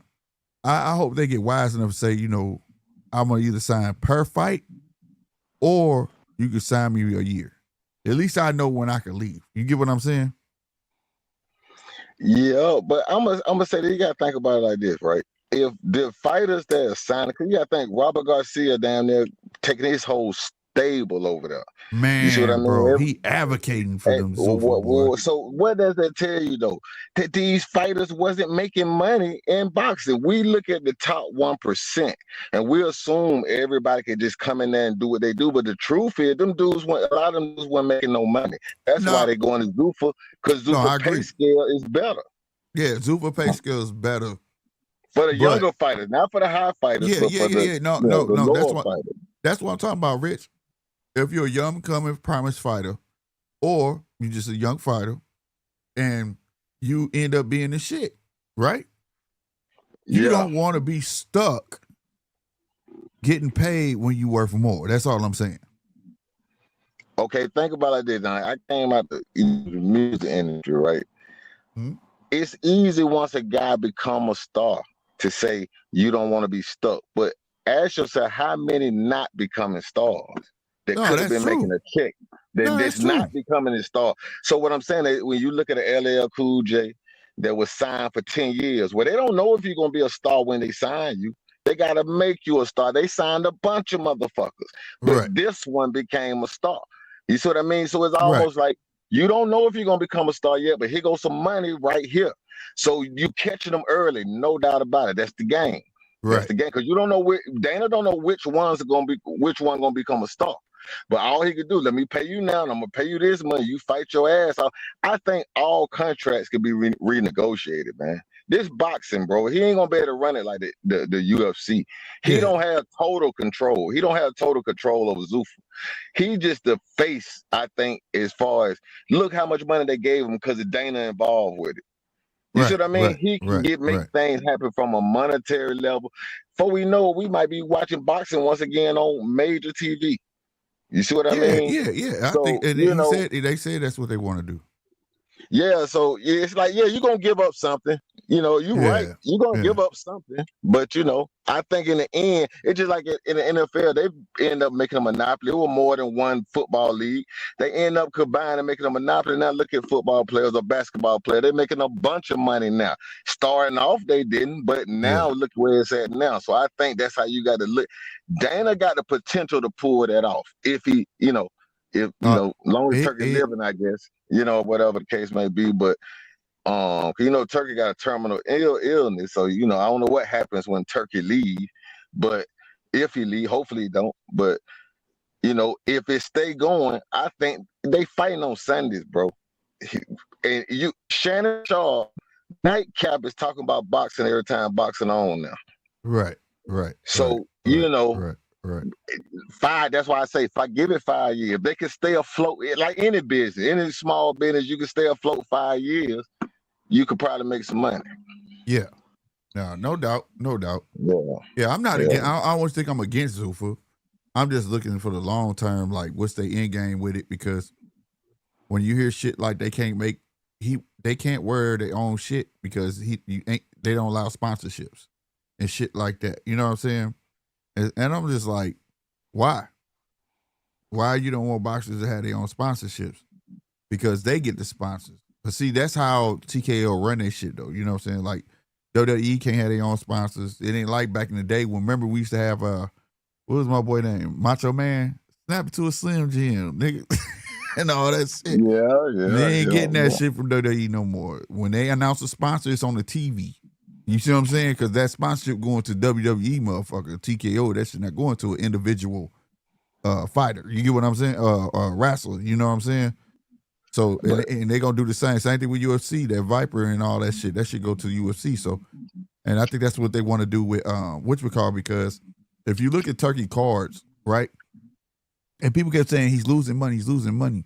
And I was like, he's not losing money. Y'all not looking at what's going on. He's making a shit ton of money off the sponsorships. He named that one card. What was that shit? Fatal Fury, SNK shit was every fucking where. You think that shit was just a small town? Hell no, that was huge. He got that, and then they end up buying SNK, motherfucking. Then how you get paid for the shit, and then I'm gonna use your money and put some of my money with that and buy your company. That's some player shit, bro. That shit crazy the motherfucker. And then what was the one called the Wolf and something? All these sponsorships, that's how they get paid. Yeah. If you go through their history, I don't know if y'all keep up with golf. When they jumped into Live, look at the sponsorships that came to them when they took over Live and they signed all them PGA stars. When they went to soccer, the same shit. They signed all the soccer stars. And all the sponsorships came. That's how they make their money, bro. That's how the Saudis make their money. Yeah, it's more than one way to make money, man. People don't realize when you got money to invest, man, it's just like you go get a grant. You don't have to pay that money back. That money helps you spend to grow the business, right? So the PIF fund is for investment. Turkey just an entertainment ambassador. Yeah. He really just working a job. I don't think he own ring himself, but as far as the Riyadh stuff. Yeah, the Riyadh stuff is from the fund. So I try to tell people, like, every year, if you in your town or any major town, they have a birthday bash, right? They bring all them stars there. You think they can afford to pay all them stars and make a profit? Right. It's being funded. It's been funded by the city out of the entertainment fund. Yep. You said That's that a fact. everybody do that, man. Like it's not like even it's a big deal. It's like a grant. You know what I'm saying? We spending some money to what you got to ask yourself: how many jobs have Turkey created since he That's what. been doing Thank these you. fights? And Think you the about the second person that said infrastructure. that on Yeah, he here, done bro. put together. Yeah, so they're gonna be making money. Like you say, the sponsor they making money out. They might not gotta make money out the fights. They putting shit together, man. Yeah, They putting yeah. shit together. You When see what I'm saying? when you said that, bro, I swear I was trying to break that down for people. People was like, man, no, that ain't it. It was doing the Bud Crawford fight in California, the BMO stadium, right? I was Yeah. like, bro, this nigga just had fights on Thursday. I said, cause when he announced he was gonna be on the pier, right? Santa Monica Pier. I said, he can't do that Yeah. shit. Bullshit, he did that shit. But I was like, you know how he got that shit off, all that shit off? Because he talked to the governor. The governor was like, bet, we ain't gonna charge you that much to do that shit. Because Exactly. you finna bring tourism, you finna bring Yep. X, Y amount of dollars. You think Turkey Lawyer didn't put that paper, say, look how much tourism finna come here. Look at how many jobs I'm finna create for that day. Look at, you get what I'm saying? All that shit count too. And I was trying to say that shit, bro. So they was like, man, he went broke. He put on Eminem out. Man, that nigga probably, he ain't make no money off. They talking about that shit himself. Man, look, bro. That's all I'm saying, bro. Turkey own what he 10% invested in the zone and stuff like that. People don't realize the zone giving him a budget, so he can afford to pay the fighters, right? He can pay the fighter, but if the zone putting on the fight, Netflix put on Crawford fight. They did the budget for that. So Yeah. people think he losing money. He ain't even spending all the money But that you think. Yeah, he paying the fighters and because he can. He ain't paying Right. for everything. But When they go to Saudi, think how much money they saving on hotels. They ain't got to worry about paying for no hotel, no this. So yeah, he could put on bigger cards even in Saudi because he ain't paying for all this shit. right, You see right, what I mean? So right. a lot of people just reaching now understand how that shit work, man. You know. Yeah, man. But Cause when I you was got like, money to spend, bro, you can make shit happen, man. yeah, you can make shit shake. That's what I'm saying, man. It just like I said, bro. They diverse Saudi Arabia, and I'm into politics shit like that. So they big on what's the word? Diversifying their shit because they ain't number one in oil no more. You understand what I'm saying? So that's always been a thing. They 2030 initiative, bro. That's what Riyadh is. Like people don't understand what Riyadh is, bro. Like that's the tourist attraction now, and that's what they want to bring to Saudi, bro.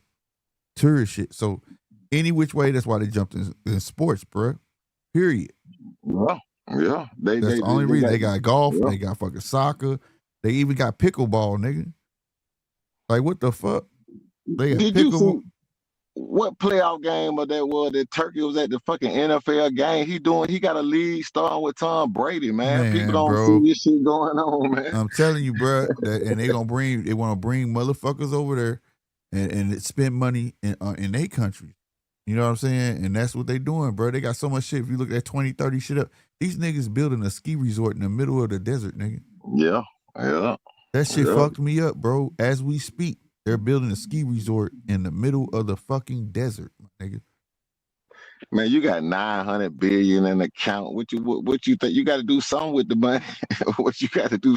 What you gonna let it just sit there? You got to do something with it. Yeah, bro. So it is what it is, man. You know that like DJ said, man. That pay-per-view model dead. He been synced it. He just stuck his hands in everything. And the major blow was when you said it too, Rich. When he bought 10% of the zone. And the only reason he did that because remember he tried to buy everybody promotional company. And then he said, okay, well, everybody need to come to the zone. And they some bent the knee. Some signed. Well, no, he said, sign me some fights. Top Rank said, we'll give you 12. Everybody else bent the knee. And Golden Boy really bent the knee like, well, yeah, we'll fuck with you. You know what I'm saying? The only one stayed out was PBC. Like, we ain't signing shit to your ass. And then guess what? Since y'all want to sell me your company, he double-crossed their ass. He bought 10%. So now every time y'all show a show on the zone, guess who still get paid? Exactly. That's what I'm saying. Turkey getting paid. Y'all don't know he getting paid, man. Yeah. I own 10% of this know he bitch. getting paid. So when you throw a show on this motherfucker, whether you hate me or not, nigga, guess who still get paid off shit? I tried to offer y'all this and that third, but fuck you. You get what I'm saying? So think about what you did. You just told me about talking about doing shit on Sky TV or whatever that is. He owned 10% of the zone. He owned the ring, and he owned Zuffa. Yep. You better see the big picture, bro. That's what I'm saying, bro. That they trying to take over. It's I was saying that shit, bro. Too much. I got a whole show where I was like, y'all thought I was. Cause people was telling me I was crazy. I said, let me tell you something, man. There's something up with this dude. I like that he gives us these fights, bro. I said, but all money ain't good money, and all fights ain't good fights. It's something with this shit, and I just started like investigating this motherfucker or whatever. And then it all came when he got into with the WBC. He was trying to make a fight with somebody and they blocked it. They was like, nah, that shit ain't going down. And he was pissed. He was on Twitter going, the fuck off, you hear me? He was like, I'm getting tired of these sanctioning bodies blocking fights. I'm gonna find another way. I'll make it happen. So what he did was he talked to all of them. So one day I was like, let me go on here, man. I went on WA and I was like, okay, I can find it. But then right when I was gonna click the X, you know how you take the mouse and go to the X on the computer? Before you was about to hit that X, right there in that very corner, motherfucker, it said Riyadh season. I said, oh, he got the WA in their pocket. The very next day, motherfucking boxer was like, we don't recognize the WA. I was like, oh. I said, now I see what he doing. The next thing you know, WBO fuck with him. IBF fucking with him. I said, oh. And how I found out the IBF was, it was I can't remember who it was. That fucking referee had Riyadh season on his fucking shirt. And Riyadh was not involved in that fight. It was on American soil. You see what I'm saying? I just started I said, this motherfucker is fucking with everybody to make his way. And then the number one thing where I knew shit was going to eventually go sideways, I said, he going to try to get his own shit. When it was the Mexican card that he did with De La Hoya. And the way he did De La Hoya live on TV. Yeah, we gonna have such fight and this fight and he was rounding him out and De La Hoya was trying to basically like shut him up like, we potentially, he was like, no, we're gonna, and then they showed him go in the locker room and talk to Virgil. I said, he ain't supposed to do that. How you get to go in there and talk straight to the fighter? Turkey don't give a fuck. And then when he talked to the fighter, it was funny, a week later, they announced this nigga had ambassadors at every fucking promotion. I said, so now he got snitches? It's the takeover, bro. Like, I said, he got snitches, and what is an ambassador? How you gonna make a fucking fighter an ambassador inside of another promotional company? How the fuck does that work? And then you kill take him that from the inside. This nigga knew. So if you do that, you know when everybody contract finna be up. Exactly. You see what I'm saying? So all I gotta do is wait my time. Hey man, he don't want to fuck with you. How many fights you got left? 3. Shit, fuck with me when you get to that last one. Maybe we can get you out of it, maybe not. But if we got to fight the last, come fuck with me. I got you. Hey, so let me show you that on a smaller level. See, my theory when he first got here, I said, Turkey done studied Al Heyman. He knows how to move. He really likes Al Heyman. That's what I said. Yep. And he studied Al Heyman. What did Al Heyman do when he left Golden Boy? All the fighters that we like on PBC, they were Golden Boy fighters. I was just saying that on here. He took all of them. He took all and overpaid them on the contract. That's what the lawsuit was for. That he was offering these big ass contracts, saying what he was gonna do. I don't know if he fulfilled it like that, but he was able to get the fighters the same way. Turkey just doing it on a bigger level. That's all. I said that earlier. I said that very same thing you just said, bro. I said he ain't doing nothing but the Al Heyman. He took a page out of his playbook. The same thing that happened to Al Heyman is happening to him now. And motherfuckers gonna come after him, talking about he created a monopoly just like Golden Boy and Top Rank did fucking Al. But Al took everybody from fucking Golden Boy. And the cold part about it, he had a mole. Al had a mole in the Golden Boy house too. And people just didn't realize it. That's when Mayweather inked that contract with Golden Boy. Remember that when Mayweather was beating all the Golden Boy fighters? Yeah. Every promotion said Golden Boy and what? Mayweather Promotions. Yeah. That nigga knew when everybody would see with it's the same shit. It's the same shit, bro. Same shit. The only difference is this nigga is a powerhouse. He print money.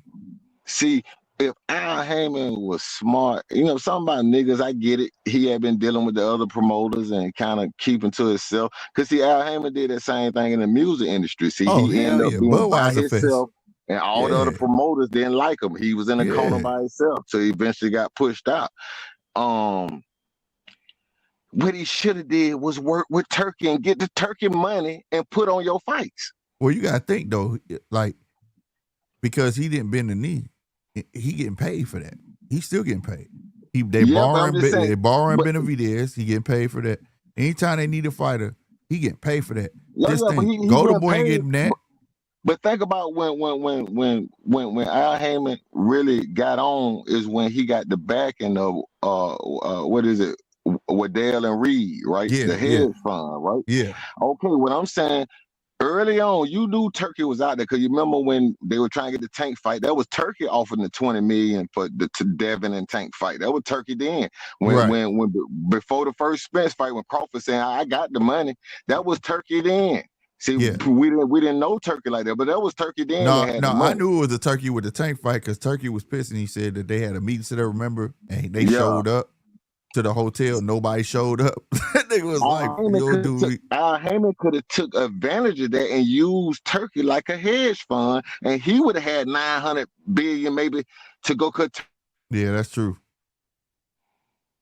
That's true. You still there too, Rich? I just think, man, they should have just worked with him way back then and used his money. Then it might not be in the situation we in now. It might have been PBC got another bag to put on fights. You see what I'm saying? Another big old bag. But that's the game though. Yeah, that's the game. That's the game. Yeah, sometimes he fell in the same trap he made the first time. Like you said, he still owe Frankie Beverly Mays, goddamn. That's what I'm saying. Yeah, a lot of people don't want to talk about that, but that's just the game, bro. Come on, that's just the game. It ain't personal, bro. That's just the way it go. Yeah, that's a fact. DJ said Al was spending CBS money just like Turkey spending the PAF money. Yep. Yeah, exactly. That's a fact. Exactly. That's a fact, DJ. He said essentially paid off the WBC. Oh yeah, that's right. Yeah, how he made good with Turkey made good with WBC with that Grand Prix shit. But you see Turkey wasn't at none of that shit. He was just, hey, I'll give this little shit to get my way, but fuck you. You know what I'm saying? Like, but yeah, man, it's gonna be like I say, it's gonna take about 5-6 years to see how this gonna play out. But Frank definitely standing his ground because he don't care as long as that shit you doing that shit on American soil. Don't bring that shit over to UK, nigga. We eating good over here. You know what I'm saying? It's the takeover, nigga. Hey, you remember about 4 years ago, people were laughing at the Zone. Yeah. You know what I mean? Yeah. Now the Zone is the biggest thing popping right now, man. Biggest thing That's popping. all because of Turkey, bro. That's all because of Turkey, bro. But I'll take it back. Like I said, everything this dude do is calculated. That's what made me start looking into him too, Rich.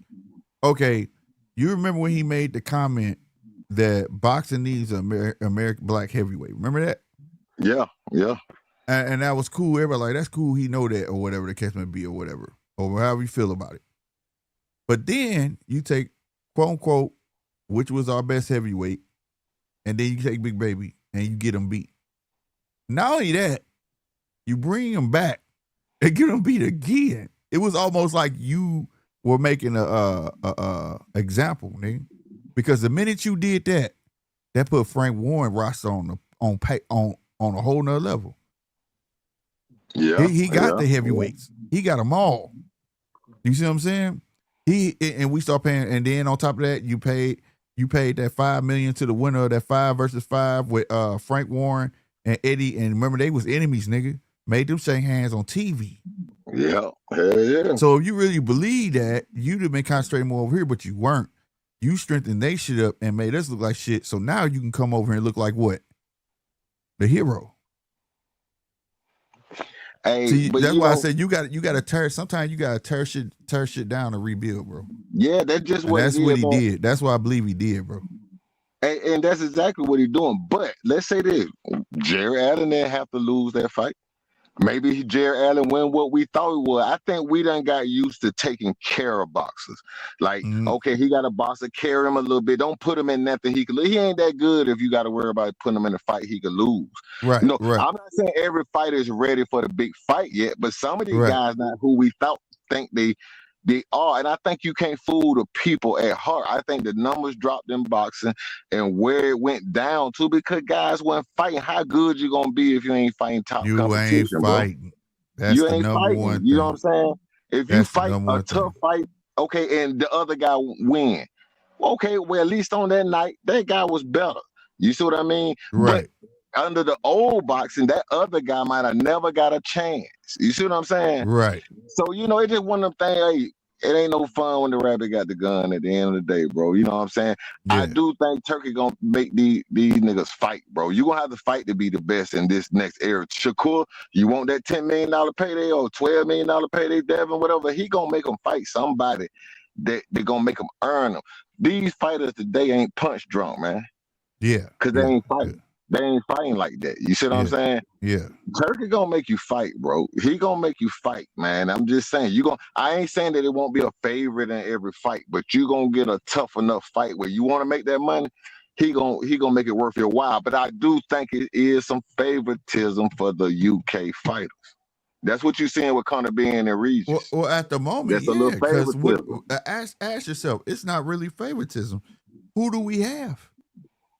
Who do we have? Like say in America, everybody wants to see knockouts. Who usually get the most knockouts? Heavyweights. We don't have nothing there. Nah, we don't have one. Huh? We don't. I don't think it's a player favorite. It's just that right now the UK is holding all the cards.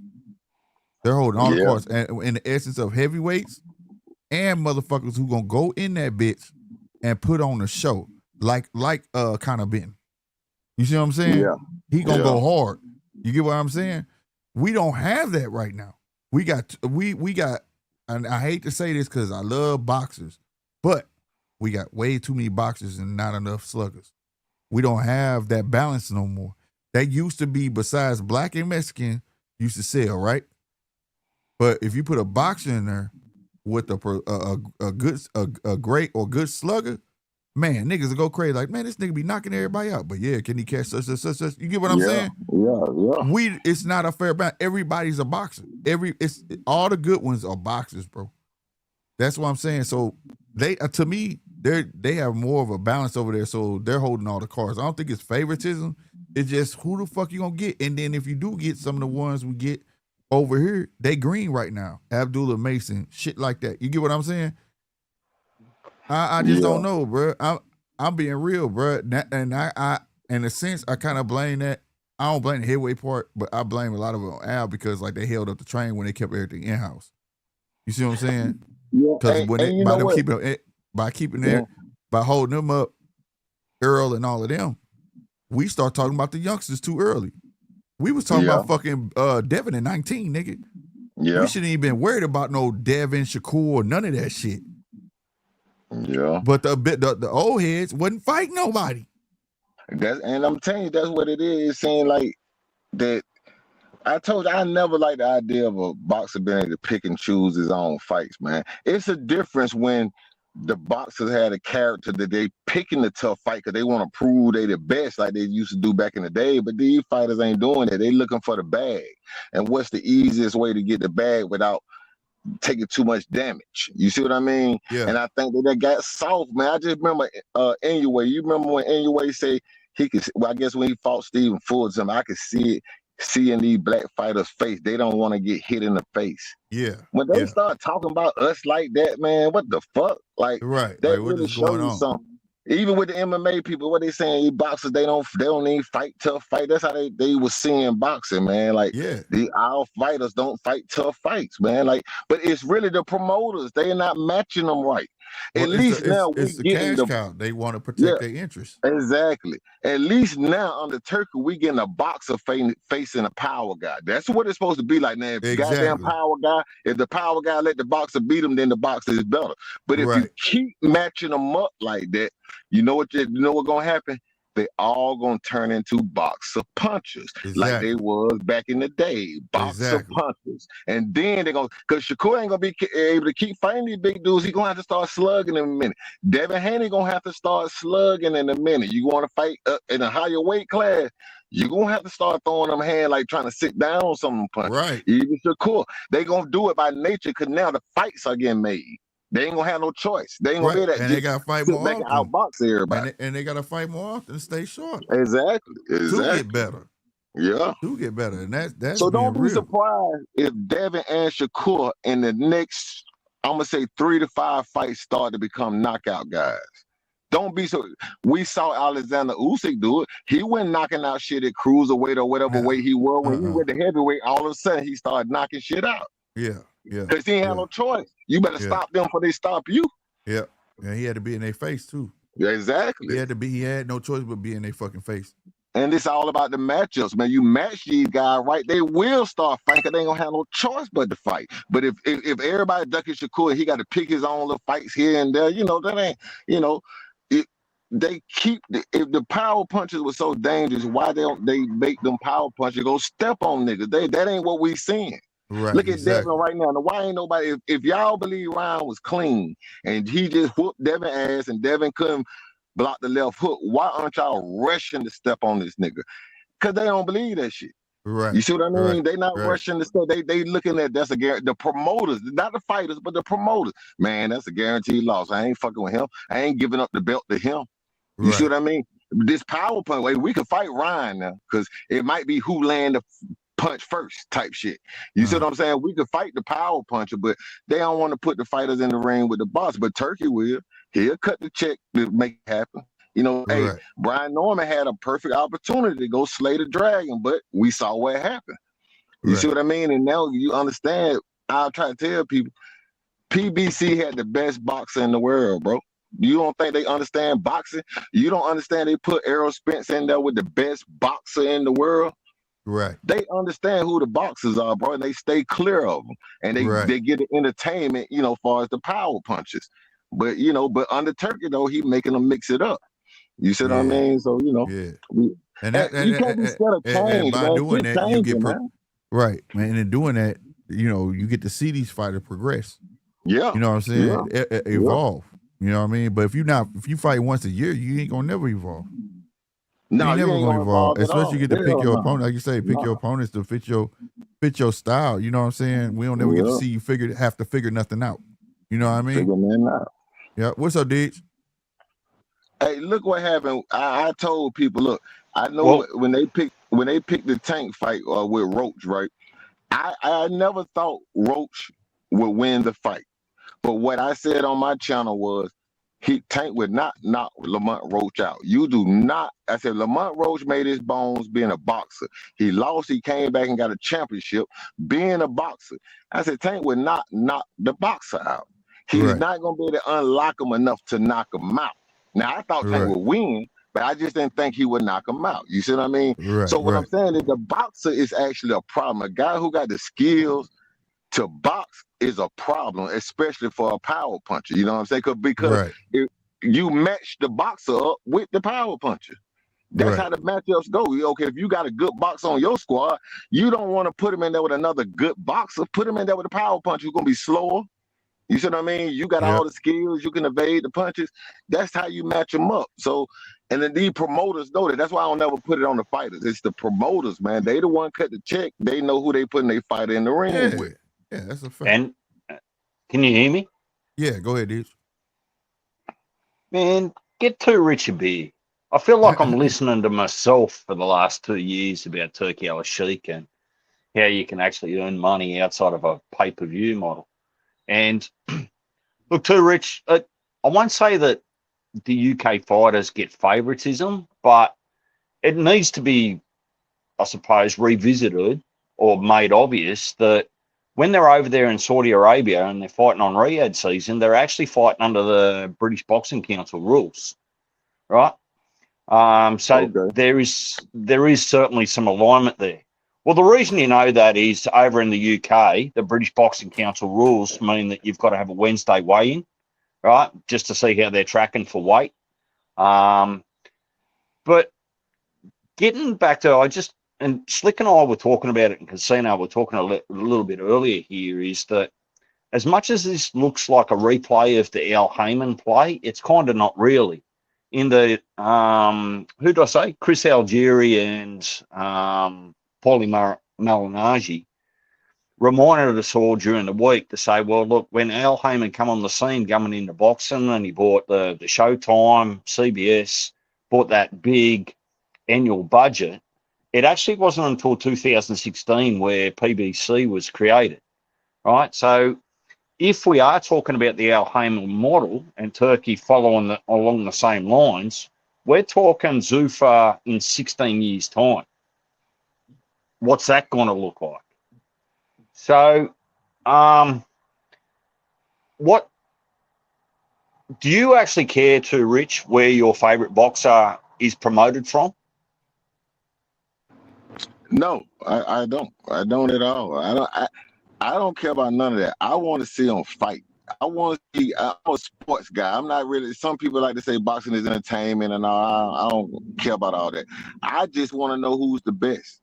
I felt like Yeah, the fighters back in the days, they gave us the answer because that's what they wanted to do. I don't think the promoters had to worry about. These guys wanted to fight each other. They wanted to prove that they was the best, and we just see a little bit more moving right to make the money. They look at the fans. The yeah. fans So reflect what the boxers do. What they talk about: A side, B side. This guy Right. making this much money. This guy who fighting. What good? yeah, I don't so want to see a guy knock out a nobody and say it was an exciting boxing night because he knocked out nobody. I want to see him knock out that guy over there. So however y'all got to do that to make that happen like that, I don't care what promoter put it on. Me personally, I don't care nothing about all that. Right. You so know. you just made a very good point there earlier about I'd like. I suppose it's not my job, but if I look at what's happening in the landscape of boxing, right, I hear Mhm. different channels, different comments on different social medias, and I'm not aiming at anyone in particular, but they're so fast to say that one fighter's ducking another fighter, right? Well, you've got to understand that, particularly in the US, how's that even possible if the promoter's holding all the cards? If the promoter won't make a deal with another promoter because they're the boss, right? How's that the fighter's fault? Just look at Oscar, Virgil, Boots, Eddie scenario. That's because Virgil and Boots aren't the owners of their career when they're signed to promoters. The promoters allow it to happen or the promoters don't allow it to happen. That's not one boxer being scared of another one or ducking another one. It's just that the promoters don't like the percentage they're going to get with the deal that they're trying to negotiate, so they say, hell no. So it just comes down Mhm. to greed. So Yeah. really, Right. really, in my world, it's a promoter ducking another promoter, not a fighter ducking another fighter. It's the promoters fucking up the bag. Yeah, that's why I was telling Slick earlier. I don't believe boxers duck. I believe promoters duck. You know, they the ones trying to hold on, especially if they think they got the A side guy or whatever.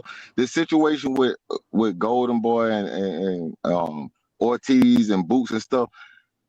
Eddie Hearn need Ortiz to justify the money to pay Boots. So that's a big fight for Eddie Hearn if he can make the fight with Ortiz. Plus, he believes Boots can win the fight. But for Golden Boy, have they really got a return off Ortiz? See, Well, he might not want to risk Ortiz. He might feel I can go make money with Ortiz in easier fights than fighting Boots and giving up my favorite fighter that I raised and built here at Golden Boy. Oscar always talk about building a fighter's career. He always talk about building his fighter's career, and none of his fighters are champions, really.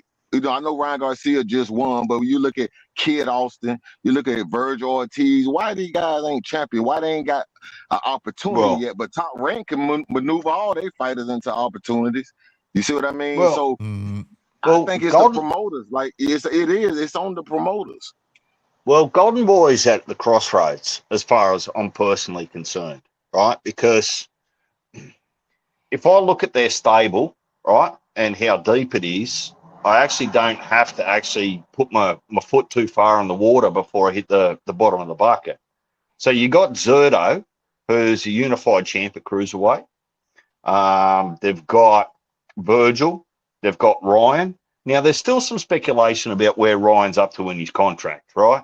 Ryan Right. wanted to tell us before last weekend that he was coming off contract. Oscar wanted to tell us, no, there's still a long-term deal or further Right. deal to go. And then they've got Kid Austin. So outside of those three names, and Oscar was very hesitant, if you remember, to feed Zepeda to Shakur. That was like 2 Exactly. years.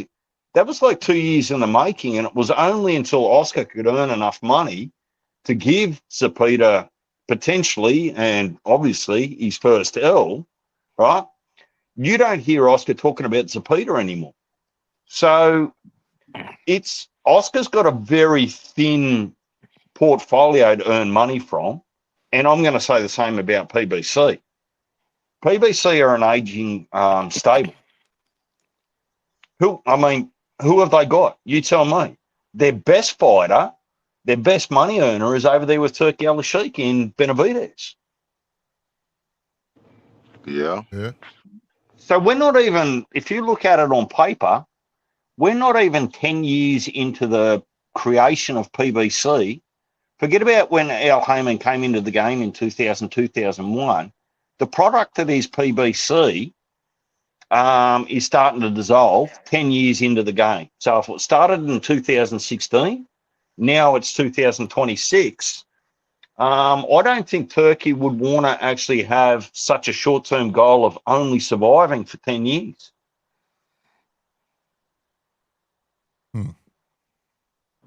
No, Thoughts? not at all. No, he got they money too long, man. Like man, Slick was talking. He about to be involved with Sky Sports. He owned the Zone. He owned Ring, and now he got Zuffa. He's here for a long time. You know, like I said, they say he got a terminal illness, but you know, as long as he alive, this is a takeover. You ask me. Well, look, I don't wish Turkey Al-Sheikh any sort of illness. That's not what it's about. But you've got to remember, though, too, that Turkey Al-Sheikh is just essentially an employee for the Public Investment Fund. So just like every other company around the world, that when someone retires or moves on or gets fired, someone else comes into that position, right? And we've seen that exactly. Yeah. We've seen that exact thing happen over with what they're doing with Live Golf. It was Greg Norman, now it's another guy. So everyone's replaceable when you've got the money. The problem, the challenge becomes is that if Turkey Al-Sheikh is the only guy that's got a boxing mind and boxing enthusiasm, who do they find to give that level of power to if Turkey's got to step aside because of health reasons? You know what I think? I think Floyd Mayweather need to go to Zuffa. Not just in a fighter capacity, but in a business capacity. Imagine if they can get Floyd Mayweather over there at Zuffa in some kind of, you know, like say a business capacity. Hang on. Man, Slick, put your disclaimer up. Two Riches on some magic mushrooms now. Hey, Floyd need the money, man. You never know. I'm just saying. Come on. Look, Floyd's not. Get Floyd over there, man. Look, Floyd, before Turkey came, when Floyd at one time was talking about signing Shakur, I thought that would have been good for Shakur at that time. Floyd still got a notoriety. Even if some people don't like him, people don't like Dana White. But that still don't mean you don't have some type of notoriety. Right. That'd be some shit. Boy, if that happened, the world gonna be like, what the hell? What are you gonna do with a 50-year-old on your books? Well, I'm saying in a business capacity, not as a fighter, but in some type of business type of role. You know what I mean? Like a face of Zuffa in a point of the business aspect. Floyd can bring the crowd. You got to think about it. Al Heyman influences music is what brought the stars to them fights. You see what I mean? A lot of people gave Floyd credit, but Al Heyman was very known in the music industry. You see what I mean? And he brought that crowd. Floyd now could bring that crowd if he's involved. I ain't saying running the show, but just like how Bernard Hopkins worked with De La Hoya. So I think that would be a good look. You know, you cut Floyd a check, he gets some money, and he can help talk his trash and bring some pizzazz to Zuffa. Well, the only thing I see there is a conflict of interest. Dana wants boxers to feel like they shouldn't be paid, where Floyd Mayweather's the 180-degree opposite and say, man, don't worry about the title's legacy, just fight for the bag. So that, you know, how do you balance that in the same company? That money will balance it. Bernard Hopkins, he found balance to it. Hell no.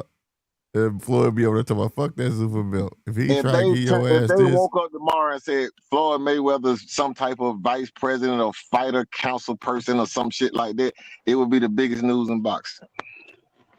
Yeah, I actually don't think they need Floyd.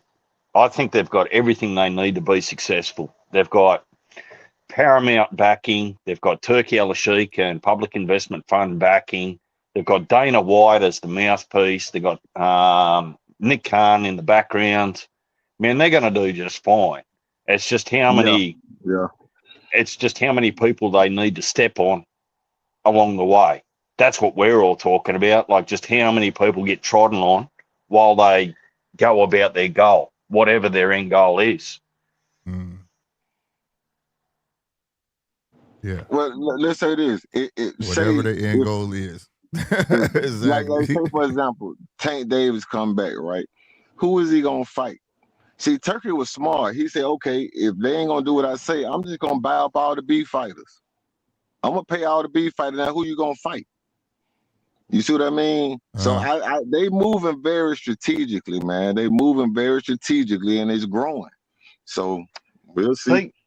I was sharing my thoughts on this too, Rich, and I'd be happy to hear your opinion on it. Is that when I hear Dana White say he's not mucking with the sanctioning bodies, I read that as it's not like he won't work with other fighters from other promoters that are ranked with the sanctioning bodies. It's just he's not going to have the sanctioning bodies essentially fining him by way of sanctioning fees or telling him how to roll, right? What he can and he can't do. So, look, in early days, I mean, who's Regis Prograis actually with, as an example? He's not signed to Zuffa, is he? No, I thought it was the zone. I mean, Matchroom. Oh, he is. He's Matchroom. Yeah, Okay. he Matchroom. And where did Conor Benn come from? Matchroom. Yeah. And where did Jai Opatoya recently come from? Matchroom. Matchroom. Yep, Tasman Fighters and Matchroom, right? Mm-hmm. So on paper, if we pull the curtains back, Eddie's positioned himself as, if you want to get to Turkey Al-Sheikh, you've got to go through Eddie Hearn. Yeah. You can't ring Turkey Al-Sheikh direct. You've actually got to go through Eddie Hearn to get to Turkey Al-Sheikh. Think about it. Yeah, that's true. That's true. Yep. That's true. Man, there's some dark or outstanding wizardry happening behind the scenes with this fucking this shit. So look, at the end of the day, like, are you even going to watch the Jai Opatoya card too, Rich, next weekend? Oh, yeah. Yeah, I'm watching it. Oh, yeah. Hell yeah. I watch boxing, man. I watch pro boxing tonight, so I'm watching boxing. So, Slick, I heard you talking about the ring belts, right, and how they get ranked. Right.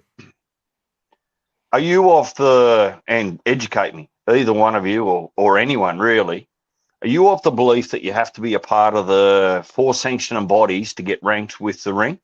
Or is the ring independent from all of them? No, it's independent. Well, so if Turkey owns Zuffa, can't he still control the ring rankings as he normally does? Yeah, regardless of where you are. How do you include Zuffa in that matter if they're not? The reason I asked that was because if it's gonna be a Zuffa belt and they're saying they're not gonna play with the rest of the the other sanctioning bodies, how does that work then? Because how can you truly rank them if you're not gonna allow Zuffa fighters to fight the other boxers? That's why I was saying that. How does that fit? Well, that's why I don't. You know what I mean? I don't see how Turkey is going to limit his own promotion in Zuffa boxing access to all the boxes that he's got now. Mm-hmm. So for Dana and the other promoters to work together would be Turkey Al-Sheikh saying, no, I don't care about the relationships I've got with Matchroom, Golden Boy, Top Rank, PBC, Queensbury. We're only going to fight the fighters that we've actually got contracted to us on paper. That doesn't make any sort of business sense to me. Right. All it is I'm not asking for the sanctioning body's permission to do it. Well, let me ask you this, Slick. Then, what's the difference between Pro Box and Zuffa? Pro Box is bringing up fighters that we relatively don't see. It reminds me of USA. Remember USA Boxing on USA? Shit like that, Friday Night Fights. That's what they remind me of. And I love it because we get to see somebody elevate. You know what I'm saying? Or you get or if you on your own and you need to pair with somebody, and because they sign you to like basically a network deal. You know what I'm saying? That's cool. I have no problem with that. But they're not poaching fighters from other people and be like, come here and fight here. You know what I mean? That's the big difference. But okay. So Pro Box more like a minor league for basically boxing. Yeah. Okay.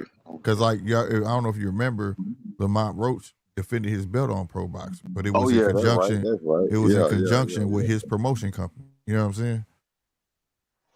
But there's a few other things that are floating around, like smaller stuff. What is it? Red Owl. There's a few other things that exist in the industry that sort of go unnoticed. So the rules don't exclude anyone outside of the major promoters from actually broadcasting or actually organising boxing events. Right. No, I just say this, man. A lot of us a couple years ago we had a problem with boxing, with these guys not fighting each other.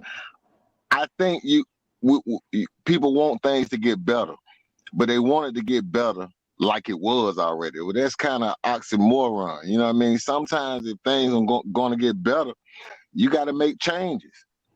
So I'm not scared of change, man. I get it with all the uniforms. They can't make their own money, but I listened to Jaleel Hackett. He with Zuffa now. Him and his dad, it was on Clay Moraine podcast. And okay. Essentially what I'm taking from what he's saying, even with maybe Jaleel Hackett having an endorsement and plus what he making from the fight, he still ain't making more than he making at Zuffa. So what's the big deal about the endorsement? At least at this stage, I get it. Somebody's gonna eventually become a star, and it might make a difference then. But starting off, like I said, you don't know who's gonna be a star, so you can't overpay guys. But essentially, they're still getting paid more than what they were getting paid the regular way, and I think people outrage is going the wrong way. They should be like, damn, what was y'all paying them? They willing to go sign with Zuffa. We thought Zuffa was paying low, but fighters are running over there. The lower fighters are running over there in droves. Clearly, they wasn't making as much money as the regular promotion was doing. So they getting a raise. They getting a raise from what they doing, but people mad. But the fighters happy though. Well, so well, I agree with that, and Slick's right in some respects when he says, look, there's obviously some secrets that aren't being disclosed to the public, right? Because shit, I've seen Bernie the Boxer and Bomac wearing Zuffa bloody hats, and they've right. So Bernie had a fighter on there. Yeah, and Robert Garcia's got some of his crew across there. So there's obviously something in the financial deals and the contracts that are attracting some of these fighters by way of opportunity or money, right? But I guess our greatest concern is how does it impact what it is? And to your point too, Rich, I remember being here on Slick's channel 3 years ago, right? And we were pissed because nothing was happening in boxing. We were getting bullshit pay-per-views maybe 4 times a year. We weren't getting the fights that we wanted. Now Turkey essentially, by hostile takeover or injection of money, has given us all of these great cards, these, Bud, Canelo, Bivol, Beterbiev, all the heavyweights, like all of these things that we've been longing for so long. Now we're actually getting it. I'm trying to remind people, hey, don't look a gift horse in the mouth here. You go back 3 years, what you're getting now is much, much better, whether you agree or not. Don't find other reasons to complain. Just be happy that you're getting what you wanted 3 years ago. Yeah, for sure. And this is what I was gonna say too, Slip, back when you were talking about the heavyweights and stuff. You remember we went through the era right after Mike Tyson, and we had the Klitschko's, right? Now, growing up at that time or whatever.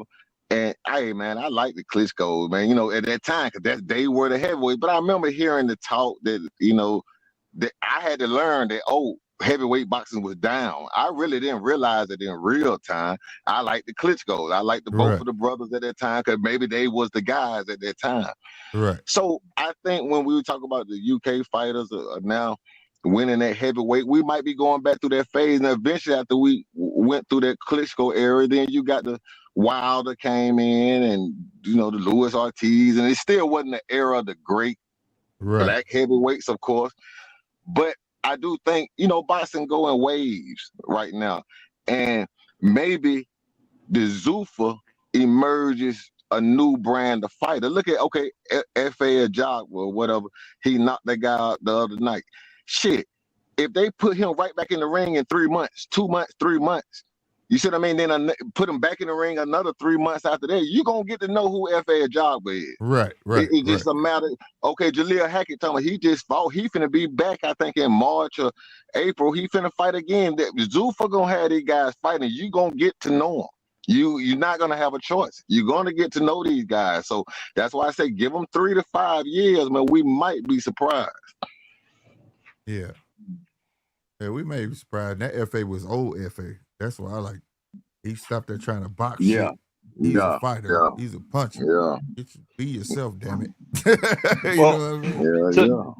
To your point too, Rich, like I've always been an advocate, well, always, but more recently I've said, look, if you've got a teenager or a young man, young woman, 20s or whatever, and they've taken an interest in boxing, right? It's so hard for them to make heads or tail of it because there's nowhere that they can go to follow the sport. You can't look at the rankings and say, oh, well, I don't know, Pitbull Cruz is #1 ranked at 140 under the WBC, so I know he's going to get the next shot at the title. Because boxing just doesn't work that way, right? Every other sport that you can see some sort of logic to it and you can predict what's going to go on, who's going to play each other next, if they win, all these sorts of things. Boxing, you can't go to one place on the internet or anywhere else and make logical sense of it, right? Someone just comes out and does a press conference and say these two guys are going to fight each other, and you look at the rankings and you look at every other website and you go, well, how the fucking hell am I supposed to predict that? Right? So it's so hard for this younger generations to make heads or tail of boxing. And then they jump on the internet and the YouTube channels and they just get fed a whole heap of hearsay, lies, rumors, and gossip, and it does their head in. Right? Mm-hmm. TKO shouldn't be like that. It should, in my opinion, have some level of predictability. Right? This guy beats that guy, he goes up. That guy fights this guy, that guy's lose, right? And the actual ranking system is going to make sense. So when you say you're going to get to know everyone, at least you'll be able to follow their career and they just don't get shelved or they're not popular enough or any of those sorts of things. If you're good enough, you'll get a shot. If you're not good enough, you're going to drop off and maybe lose your contract and you'll become a plumber. I don't know, but as you should. Well, look, you can't nurse someone's career just because you feel bad for them, right? Yeah, exactly. That's unfortunate that's just not the way business or society works. Mm-hmm. Hey, it sounds harsh, but the reason why at least Americans love the NBA, love the NFL, because some of those guys won't have a job next year. They're going to be out of the sport. They didn't cut it. And because of that strict regimen, they have respect for the athlete now. Because if you don't perform, you out of there. They're not taking care of you. You see what I'm saying? That's not their job to take care of you. In boxing, it's like we get a fight and we're supposed to protect and guide their career and keep them out of danger and stuff. That's not exciting. That's not exciting. You're not creating excitement like that. People say knockouts. Do everybody want to see a knockout? I disagree. I feel like we have we think that's what we want, but I try to tell people, I say, Okay, Tank fought Ryan. He and knocked him out. Did good that fight. He knocked him out. The next fight he fought Frank Martin, the pay-per-views dropped. You got to think they buy the pay-per-view before they see the fight. So you came off a knockout, yet the pay-per-views dropped. You knocked Frank Martin out. Then you fought Lamont Roach and the pay-per-view dropped again. So it's not just about knockouts. The audience want to see two fighters, not one fighter carrying the fight. They want to see two fighters putting it all at risk. They want to see risk. And that's what we hadn't been given them until Crawford, to Crawford Spence. You know, they wasn't really seeing risk. He had left the game and I think with Zuffa, we ain't got to worry about it. Number one gonna fight number two. You see what I mean? We shouldn't have to wait on Zuffa to do it. Be honest with you, the American promoters should just make them fight. Oscar De La Hoya talking about make boxing great again and all this stuff, and he the one holding up the fight. And my boy too, Rich. See what I mean? Look, and Zuffa is doing what these guys were doing back in the day and holding things up like across the street type shit. Because at this point, Zuffa is on its own island. They ain't crossing the street for no one, but they recruiting people, bringing them to the fight island of Zuffa boxing, and they really, I don't even see them really doing stuff. Look, we got Conor Benn fighting on Netflix. That's not on Paramount. Zuffa's on Paramount. It's on Netflix. You know, they're putting their brand name on certain fighters and throwing them on the big stages and shit like that. That's what they're trying to do, maybe. And the other thing about Zuffa too that I'ma like is the belt. The belt, the way it's gonna be handled.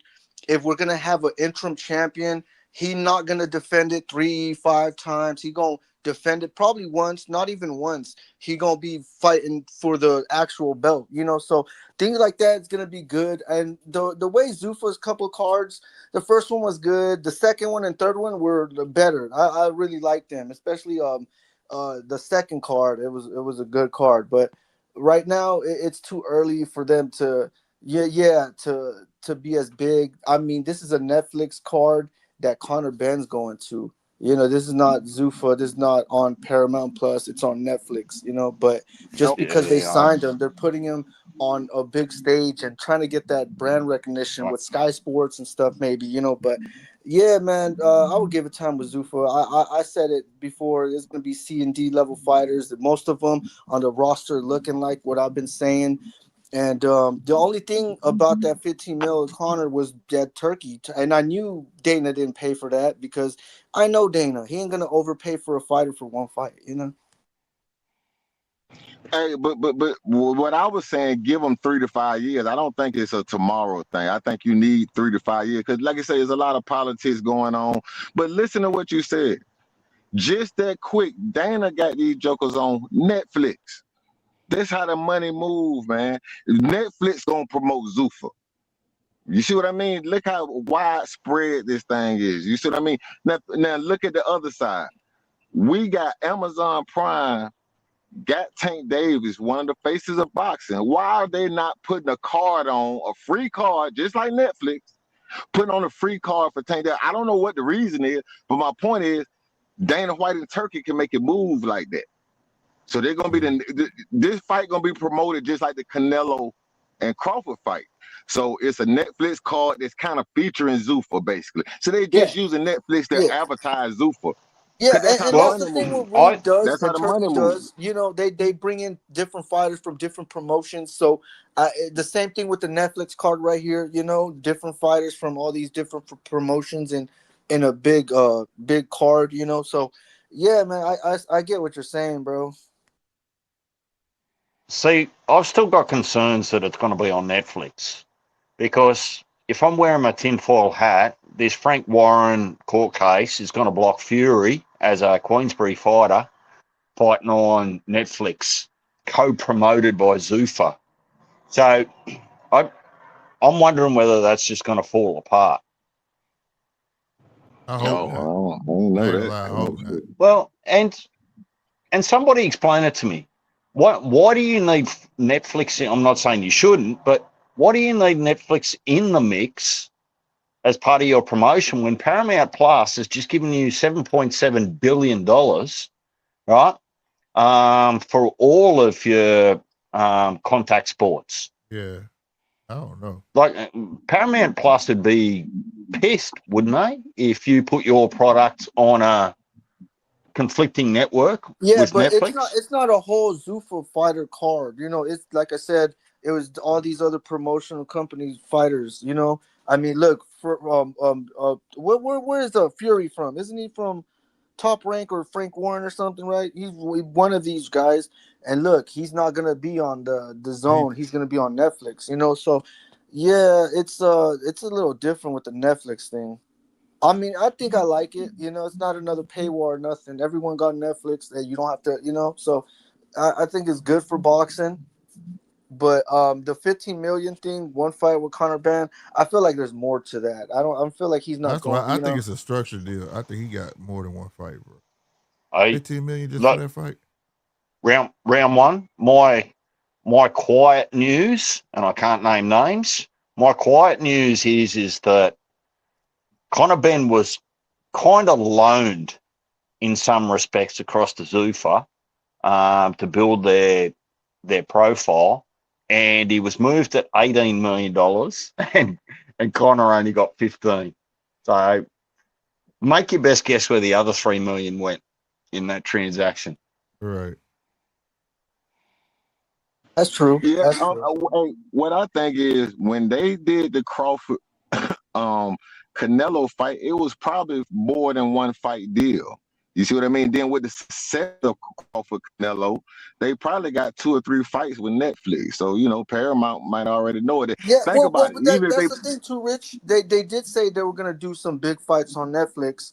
I don't know if it was Zuffa. I think it was Zuffa himself, or like because we're seeing this already. We're seeing MVP putting up Ronda Rousey versus Gina Carano on a MMA card on Netflix. We've seen the women have their own card on Netflix and shit. So yeah, they're gonna put these big fight events on Netflix, and we'll still have the Zuffa thing on the side. You know. Yeah, but see, you gotta think some of this stuff about advertising, man. Cause look, even if you put them on Netflix, right? So you got Turkey and Dana White being involved with Zuffa on Netflix, advertising to all those people. So then when they go back on their own Zuffa Paramount stuff, that's like a cross advertisement. They not moving like that for no reason. They know exactly what they're doing, man. And just Netflix has a big ass audience. That's a big stage. Think about the advertising space that is. You see what I mean? And Netflix paying for the card, you ain't paying for it. Netflix paying for it. Yeah. That's true. Yeah. It's the way boxing moves. It's changing, man. But he got a big stage now. It's a big ass stage, and it's basically free TV. You can't beat it. That's true. Because Is everybody got Netflix. I mean, if you look at the Zone, Paramount Plus got more subscriptions in the Zone. But then you look at the Paramount Plus next to Netflix. Yeah, man, the numbers are just different. You know, so yeah, I like it on Netflix. That's not another paywall. That's not a pay-per-view. That's just a big fight we could all watch and shit. You know, I so I like Hey, those. just my daughter, my stepdaughter rather, um, she don't watch no damn boxing, but because boxing, she watched Netflix. Because boxing was on Netflix, she talked to me about boxing because she see it. You got to put it in front of the people. You got to put it in yeah front of them. Yeah, that's yeah true. That's That's true. true. That's That's true. true. that's a good point. Hey Slick, Yeah. just a quick one. Do we need to check on Casino? I see him still up there. Is he falling asleep? Yeah, Is he he had with fell us? asleep. He fell asleep. He just dropped down. I don't know if his phone died or what, but he had fell asleep. you He might was want to out. you might want to shut him off in case he starts having dreams that the rest of the internet don't need to know about. Oh no, he ain't on here. He fell off. Ah, okay. Yeah. That's why I said I think his phone died on his ass. Hey, Yeah. round one. What's up, That my dude? that Ronda Rousey and Gina fight. Correct me if I'm wrong. That's an MVP promotions. That's a Jake Yeah. Paul thing, It was. Yeah. man. That dude is the dumbest fucking wizard in history. Jake Paul. Yeah. I mean, if you look at it, it's funny because, like, me and my MMA friends, we're talking about like the Manny Pacquiao and Floyd rematch, right? and we're like, oh yeah, this rematch is like a decade too late, right? And then we out of nowhere we're talking about the Gina because we seen it on like, or I showed them like, oh shit, this is happening on MVP, and this is happening on Netflix, and Gina Carano and Ronda are finally fighting. They should have been fought, but they never did. This is a fight that is 15 years too late, so this is even worse than Floyd and Manny fight. These are two women who Gina Carano hasn't fought in like since like 2009. And Ronda hasn't fought in over a decade, so it's even worse. Like I don't know what they're doing. Hey, but let me say this about business, right? You got two ways you could do business. You could sell to the fans, but you could also sell to other businesses, right? Where's the Floyd and Pacquiao fight gonna be on? Once again, it's Netflix. They're choosing to pay for these fights. So you have true. big money interested. They're interested in putting on boxing. Ain't no bigger stage, man. I'm just saying we got to see how it's moving. Things are changing. We getting a bigger stage. That's true. Yeah, we getting a bigger stage. This fight with Gina Carano and Ronda Rousey is on Netflix, and it's an MMA fight. And that's what I'm saying. stage, MMA and boxing, they both getting lifted right now. We can't complain, man. We got to let the change happen, and we get it out there to the mainstream. Yeah, and round one, I would argue that Gina and Ronda have bigger profiles now than what they did back then, with their movie careers and their fame and all that other stuff. Yeah, that's true. Yeah. So the casual. This is like a casual grab for the casuals or something, maybe. I mean, I'm not gonna complain. I watch everything, so I'm gonna watch it. I'm complaining, but I'm gonna watch it. Like the Floyd fight, I'm complaining, but I'm gonna watch it. Like, I want to see that I'm fight. gonna watch it. I want to take see it it for what it is. Round one's I know they old, but I want to see it. Round one's a combat sport junkie. Yeah, bro. I like watching a lot of fights, like Muay Thai fights, boxing, MMA. I watch WWE on the side if I want to. I like watching women beat each other up with a chair or something. Stupid. Hell no. Hey, man, Floyd might get beat, man. This a risky fight, man. He might get beat. I feel like Manny Pacquiao is going to get beat worse this time. I feel like Floyd is just going to beat him to the punch every time. Like, every time he's going to beat him. This is going to be funny as fuck. Say what you want to. Logan Paul rocked Floyd, man. Logan Paul rocked Floyd one time, man. Yeah, and then Floyd rocked his ass and held him up. He went into the high guard. You see what I mean? He got rocked, man. His reflexes. Floyd fight on reflexes. Them reflexes might be just a tad bit gone. Floyd, he still looks good for at his age at 49. That man look good. He's still fast. Slick. No, he's in shape. He in shape now. Slick, do I have to go on Demon Time again about Floyd and Manny? Oh, bruh. The boxing industry has absolutely failed if you've got two 50-year-olds that are appealing to boxing fans. No other sport in the history ever have looked forward to watching two retired 50-year-olds go at it in any sport. So if your industry needs 50-year-olds to come out of retirement to generate money and hype, man, shit's going down the toilet real quick.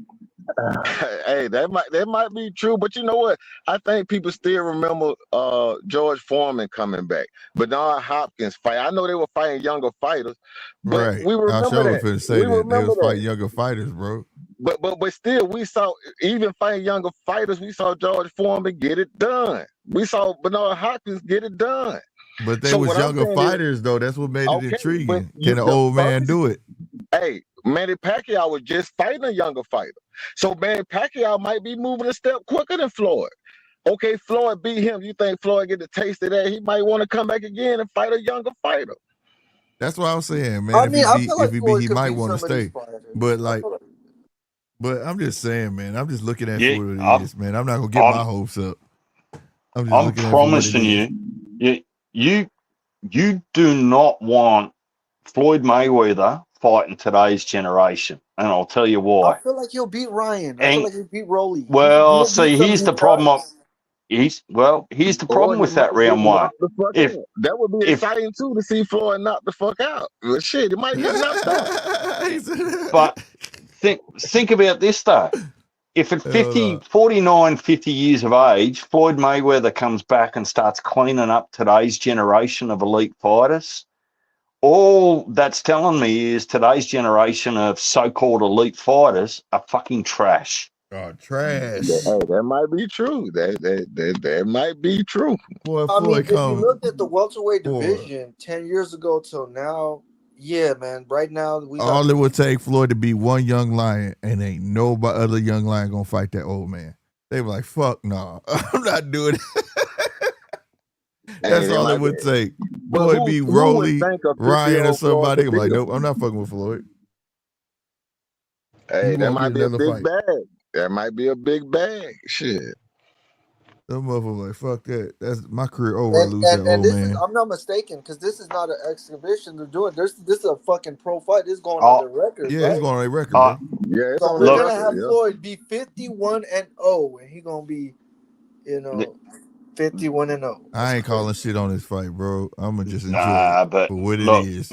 I might consider walking away from boxing altogether if Floyd comes out and just starts cleaning shop with 30-year-olds and 25-year-olds. I might walk away from the industry and just say, look, there's no saving you, TKO or not. There's just no saving this industry. It might gotta happen. Hey, think about this. Floyd, either he gonna come back and win or he gonna come back and lose. I think it's amazing to see. Personally, look at the 154 division. There's still the two most popular fighters is still really Errol Spence and Jamel Charlo. Why Boots just don't fight Jamel Charlo and get rid of the old dog? That's how it's supposed to be. That's Knock what off the I old want. dog. Yeah, but That's Jamel, what I've been saying, bro. I don't even want Jamel to come back. That his last fight was at 168. He should be fighting at 160. He should be calling out Laura's old ass. He should be wanting that smoke. He don't Call out who got he your don't want belts. shit. He Call just out. talking shit like that. Call out who got your belt. I like Mel too, but he Yeah, pisses me off. yeah. He But just he do pisses me look off too at this big. point. He need to be at 160, but he said he got the belts at Yeah. 154, man. He ain't been beat at Hey, there's 154. nothing there. What? There's young killers. You want to fight? You want to get your ass beat by Virgil or Boots or something? You want to That's get the your that's the like, thing. like, you want That's to the hit me by thing. these young Let killers? them. Like, But come don't Round you one. protecting them, bro. Let them prove Round that they one, deserve the don't belt. Beat the man. Round one, don't get me started on Boots again. We've had this discussion, right? But man, what else? Boots is the GOAT. You already know. He yeah. the my GOAT Go in the God. 54 on with you. division. You Look, gonna see it. hey, Watch. hey, Too Rich. If Let he me is, why put you don't want to let me fight put something on you. Jamel? Let me put something on you, Too Rich, and I'm going to lead you into it. Right? All right. Who's in control of the 54 division right now? By way of promoters. You say promoters? Oh, PBC. Yeah. Ain't it PBC? They got Pandora, and do they got one more? No. So PBC have got Pandora, right? And Top Rank have got Xander, who's got 2 belts. Okay. So between so PBC and Top Rank combined by majority have got control of 54. Who's got control of 60? I don't know. I know. Well, you've got PBC. Yeah. So is Adonis, and the guy that wasn't stripped on a 12-month hiatus in Janabek, he's Top Rank. So there is so much food on the table at 54, and 60 ain't doing shit. So I'm going to go ahead and make a statement and say whenever PBC and Top Rank have got control of a division, it stalls. Fucking nothing happens. It turns into bullshit, right? That's a fact. So there's no good reason for the last 2 years that we shouldn't have been able to have a 54 fight of meaning 8 times a year. There's no good reason with the names there to find out who's actually the guy. Now, whether that includes Errol and Jamel Charlo, will so be it, right? Come back, try and have your fight, regain your status, whatever. But I'm looking at a smorgasbord of food, particularly at 54, where nobody's taken advantage of it. They just want to lock up the belts and the titles and be done with it. Mm-hmm. Yeah, that's what it looked like. I don't know. I know one thing. I think Boots need to fight Charlo. I know that's right. He I've need to been fight saying that. Charlo, man. When that I man don't know. said he coming back, he should have been like, "Come fight me." That's a good fight, man. If Boots could beat Charlo, that would show me something, man. That would really show me something, man. Yep. If he could beat Charlo. Here's the thing, right? So Jamel Charlo is actually still champion in recess with the WBA, right? And Xander Zayas has got the WBA with the WBO. So if Mel Charlo really wanted to come out and get that big bag and reestablish himself at 54, he can use his champion in recess clause to demand a shot at Xander Zayas. At the end in that interview, he said he did. Well, this is what he said. He said he did that. He said, but he didn't get nobody replying back to him. Yeah, I think they trying to blackball him. That's what he said. He feel like they blackball him. He said he tried, and he said he ain't getting no answers, bro.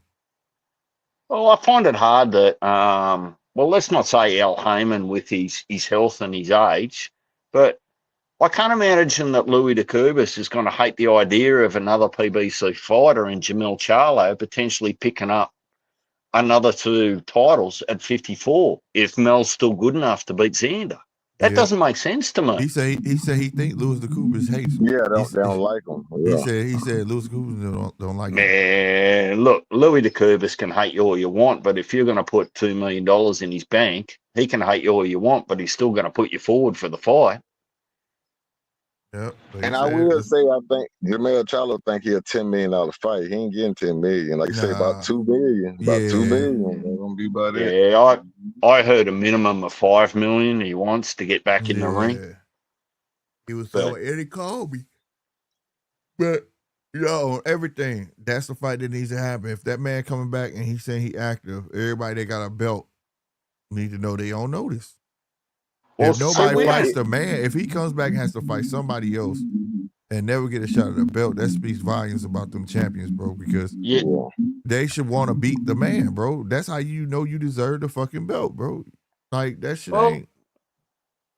The issue that I've got with the Virgil and the Boots fight is both of them should be going for a belt. If they fight each other, there's no belt on the line. Hey, that's what I said, D. That's what I said. I said the same thing. It make I said soon whoever wins that fight got to go find a belt right after that fight. Yeah. Well, Josh Kelly's already signed a contract to fight Boots. So what?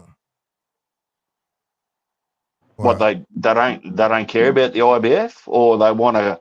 Eddie wants to keep Josh Kelly there and put Boots in another belt somewhere. But if he happens to beat Virgil, and it's not beyond possibility, he still hasn't got a belt. I think what's holding that Virgil fight up, the Turkey not involved in it. They can't justify the money. Now one of them guys been on pay-per-view. You don't know if it'll sell on pay-per-view. At least they don't seem like they want to take a chance. Yeah, you took the words out of my mouth. Well, Turkey hasn't really been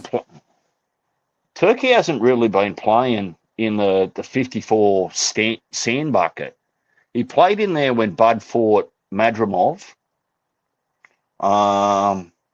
Who else has helped me out, Slick boys? What other 54 fights has Turkey had on Riyadh season cards? He had Virgil versus Boachuk way back when. Yep. And you could argue that Boachuk won that fight. Yep. He did, yeah. Well. Something need to happen. Turkey offered Boots a fight, and or he could take a tune-up with his promoter. Boots chose to take the tune-up. I think when you turn Turkey down, he stopped messing with you for a while. He might come back, in a minute, but I think he stopped messing. He did T.O. the same way when T.O. turned him down at first, but eventually he turned around. AKA Tim Zoo. I'm not selling my soul. Yeah. Tim Zoo, yeah. Yep. Hey, round one, who wins, Tim Zoo or Errol Spence, if they make Round that fight down there in Dallas? round one dropped off. Yeah, he dropped off. Yeah, he dropped Okay, I'm off, on my man. phone, so I'm not sort of watching it. Too rich, who Oh, wins that fight? I think I'm gonna have to say Errol. I'm gonna say Errol Spence. Because this is one of them situations where Tim Zoo has been fighting, and I think they both in the same situation. But Tim Zoo has taken some tough losses, and at least Errol Spence hadn't lost since his last loss. Now, is it gonna be some ring rush? Yeah, but I think that's a style matchup. Errol gonna be coming forward with pressure. Tim Zoo, he gonna be right there. So I'm gonna have to say Errol. I don't have a pick in it. I just know it's gonna be a good ass fight. Just for I said the same thing. That's Earl's. What do you type of mean you fight. don't have a pick, Slick? You I don't have a hardly pick, ever no. not have an opinion. Because that's just like this fight is gonna be reminiscent of the Sean Porter and Errol Spence fight. You're gonna have two dogs in the middle of the ring. Yeah. It's gonna be an inside grueling fucking fight, yo. It really So is. does the loser retire? Yeah. If it's Errol Spence, but if Tim Zoo loses, I still think in Australia he probably still could sell. So he might could still fight. But if Errol wins, it revitalized the 154 division. It's lit now if Errol wins. If Errol wins, it's lit now. I can agree with that. If Earl win, yeah, that's the talk of the town. Fuck all the champs. Right. They're gonna be talking about Earl like he the champ again or something. Yep. All right. Another pick too rich. Who you got? Thurman or Fondora? Wow, that's a hard one, man. I ain't never seen. Well, yeah, we have seen Keith down. I gotta go with Fondora, man. Yeah, I'm about to say Fondora. I think Thurman can upset the apple cart, but if I had to pick, I would have to say Fondora. That old man gonna run out of gas, and Fondora gonna lay it on. Yeah. He might not get knocked out, but he might stop. Like they might, hey, time to call it out. Yep, that's how it's been. They're gonna stop the fight. So while I'm running hot, I'm just going to keep throwing the matchups that are coming at us, right? Benavidez, Zerto. Who wins? I'm going Benavidez. Yeah, I think I'm going to have to go with Benavidez. Okay. That's going to be a good fight, though. That's going to be a good ass fight. Canelo and Billy. Ooh-wee. I'm gonna go Nello off experience. I'm gonna go Nello off experience. Yeah. I don't have to go with Canelo. I don't think Canelo washed, man. I just think he got to go with a different fighter. And Billy swing wide as fuck with them long ass arms. And look, it's gonna be a star power thing. Billy ain't been in there with nobody like Canelo. The whole build up and all that. Canelo's superstar, man. I'm going with him on experience. All right. So Carlos Adames and Ammo. Adames. Yeah, I'm gonna go with Adames. I want Ammo to get it though. I ain't gonna stunt, man. Pitbull and what's our mate? The WBC 140 champ. Who wins that? What's his name? He's only just got it. Who's the other fighter? It's not Smith. Shakur? Dalton Smith. Shakur, right? Dalton Smith. No, Dalton. Yep. Dalton Smith going against who? Pitbull. Oh man, shitting me. I'm gonna go with Dalton Smith, man. I'm just not impressed with Pitbull. Pitbull got a couple good rounds in him. He don't have no skill, man. He just a power puncher, man. I like the way Dalton Smith put his punches together, man. And now Pitbull might could knock him out, but if the fight go a few rounds, I think Dalton Smith too many punches, man. I like the way he throw his punches, man. Okay. Sorry, Slick. No, I'm finna say it's tough for me because it just depends on how Dalton approached the fight. Go ahead. Abdullah and Muratala. Oh, Abdullah. Yeah. Okay. Yeah, Muratala too slow. He just gonna come forward and backwards. He gonna get used. Yeah, I think I would have to lean Abdullah on that one, but I wouldn't be surprised if Muratala won that fight though. Because I'm gonna tell you something. Muratala just fought Andy Cruz, which is some good training for a guy like Abdullah. Have Abdullah fought Amara Tyler. Now, Sam Noakes was a good fighter, but I don't know. But I would lean Abdullah. 52-48. Well, I'm saying the claim to fame with Sam Noakes is not his skill, but his toughness. Right. Yeah. I don't think Sam Noakes gets to where Sam Noakes is without the chin he's got, because his skills don't represent, like he just, his skills aren't elite. He's just goddamn tough. Right. So, what's the other ones we know that are happening? Inoue and Nakatani. Ooh, I'm not That's ready a to pick tough that one, one. man. That's a I'm tough not ready to pick on that one, bro. I'm not. But you know what? I'm gonna lean anyway, man. I know some people saying Nakatani, and I think it's a good fight, but I think I'm gonna lean anyway. Okay, so, and if the rumors are true, we'll say Shakur and Ryan. Shakur. I got Shakur, man. I don't see nobody being Ryan Shakur. not gonna be able to touch him. Okay, and same rumors, Devin and Keyshawn. I got Devin. I got Dale winning that fight. Really? Yeah. How? Like, what, you just think that the jab and the movement's going to be enough to keep Keyshawn at bay? Pretty much. If you pay attention to the way Keyshawn fight, how he spread his legs, that hasn't changed. The things I noticed that changed in his last fight, that he's more patient. He used to jab a lot more, but his stance ain't changed. So if I can circle you, basically, keep making you reset, keep turning you, it's going to be a long night. It's the difference. I tell you, fight with your feet first, and that's what boxers know. That's their bread and butter. You know what I'm saying? Yep. So if he can keep turning Keyshawn jab, like how he did Norman, how he kept going around his ass, that shit is a motherfucker, bro. Keyshawn won't have no leverage. If anything, he'll get frustrated and start lunging in on him. You know what I mean? Maybe. So we'll see. I would say this. Keyshawn is good, but one thing I noticed in the Brian Norman fight, you could tell Brian Norman wasn't used to the timing of Devin jab. And I know to the world it seemed like it's just the jab. I call it an educated jab. A jab is everything. Yeah, it's everything in the fight. You can control the fight with a jab. And I think Devin has felt his power. I wouldn't be surprised he did the same exact thing to Keyshawn. Drop him. If not, knock him out. But I think he drops him because I seen Keyshawn eat hard counters from lesser fighters. You see what I mean? And I think Devin, I seen a little training video of him today. Him hitting the bag, I think he's feeling himself a little more, and I think he's gonna be more willing to try to knock somebody out. And I think I told you, watch Shakur and Devin become power punchers in their next 3 fights. You're gonna see some knockouts. Okay, I can be down with that. And just before I move off that fight to the next one, if Devin beats Keyshawn, does Turkey give him the ring belt at 47?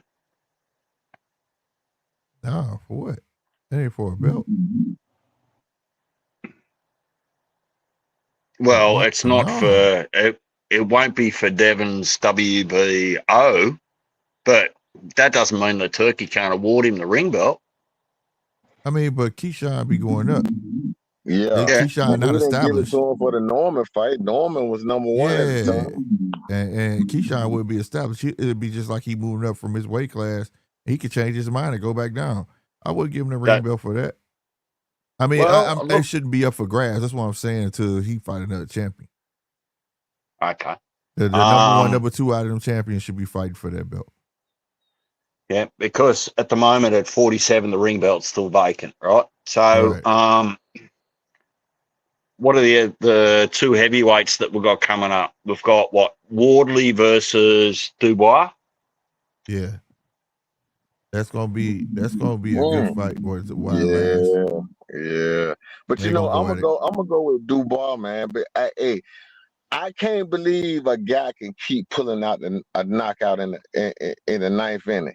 You know what I mean? I don't believe you could lose a fight, then just pull a knockout every time. I think it runs out this time.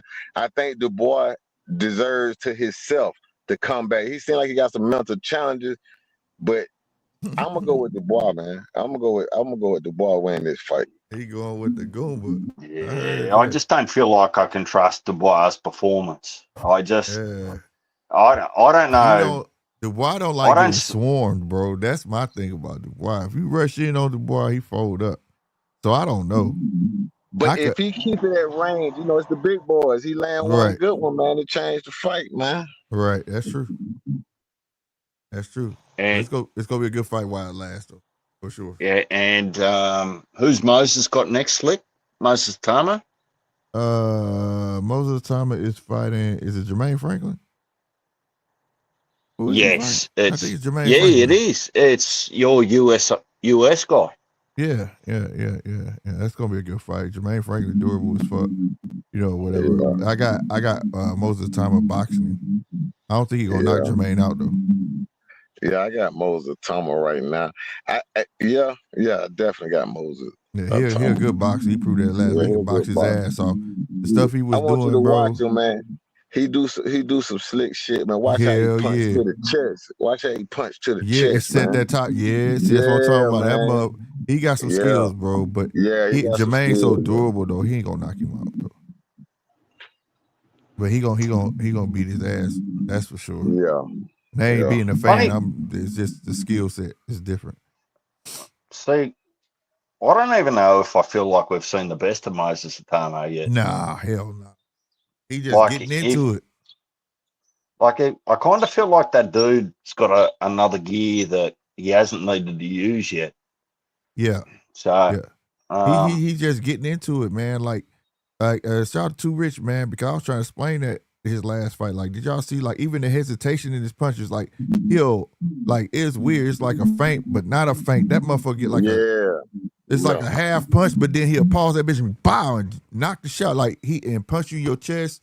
It was almost I know you know what I'm talking about, Deej. Remember how Jao Batai last fight went and he was punching dude in the chest and then he came upstairs and knocked dude the fuck out? Yeah. And he was setting that shit up. That's some of the same shit Moses Tama be doing, bro. And I like the way he used his feet too to guide you where he won't. That last fight he learned like, okay, dude will come and fight me. Or I'm gonna come forward or take a half step to the side, come forward, and that shit was fucking with old boy. Like which way old boy couldn't understand like which way are you finna go. You get what I'm saying? But as dude paused, he started jabbing. That kid, he got that knowledge, bro. Like everything he did since 16, fighting sparring all those stars and shit, he soaked that shit up. He soaked all of that up. I'll give a guy credit at cruiserweight and heavyweight if they set up the shot. Yeah. But the reality is at those heavyweights, the guys just hit. Like they hit hard. You're one mistake away from getting knocked out at cruiserweight and heavyweight. It doesn't matter how you matched up, right? Right. You are you look at Justice Hooney and Wardley. Justice Hooney schooled the fuck out of Wardley, made one mistake. And got stopped. That fight up. Boy, if I would have bet on that fight, I'd have been pissed. I would have been so mad, bro. I'm glad That's what I'm saying about Wardley, man. He can't keep pulling it out like that, man. Because I said Hooney was going to win, and Deej was like, I don't know. Hooney Chin is suspect in the motherfucker. I was like, man, I think Hooney got this shit. He was beating his ass, and then got his ass slept. I'm glad I didn't bet on that fight, bro.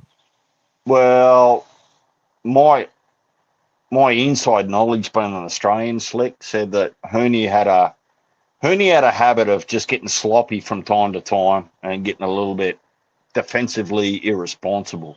Yeah. That's kind of why look, between the three of us and whoever's still listening to us, I've still got some PTSD from Tim Tszyu. So I'm very, very careful about getting on the back of Australian fighters. Now, speaking of which, Paro Crocker, who wins that for the 147 IBL belt? Oh, yeah. It's delayed, but that's going to be a scrap. Yeah, that's gonna be a good fight. That's Gonna be gonna a be a good fight. scrap, bro. I don't No, know, but I just know that's gonna be a scrap. I'm gonna say this. I don't mind the UK fighters being involved because I know they're gonna fight, man. And sometimes you got to fights like that to make you better. You know, that's why I Facts. always thought Top Rank had the best stable. Yeah, you're in a fight that you should win, but it's gonna be a fight, and if you make a mistake, you could lose. That's why I always thought Crawford had got the best training. When people say Crawford ain't fought nobody, ain't Crawford, man, please. He fought the right type of fights to keep his skills sharp. You can't Go ahead. you can't win with these fans when you try to explain that shit. I did a Yeah, whole man, they don't thing understand, man. between. I said, y'all want to know why Tank's so good? Go look at his record. Go look at the people he fought. You're gonna see people that motherfucker 0-6 and weird ass records like that, right? And people be like, well, in the beginning, Tank was fight. No, wait, no. The motherfucker had experience in some area that they was working on, god damn it. And then he didn't see, and also he had time to fine tune his shit while fighting different styles. You know what I'm saying? It's a difference, bro. And that's why I always appreciated Top Rank with the young fighters, because to me, they was like the D League. You get what I'm saying? You gonna get trained fucking well. Now, when you get up there and get your ass a belt, it's on you. But we gonna try to move you right. That's why I like how Abdullah moved. You know what I'm saying? Keep him active. But credit to Bob in that respect is that he'll give you all the opponents he thinks you need, but at some stage he's going to say, well, right, now go prove yourself. I'm going to throw you to the wolves. Right? Right? But you know There's what? a I point like that about Eddie Hearn too, though. Eddie Hearn will put his fight in a fight that he could lose. I like that about Eddie Hearn, though. But Eddie be trying to protect the motherfucker sometimes too, though, because he said it. Protect them a little more, but I thought, remember they used to say, burn with Hearn or whatever. You know, Hearn gonna get you beat said and he'll all get that. you I beat. liked it, that Eddie. I liked it. I remember when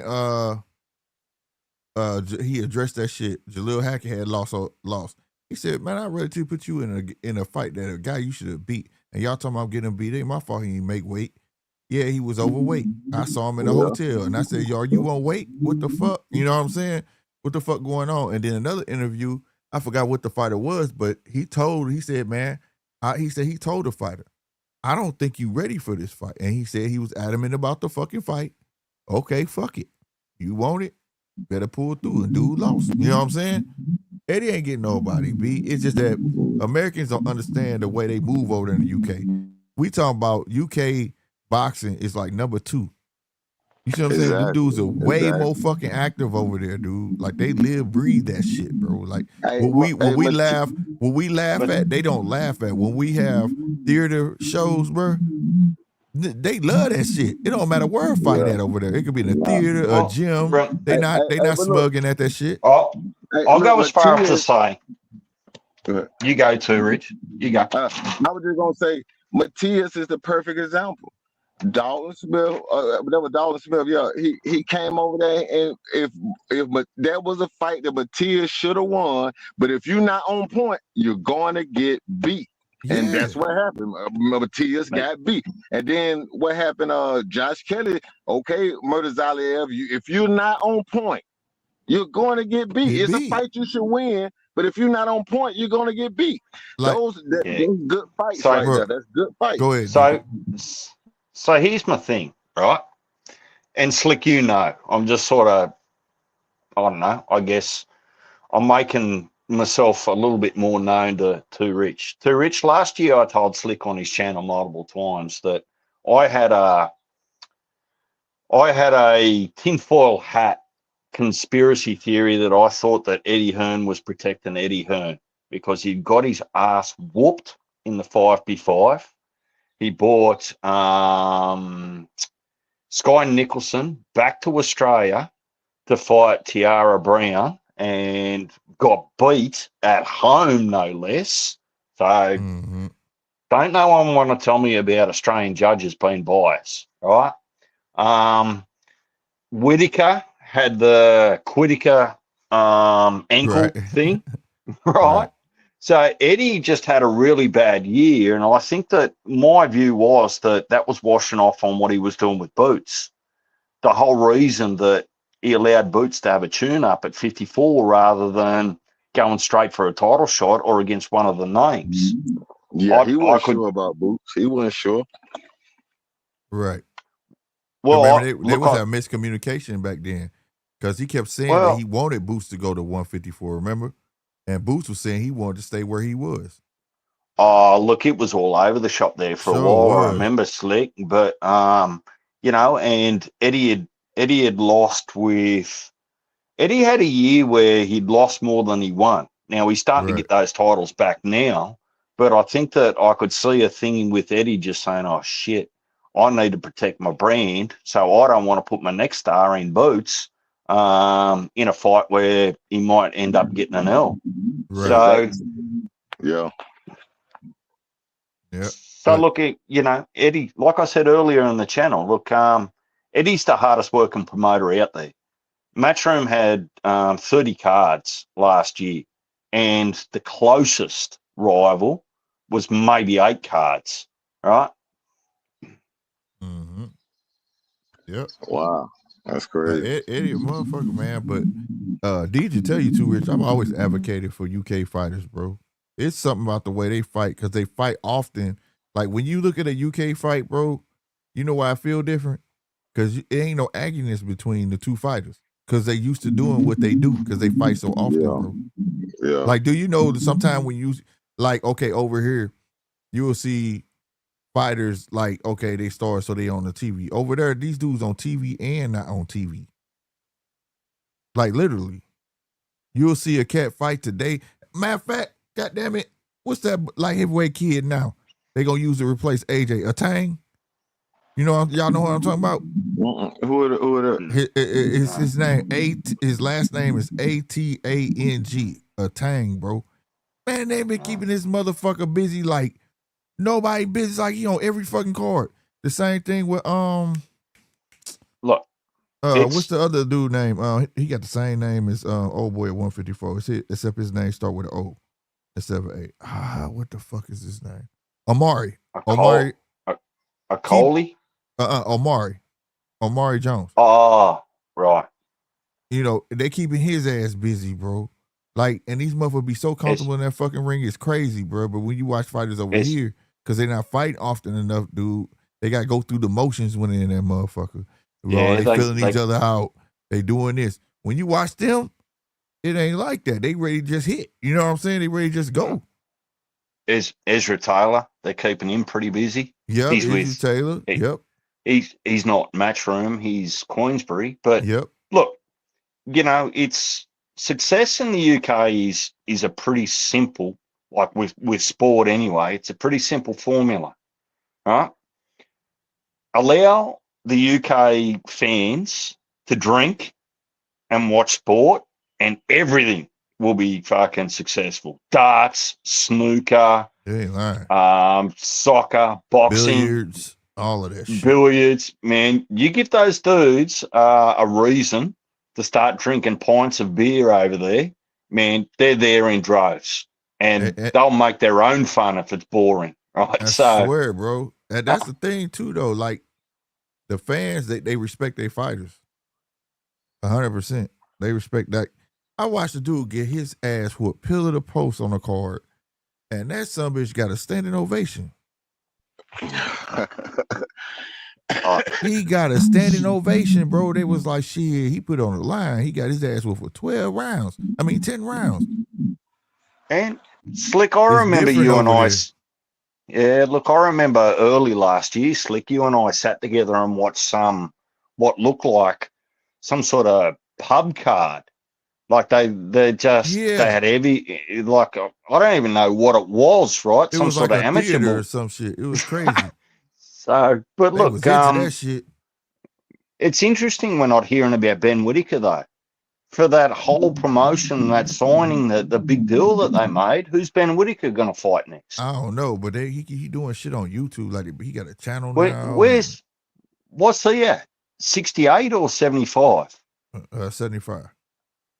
Yeah, I think 75. Yeah, he's 75. Oh, which A2 Rich. Are you nervous about Benavidez going to 200 and then coming all the way back to 175 to have a crack at Bivol? Yeah, I don't like guys to move up and move back down. That's I know why it's been done, when he went out, I don't thought like he would stay. He should if come you back move down. up, just stay, man.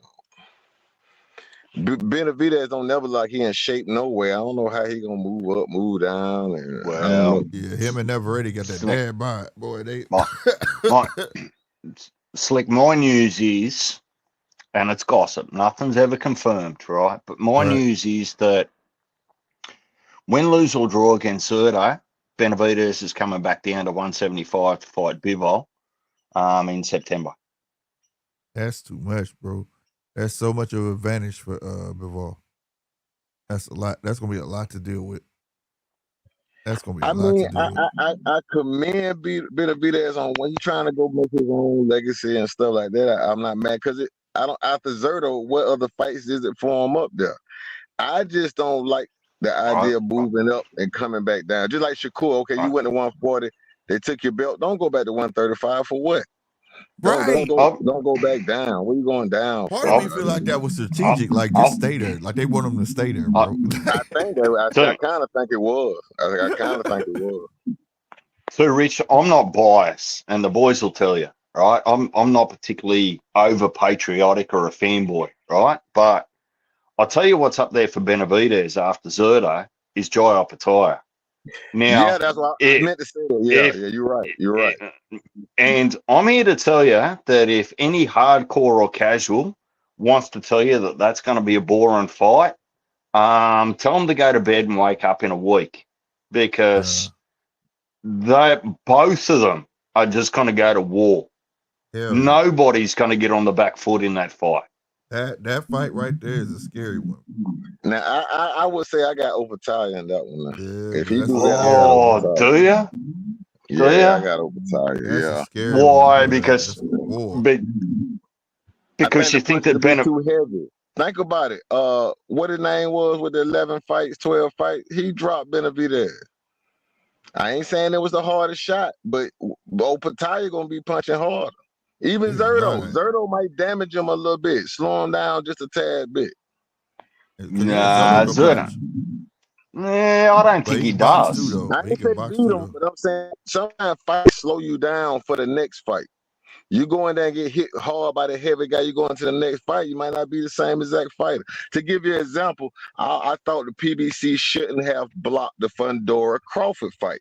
I said, even if Crawford would have beat Fundora, he was Oh, going to take some damage. He was Yeah, going to take damage in that fight, even if he I, won. So for the next fight, see, it might have been a different fight, but no, they stopped, they blocked the fight. I man, got. I've, Go ahead. I've got stomach ulcers over the 54 division too, Rich. So every time you bring it up, I can tell you just about everything about it over the last 2 years. So one of the reasons, well, actually, I'll let you make up your own mind because you know what's going on in the world with boxing, right? So think about how things happen here. Um, Bud Crawford beats Madrimov. Think whatever you want about that performance. He gets the WBA title, right? Right. Mhm. They want to have a shot at Fondora at the time, right? That would have been the WBC and WBO champ after beating Tim Tszyu, right? Mm-hmm. Yeah. Errol Spence is coming off an ass whooping, and guess what? All of a sudden, at 47 against Bud, all of a sudden we find Errol Spence number one contender in the WBC to fight Fondora. Oh, sorry, Bud. We're in contract talks with Errol Spence, so you're going to have to take step aside money. Yeah, I And covered that shit. Yeah. Yep. whether you like it or not, PBC or Fondora is the only man in history that has made Bud take step aside money. Yep. Think about that. Yep. It's on their website. I covered that shit. It's on the And WO website. and think about what Errol and Bud had to do to get that fight done. Errol pretty much just had to tell Al, look, I'm doing it whether you like it or not. Yeah, Earl wasn't gonna fight because they was trying to get him to fight Thurman, and he was like, "Fuck no, I'm not fighting Thurman. Y'all know who I Yeah. want to fight." He forced that fight. He sure did. That's why I commend him. You don't see that shit. Well, it just anyway. So Where were we before that? What else were you saying too, Rich? About 54? Nah, I was just saying in reference to, I believe fighters sometimes take a tough fight and take a little something out of them for the next fight. So if a lot Right. of fighters look at their Yep. last 3 fights, the fighter they are today is the average of their last 3 fights. You see what I mean? One of the reasons why I kind of picked Boots over Ortiz, his last 3 fights with Boychuk, Madrimov, and he looked good against Lubin. So I think he did. You could tell he didn't go in rushing with Lubin. So we could say maybe he learned something from the Boychuk and Madrimov fight. He took his time with Lubin. But I'm gonna go with he's the average of those 3 fights, and it's a little bit of damage there. You see what I mean? And well, Boots, I think. If I'm Ortiz, if I'm Goldberg, I'm not fighting Boots next. Let him go fight a real fight at 154 and take some damage. Let him get damaged, because Ortiz been damaged a little bit. Make Boots get a little bit of that. He didn't get no work in that last fight. Make him go get some work. That's the political part of it. You know what I mean? That's the political part of it. But yeah, here's my personal concern about Boots, and I'm probably really not knocking him. It's just the performances that I watch, and Slick knows this. I reckon Boots allows himself to get hit when he doesn't have to. All right? Now, you can't do that against Virgil. You just can't. If you stand in front of Virgil and you decide that you want your ego to be bigger than your skills on that night, your ego is going to get crushed, because Virgil's going to hit you harder than you need to be hit. So, Boots is one of those anomalies for me where I can see the eye test, I can see what people are talking about, but I see craft and class for a round, but I don't see class and craft for round after round after round after round, if that makes sense. And that's true. I agree. I'm not the biggest Boots fan, so I agree. I do agree, but I also think Boots has enough talent to say, even if because he has taken a shot, so I don't think he's going to take one shot to knock him out. You know what I mean? So I think once he feel that shot, he has the ability, if he wants to avoid it, far as how he boxes. Now, he might turn into Devin Haney. You know what I mean? He might figure out, I need to stay away a little bit. Even if you look in Stanley Onis fight, he made some adjustments in that fight from the earlier part of that fight. So I think if he sees an adjustment need to be made, I think he can make it. You see what I mean? So but I could be wrong. Ortiz might whatever. But I just think if I had to pick it, I would edge it to Boots. Where if you ask me today, if they made the fight tomorrow between Devin and Boots, I got Devin. People act like defense is not a part of the game. If you can't shield yourself from getting hit enough, it increases your chance of losing. So sometimes it's not about how hard you hit the other guy. Just don't let him hit you that hard. Would you admit that's something that these new cats is lacking, though? Well, I'm saying the better at the waist of moving their heads and shit like that no more, for real. They play keep away away more. They play keep away more than anything. Huh? I think the better boxers know how to avoid getting hit. That's what make them good boxers. It's not just what they're doing; it's the fact that you can't do it to them. Well, I'm saying, yeah, but that's like, okay, what I mean by that is I agree with you, but I'm saying, like, I'm talking about defense, like moving, bending at the waist, keeping your head off the line, not just by leaning to one side. You know what I'm saying? These guys, these boxers now today, they more of just distance and keep away. You get what I'm saying? Quick on the feet to move out. They not willing to trade in the pocket. You get what I'm saying? And have real defense. Like, for instance, when the reason Lamont Roach got so much praise, you don't get to see that type of defense often. They nigga doing a shoulder roll like James Toney. You get what I'm saying? You don't get to see that often from a boxer. A boxer wanting to stand there, and do the shoulder roll, bending at the waist, slipping shots, and giving it back to you. Actually doing what the motto says. It say hit, not get hit. But the other end that they don't never say, what kill me about boxers today, is hit, don't get hit, and then what's the rest? Make them miss, make them pay. Okay, well, I say this. Think about it like this. What you might be looking at is the evolution of boxing, that maybe just bending at the waist is not good enough. You see what I mean? 'Cause James Toney look good doing it, but he can't talk right now. No, And I think that, I well, get I'm that. just hold up, I'm say that the fighters of this generation are patterning after Floyd. Like Right. Floyd teach them, don't get hurt, bro. You want to keep your faculties and shit like that. They're thinking like that. So now they realize, hey, if I control the distance, that's actually more effective. It might not be as pretty because you're not putting yourself at risk. But the question is it more effective?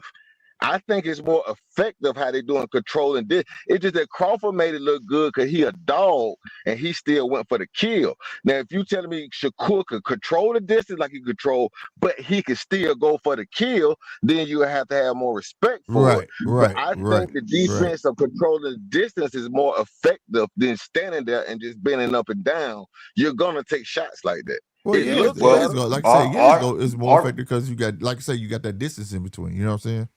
That's what Shakur mastered. I reckon that you've got two categories by majority, right? You've got the guys that Two Rich is talking about, right? And then you've got the other guys with the opposite mindset and say, look, my job's to put on a show and be entertaining, right? Wow. And just right, but we're not seeing the middle ground between the two. What I'm seeing is the middle ground is the death of the slick boxer.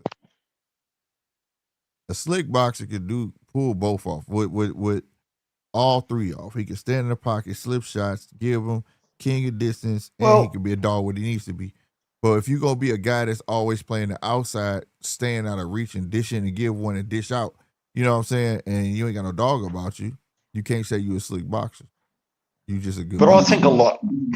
I personally think a lot of that's got to do with this. I don't like to use the word weight bullying, but just the manipulation of weight, right? So the guys that can abuse their body, I'll say, and get down, make weight, and then put another 20 pounds on fight night, right? They're always going to have the advantage. Right, they're the guys that don't feel like they've got to be slick. They don't care if they get hurt because the smaller guy doesn't sort of hurt them and those sorts of things. So it's very deceiving to look at it and say, well, what is it? Is it just you're too big, too strong on fight night, and the other guy can't hurt you, so you don't care about defense, or you're the smaller guy on the night and you have to actually depend on defense or you're going to get knocked out. And I would love if we knew what all the boxes were on fight nights. I'd love it. Like just to understand what people are up against. Like we know that, well, I think I know only from some reports, I don't know how factual it is, Devin Haney was 20 pounds more than Rougarou. Right, 26. And I still can't get it out of my head that I've watched Devin Haney punch a kid at the theme park and not hurt the kid. So how do you equate that to him rocking Brian Norman on fight night? Like he turned the punch over. He turned the motherfucker, he was slapping. You can rewind the tape back and say, well, Devin Haney had a knockout of the year over Antonio Moran, and he 6'1". Yeah. So it's not that he can't knock a guy out. What happens is, in any sport, you want to win a championship, defense win championships. So the guy that's more defensively responsible is the guy that normally wins because he's not getting hit as much.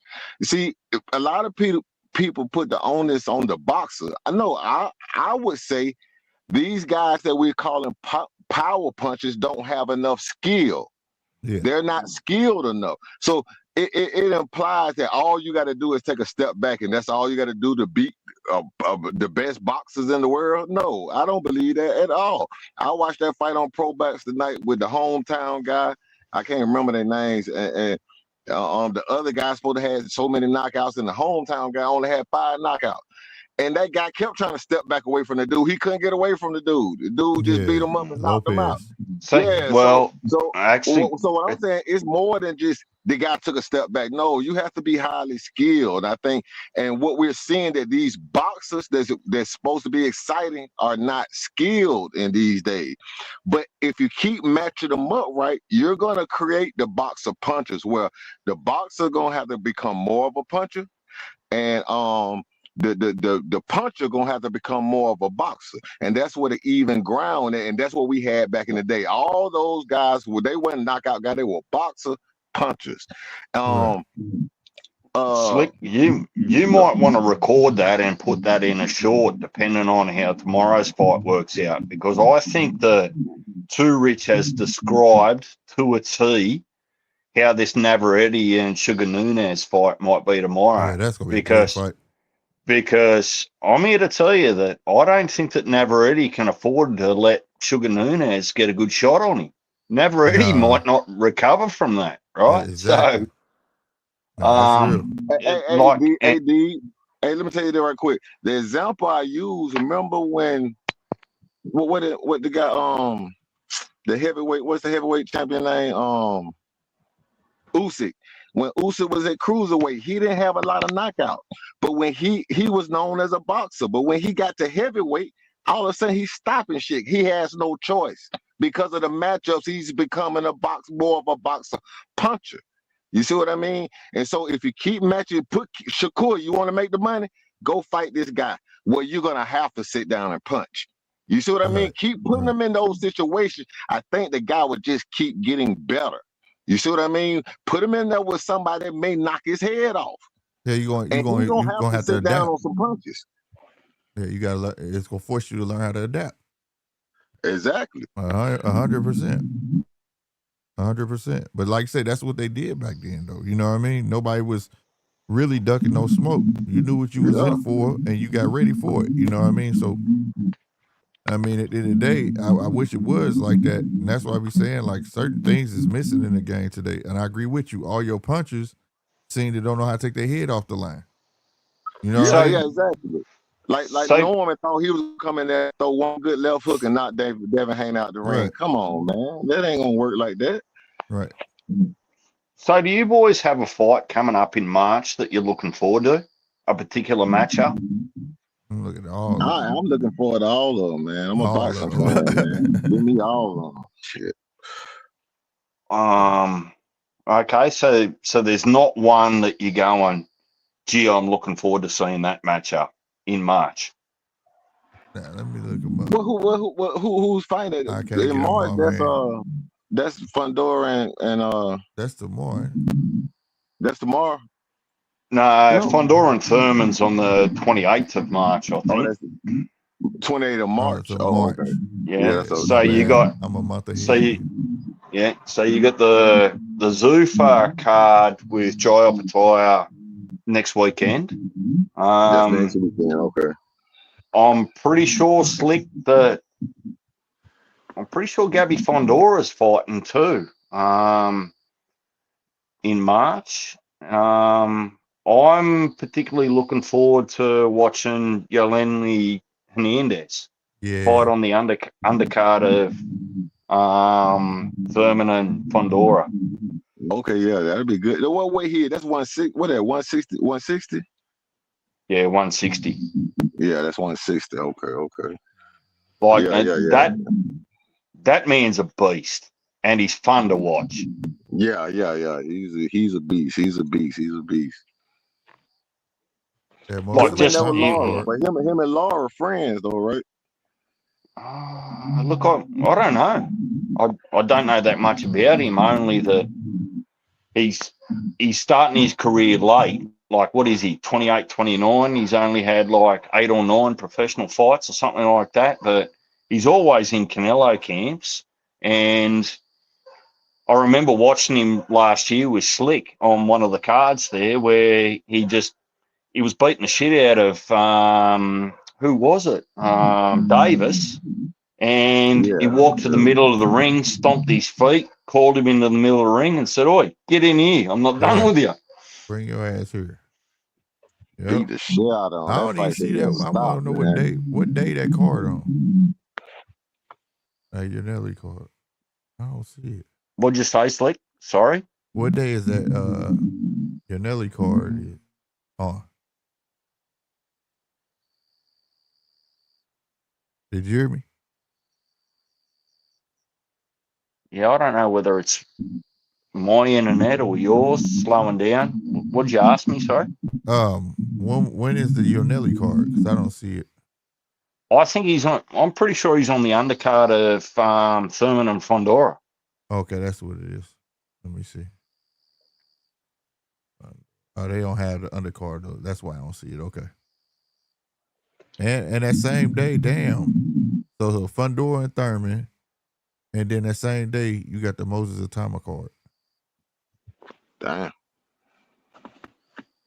They're gonna be at different times though, right? Different times. Yeah, you know that that's gonna be at 1:00. Well, I'm at Central Time, so yeah, that'll be 1:00.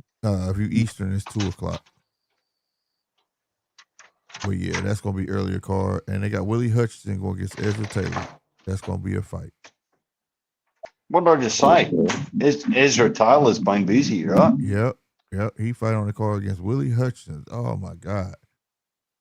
You'd have to think that that's gonna be a good fight. You'd have to think that Willie's normally like.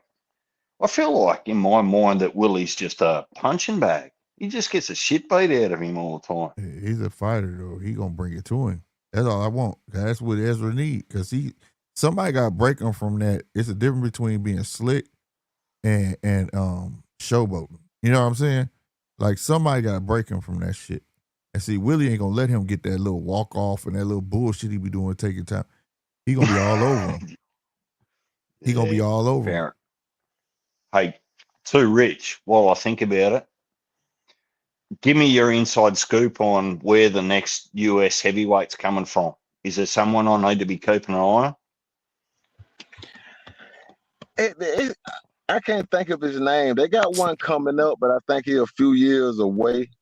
I don't care nothing about the US. If it's Moses Atama, let it be Moses Atama. I don't care about where they're from. I don't know, but I know it's a guy. I can't think of his name right now that's coming up, but I think a few years away and he's knocking shit out. I can't think of his name right now, but I think he got time. Is it Joshua Edwards? Is that him? I think that might be him right there. He just had a fight last weekend. Yeah, he didn't look too good, that motherfucker. He didn't look bad neither. He just that's what I'm saying. So you gotta think in America, these jokers on YouTube, man. They doing other stuff, man. I ain't sitting back around waiting. If you pop up, I'll see you. But right now, I think in the future of the heavyweight might be Moses Atama, man. But like I said, I don't like to call it too early. But he did knock out Dillian White. He did what he's supposed to do. So I thought that was a good step up fight. Look, Dillian White ain't anyone. Yeah. Come on. Not, but that's a good name to have on your resume. Sometimes you got to put those kind of names on your resume. That's why I say he still got some fights to make. But to me, skill set wise, he looked like he might be, what it is, until I see something else. But, Jerry Anderson, if he take it serious, he might could come back. And you want to know something too, though? Jerry Anderson. He might be a little small for heavyweight, but, You know what I just thought about? That fucking fight got pushed back, so I ain't going to get to see Terry Moana. Which fight? Wasn't he going to be on the undercard of that Leon Power fight? No. What fight he was supposed to fight on? He's not. So, damn. Here's what you can hope for. I can't promise you, right? So, Terry Moana is with Eddie Hearn on a similar deal that he used to have with Jai Opetaia, right? But he's also co-promoted with Tasman Fighters, not No Limit. So the No Limit won the purse bid from Matchroom to get the Crocker and Paro fight. And the whispers now is that with Crocker's hand injury, it needs to be moved. And fortunately or unfortunately, it'd be good for Crocker and Paro that Tim Tszyu was going to take another tune-up before the Errol Spence fight over here in Australia. So they're now suggesting that so that No Limit don't lose their $1.7 million worth of purse bid. They're going to put Crocker and Paro on the undercard of Tim Zoo. Oh, okay. Here. Tim Zoo taking a tune-up before Aerospin? Oh, yeah. Yep. Oh, yeah? Oh, okay. Damn. Yeah. Hey, you get Terramana busy, man. That's another big motherfucker, boy. Like, punch his ass off. Well, Hey, they got to get into the Frank Warren market, Slick. That's Right. where all the heavyweights are. Right. So if Eddie and Frank can't find a way to work together, if there's any animosity there that's come about from all this court case and whatnot, and I can promise you that Eddie's not directly involved, but Right. I can imagine that he would be, right? With Turkey. He ain't gonna help Frank. Right. It's going to be hard for Terramona to actually get any of those names in the heavyweight division. And look, let's be fair. He's had, what did I tell you? After his last fight, he's had 21 knockouts in a row. 21 fights, the last 21 fights that Terramona hadn't gone the distance. He's knocked them out. Right. And shit, his pro record is only 4 or 5 deep. Yeah. And look, don't get too excited because I know you like to put your favourite fighters on a bit of a protection plan. No, man, not this long. Shit, he need to be out there. They didn't put him on ice, goddamn it. Well, even if you can't get in bed with Frank Warren, how do I best explain this? So the Zone bought out this is going to be interesting this year for Australian boxing because the Zone bought Foxtel, Fox Sports in September last year here in Australia, right?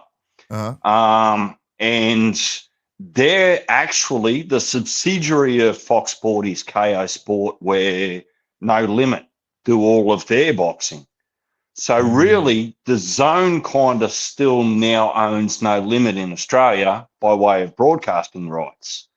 So now you're actually going to see either co-promotions or otherwise, and the Zone have signed a deal for Australia that they're going to do 7 cards in Australia this calendar year, 4 pay-per-views and 3 non-pay-per-views.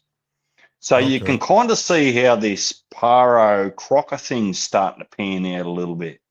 So you had Eddie Hearn bidding for Australian rights, and you had No Limit bidding for Australian rights when they're kind of on the same platform. And all of a sudden, No Limit pulls Eddie Hearn's pants down, and then Eddie Hearn gives Crocker the medical plan, say, oh, you hurt your hand.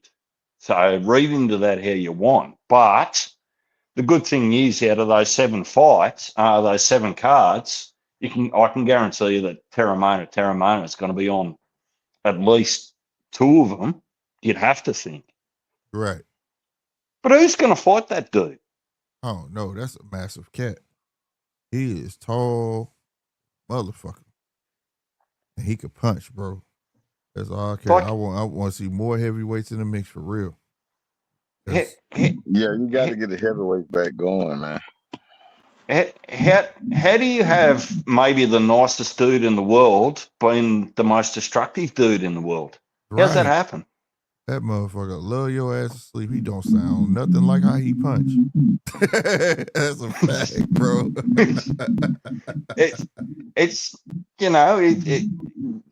It's polar opposite in the world of boxing. Like when you look at Mike Tyson, the baddest man on the planet, right? You just can't look at that dude the wrong way without you worried about getting your head torn off. Right. Whereas if you look at Terramona, he says, oh, I see you looking at me, pal. I'll give you a hug. I'll give you a cuddle. Right. I'm telling you, man, dude, something else.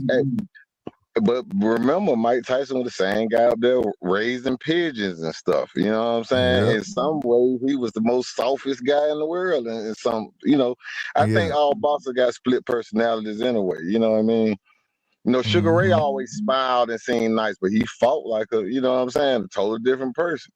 Yeah. But you got to hear What? Terry Moana talk, man. Yeah, I gotta check him out. You I ain't got to hear seen how him. he talk. Boy, he get that raised. I'm telling you, he'll love you to sleep. You'll think like, oh, this dude soft as hell. Shit. That's some. So Richie, you got anyone in any division that you're keeping an eye on that you think might have the goods? Say it again. Is there anyone you're keeping a bit of an eye on, particularly around the prospect and contender level, that you reckon might have the goods to turn into the next star? Are you watching one or two guys? What's the guy just fought on the undercard that stopped the guy with the little dread, with the one dread? You know what I'm talking about, Slick? That just fought. Oh, Mari. Yeah, Amari. Yeah, Amari Jones, I think. Mari Jones. That's the other one. His name spelled with an A. The one that's on with Eddie, he start with an O. Both of their name are Mari, but Well, just which one fought? Which one fought the other night? the one with the A. He used to be signed with Devin. Oh, okay. Yeah. Yep.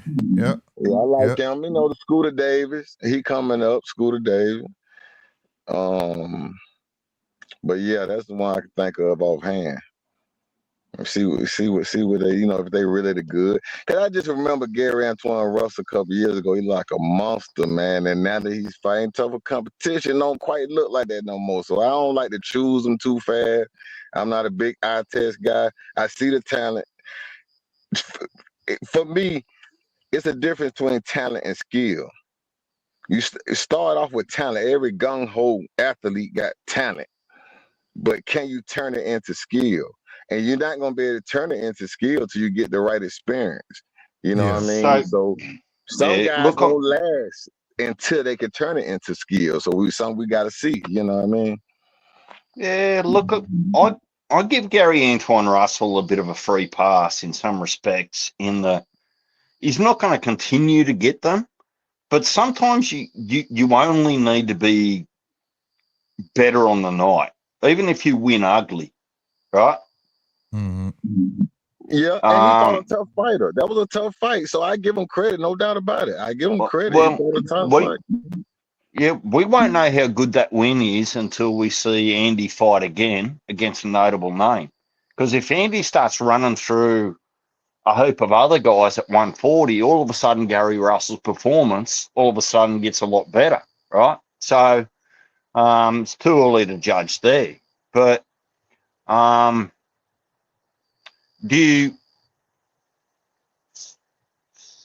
so people like Abdullah Mason's not sort of exciting you? Hey, he's one of those guys. He's an eye test guy to me. Very talented, highly, highly, highly talented. But I can't look past. I saw you get dropped 2 times by a cab driver, and I don't think he could ever shake that off. It's always going to be in the back of your mind. If you get caught with the right shot, what happens? Now that Sam Notes fight was impressive to the point that he didn't get caught, and he corrected some things. So, he corrected some things the fight before the Sam Notes fight. The Sam Notes fight is what I'm saying. Abdul is extremely talented. But if he was more skilled, he wouldn't have fought that fight like he fought it. He has a 74-inch arm reach. He should not have been in there that close to be hit like that. That comes with skill. That comes with developing the IQ. He's fighting out pure raw talent right now. And, that was a tough fight, man. That might have took couple years off. He said that tough though. fight. He said that though. He said he should listen to his dad. He said he wanted to fight. He wanted to get a fan something to see. He said, but my dad was telling me in the corner that I ain't have to fight that fight. He was like, I could have made that fight a whole lot easier. A whole lot easier. And that's why I give Shakur and them respect, because I understand they don't have to wait to figure that out. They already know what to do. In the Andy and Gary Russell fight, if you had to criticize Andy, what you would have said. Norm, now I watched him fights before the Gary Russell fight, and he had a much more vivid jab. Where was the jab in the early part of the fight for Andy? Yeah, Well, we like I didn't said, have to ask Shakur where his jab was, right? He right, already knew to control the fight with the jab. right. So, I look at shit like that. So, with Abdullah, we just have to see, and then maybe that fight taught us. But he's tough. And when you look at, sometimes you don't have to be perfect. Does anybody take advantage of it? Errol Spence fought the same way his whole career. He comes straight forward in a straight line. For the longest, nobody could take advantage of it until he got to Crawford. You see Right. what I mean? So sometimes guys can have mistakes, but nobody can take advantage of it. And we'll just have to see, But I think Abdullah is extremely talented. I think Boots is extremely talented, but we gotta see more. That's the rite of passage of an athlete. We can't just anoint them. We gotta see it. You know what I mean? They gotta walk the walk. So in that same vein, where do you put Keyshawn Davis only after 14 fights? Like the dude's walking around. To me, and I've got no hate to him, but after 14 professional fights, you're probably not entitled to walk around thinking that you're amongst the greats. Like you actually haven't done that yet. And then when I have a look at your resume, who have you actually beaten? And that's what I'm saying. To me, the last fight, everybody gassing it up. I thought that was a fight. That fight didn't have to be stopped. It was 21 seconds left. He was down on the body shot. That guy could have got up. Ortiz could have got up. But okay, it looks good. But I honestly saw a drop off from not being with Bomac. Yeah, I saw a drop off. I put that because of his Remember team. that now. In the middle of that fight, they were booing. Yeah, they were booing in the middle of that fight. I give that because he was with a new team or whatever. Like he was winging. So is there more drop off to come? You see, I think he fighting on heart because he's a dog. Yeah, that's why I say he winging it. He winging it. Trying to take what they say. If he was with Bomac and he was finna fight Dale, guess what Bomac gonna do? They gonna give you a game plan. Yeah. See, even with Shakur, a lot of people don't notice. If you watch this Zepeda fight, he throwed a lot more combinations. In the Tio fight, he controlled it with a jab. He said after the fight, we were looking at tape and we knew the jab was going to be there. So you saw Shakur fight a tailored fight for Tio. He fought a different fight for Zepeda. That's the team. Your team with Crawford and Spence, they had a game plan tailor-made just for Spence. I think their James patted Errol Spence on the butt and say, go be Errol. Just go be Errol, and that's not good enough. You have to have a team with an excellent game plan. He tried to get Earl ready for a lefty, but if you saw him doing that pad work, that nigga couldn't get it. And that's what I'm saying. They knew Errol had only fought two left-handers. He had only fought two left-handers, so he was not ready for a full southpaw fight. He was not ready for that. That's right. So if Bomac was training Keyshawn for the Dale fight, it might be different because I know a game plan gonna come with that. Game, it's not gonna be Keyshawn. It's gonna be a game plan involved. Right. We not for just figure it out. I don't know about the new trainers. I don't know. Well, the reason Keyshawn is good. Keyshawn a dog and he's good, but give him 3 more fights. I think he needs 2 or 3 more fights. Well, that's one of the reasons I asked you to, Rich, because it was only half an hour or an hour ago that you just said, and look, it was music to my ears, right? Don't get on the hype train of guys too quickly, right? Particularly after 14 fights, after 18 fights, they haven't proven themselves yet. Right. So I'm happy for Keyshawn to, over the next 2 years, prove or give me no concerns about his ability. But after 14 fights and you're walking around like you've beat pound-for-pound fighters, unified titles, beat the guy that's beat the guy, your resume just doesn't actually tell that story yet. So just pump your brakes a little bit.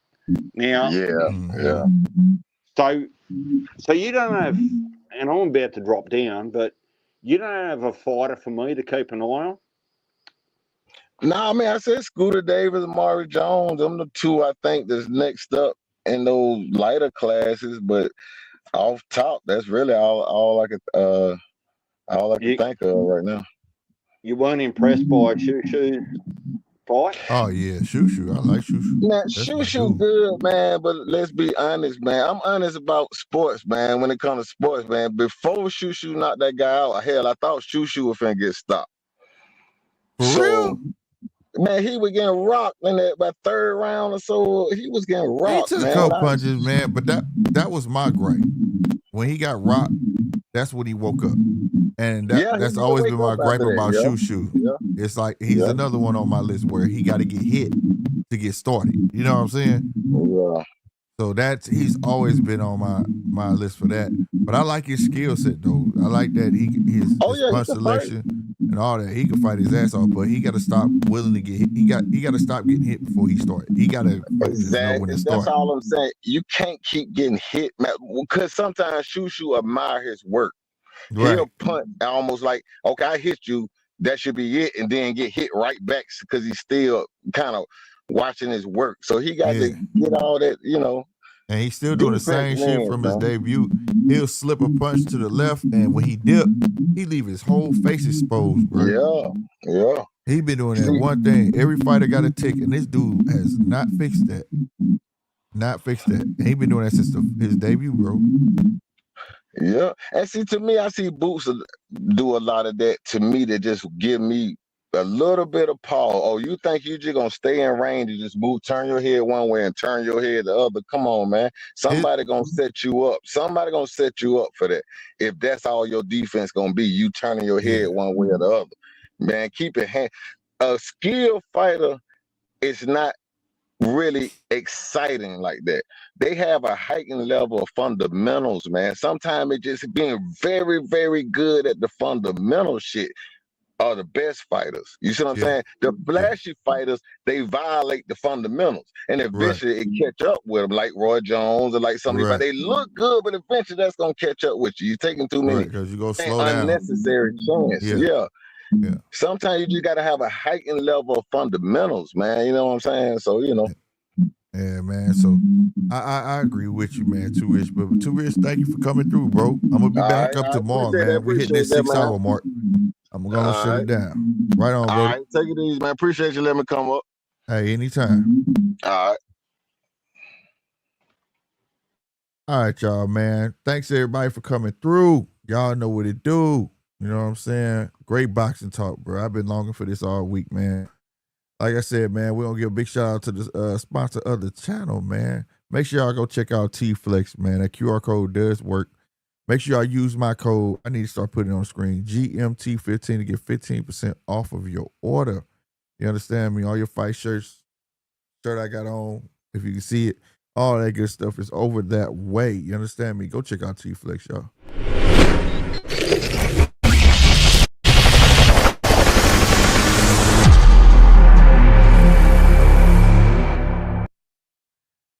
Having said that, I am your boy Slick 50. I will be back for the Never Ready fight tomorrow, Sugar Nunez. You know what I'm saying? So make sure y'all come back, show up, show out. We can hang out, talk some more boxing. For those who hit that like, man, salute to y'all. Everybody over on X who showed up and showed out, salute to y'all. You understand me? My people X, y'all need to come on over. You understand me? And hit the subscribe button, man. We almost at that 2K mark, man. Let's get there. You know what I mean? Hey, there's no me without y'all. I'm your boy Slick 50, man. Y'all be easy. See y'all tomorrow. All right? Deuces. And go check them out. tflex.store. Let's get it.